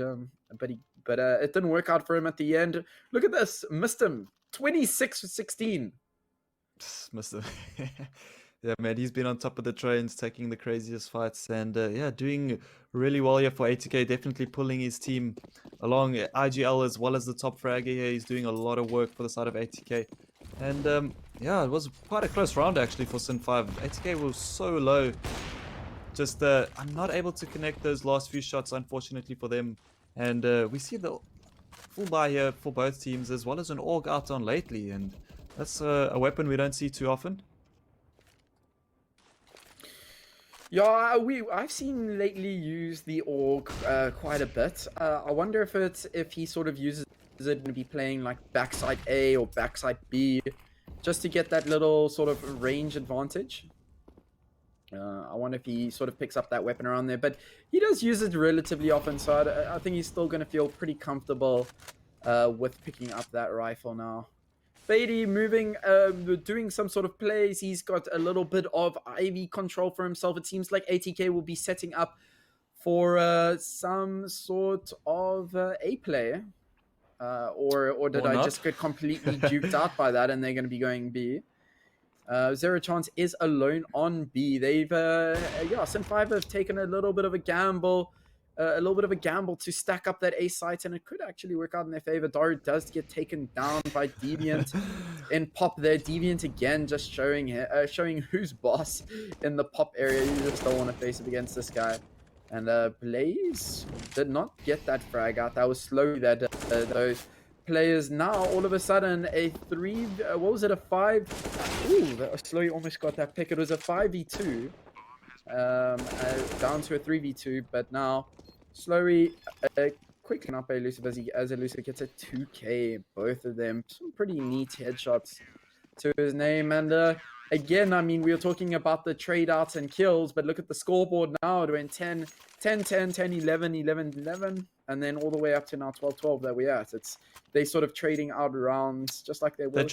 They're trading out the lead as much as they're trading players in the game between the two guys. This has been such a back and forth game here with Sun5 and ATK. Great CS to be watching here. And yeah, well, we see that a little bit.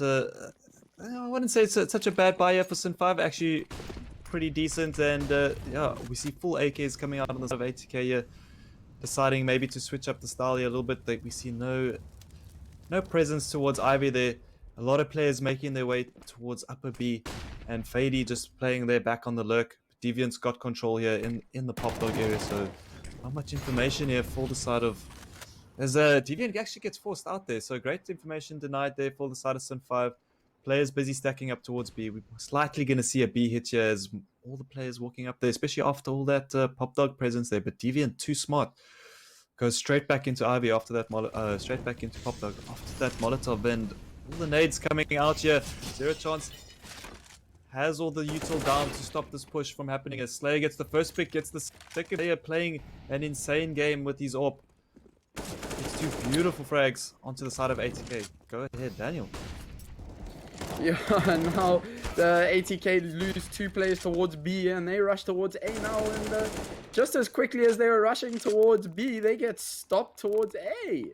And now Fady's left on his own. I mean, he can make this work. He makes these absolutely insane plays like I was speaking about earlier.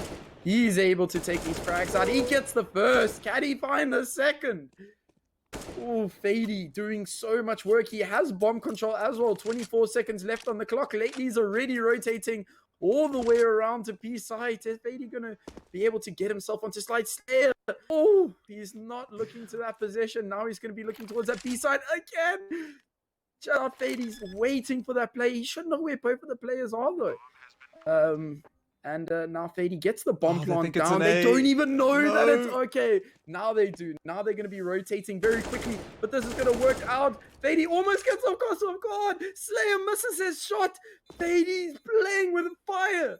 This guy does not know when to call it quits and get himself into a safe position. Both of them down to 47 HP and 42 HP. They know exactly where it is. No, never mind. Slayer's put himself down to 1 shot. He gets taken down. Fady's waiting for the second, and he gets the second. Word. He wins this round.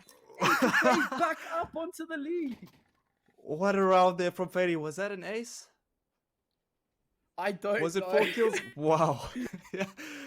See the timeout coming out there for ATK as well, man. Wow. I'm sure they got to calm the nerves a little bit. Fady, what a tear there from him, man. I think that timeout was... excuse me. I think that timeout was for me, to be honest with you. I'm glad they gave you a timeout. That was insane. Like I was saying, Fady's just able to do that, you know? Like, we've seen it time and time again in the Inkosi Cup, the predecessor to this tournament, that he's able to make these sort of wild plays. I mean, even with that was lately rotating all the way through, but it was an A site. The problem was yeah, it sort of allowed him to get into. Well, it didn't really, because I think Slayer sort of catched him while he was moving, and they knew exactly where he was the whole round. We see Elusive getting slowly down here as well, but yeah, man, I feel like it was just timing a lot, you know, rotations coming out at certain times, and it just, yeah, the way Fady played it as well was just beautifully. It all worked out really well for him, and yeah, we see. Oh, lately, you absolute monster. Lately's been hitting these crazy shots with the pistols, man. That kid is absolutely insane, and he's got a bright future in South African Counter-Strike at the moment. He's sort of slowing it down. They're going to be waiting for some sort of presence from Sun5, just at least to know where one of the players are. Play slowly but surely making his way forward. Mistim's also going to be doing the same, just sort of working around the A sites, getting some sort of control. And with that one smoke, they've completely smoked out all 3 of the players from Sun5. I mean, obviously, this knowledge won't be known to ATK players there, but they are. And a pretty quick round. If ATK manage to frag out those players or sort of sit down in that position, Slayer gets the first. System should know where at least one of the players is. How did he get that frag? He sprays him from under the train, you can see.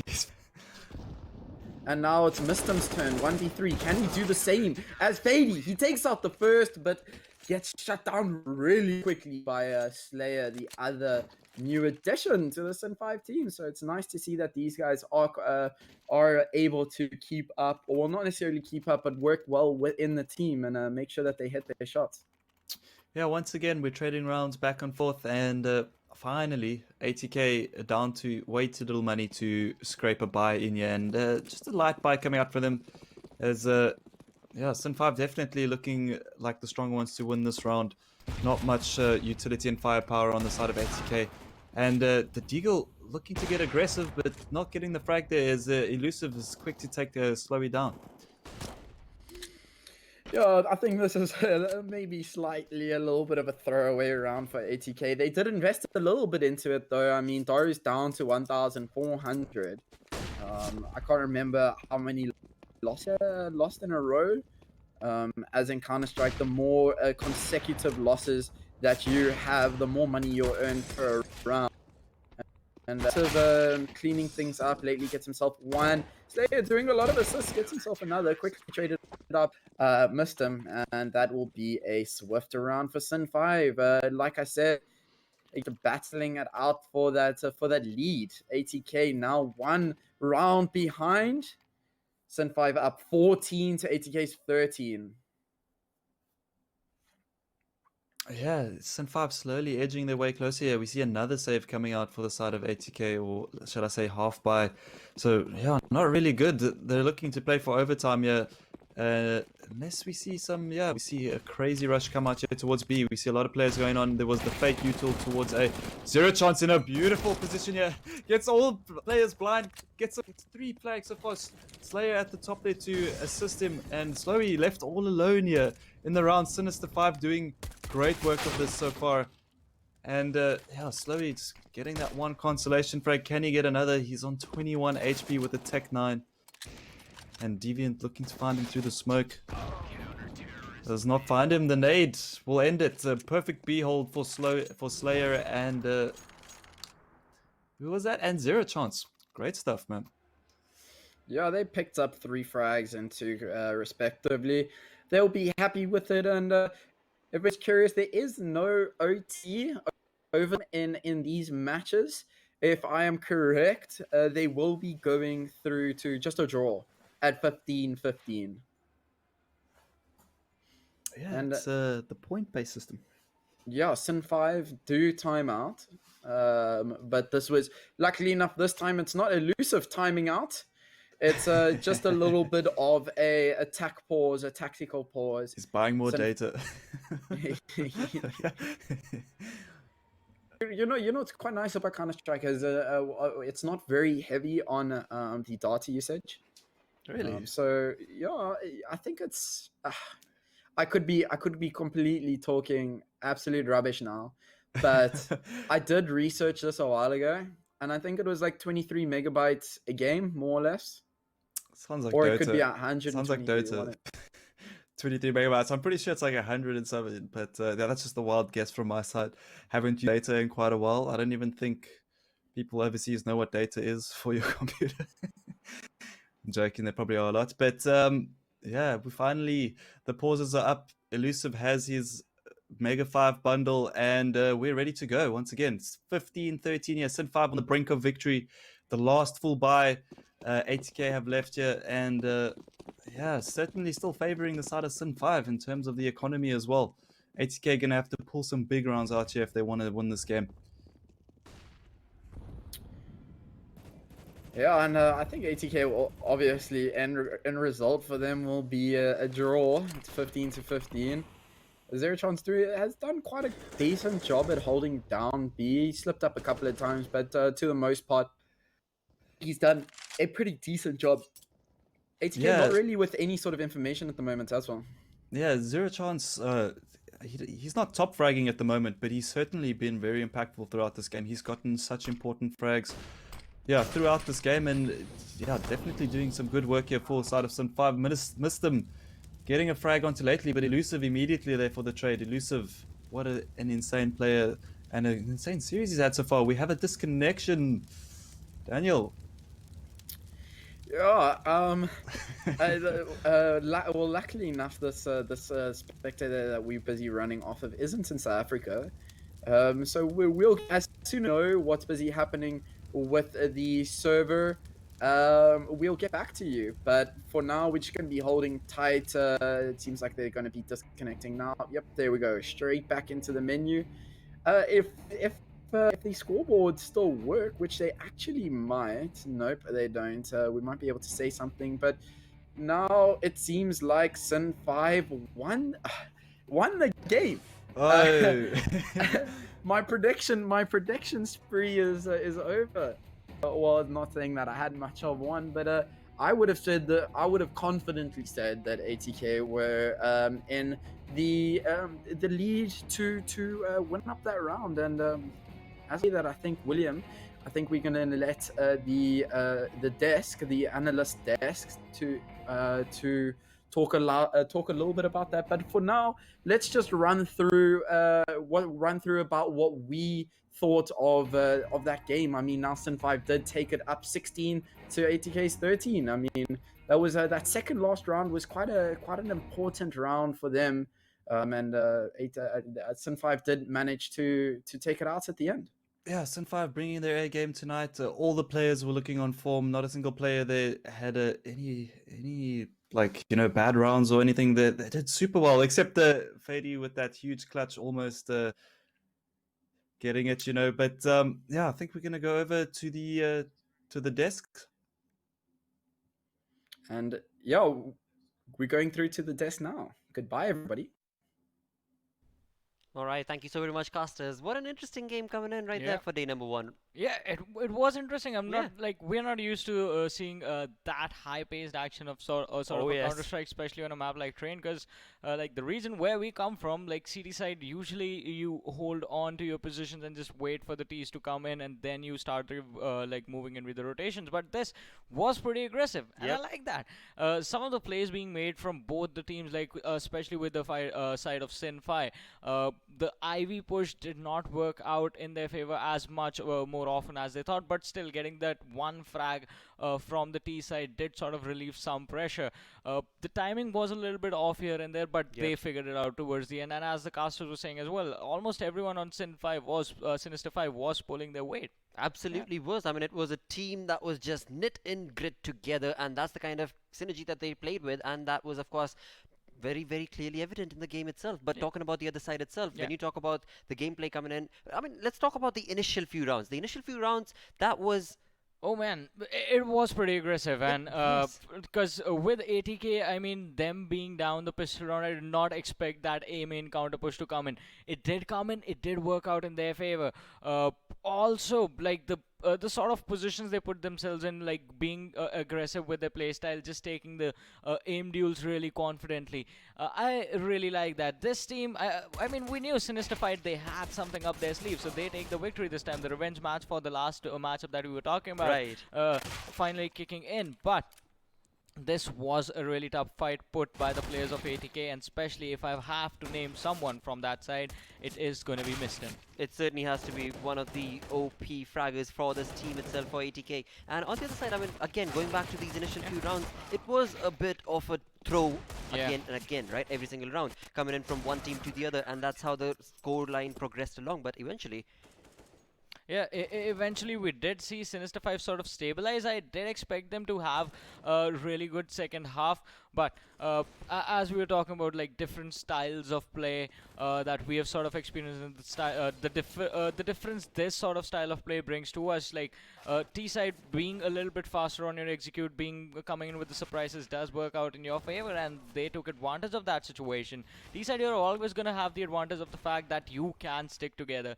You have the element of surprise of being like 5 men coming in from one direction and just overwhelming the opponents with the numbers that you have. But on the CT side, you get the better position, like just being on in control of the Z connector already, switching from the A to the B side to support your teammates.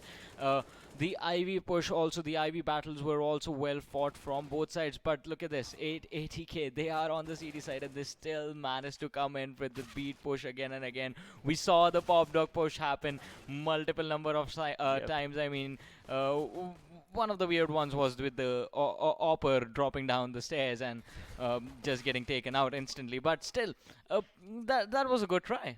That certainly was, and right here we can see that when the round switched along, that's where the story completely swooped. Yeah, it was interesting because 80k did manage to make a really nice comeback. They did set them up selves for success, but it was the final few rounds wherein Sinister 5 sort of stabilized themselves and did sort of get the momentum going. They were able to stop 80k again and again.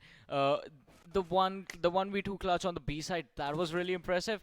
But apart from that, 80k, it was all about the aim battles for them this time around. Wherein for Sin 5 on the CT side, it was more about, alright, let's just hold on. We have to wait for them to make a mistake, and we'll just capitalize on that.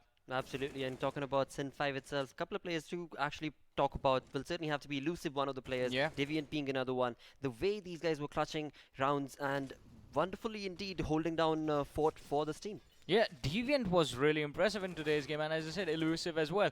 We were, the casters were like telling us like, alright, he had to go buy a data pack for himself because he was playing on LTE apparently, and that, for some reason, I do find that impressive because we have sort of gotten used to having an unmetered connection, but playing on metered connection, especially with the stability issues, the man did a pretty good job. In that last round, in the second last round, the Tech 9 push coming in on the B side as well, that was a little bit risky. They did take the risk, they did lose it. Going into the buy round, the last one wherein Sinister 5 took the victory, I think I realized it was going to be a hard fight as soon as Mistum was the first one to be taken down. Exactly, and with that, the most valuable player for this game, or from this game, comes up on our screens in any minute now, and we shall see it. Will probably be Deviant indeed. Makes sense. Impact rating of 1.31, 29 kills going into the game. So close to the 30 bomb.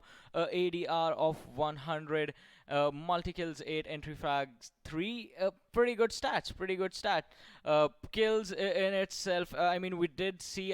We were talking about this as well. All right. So the squad of Sinister 5.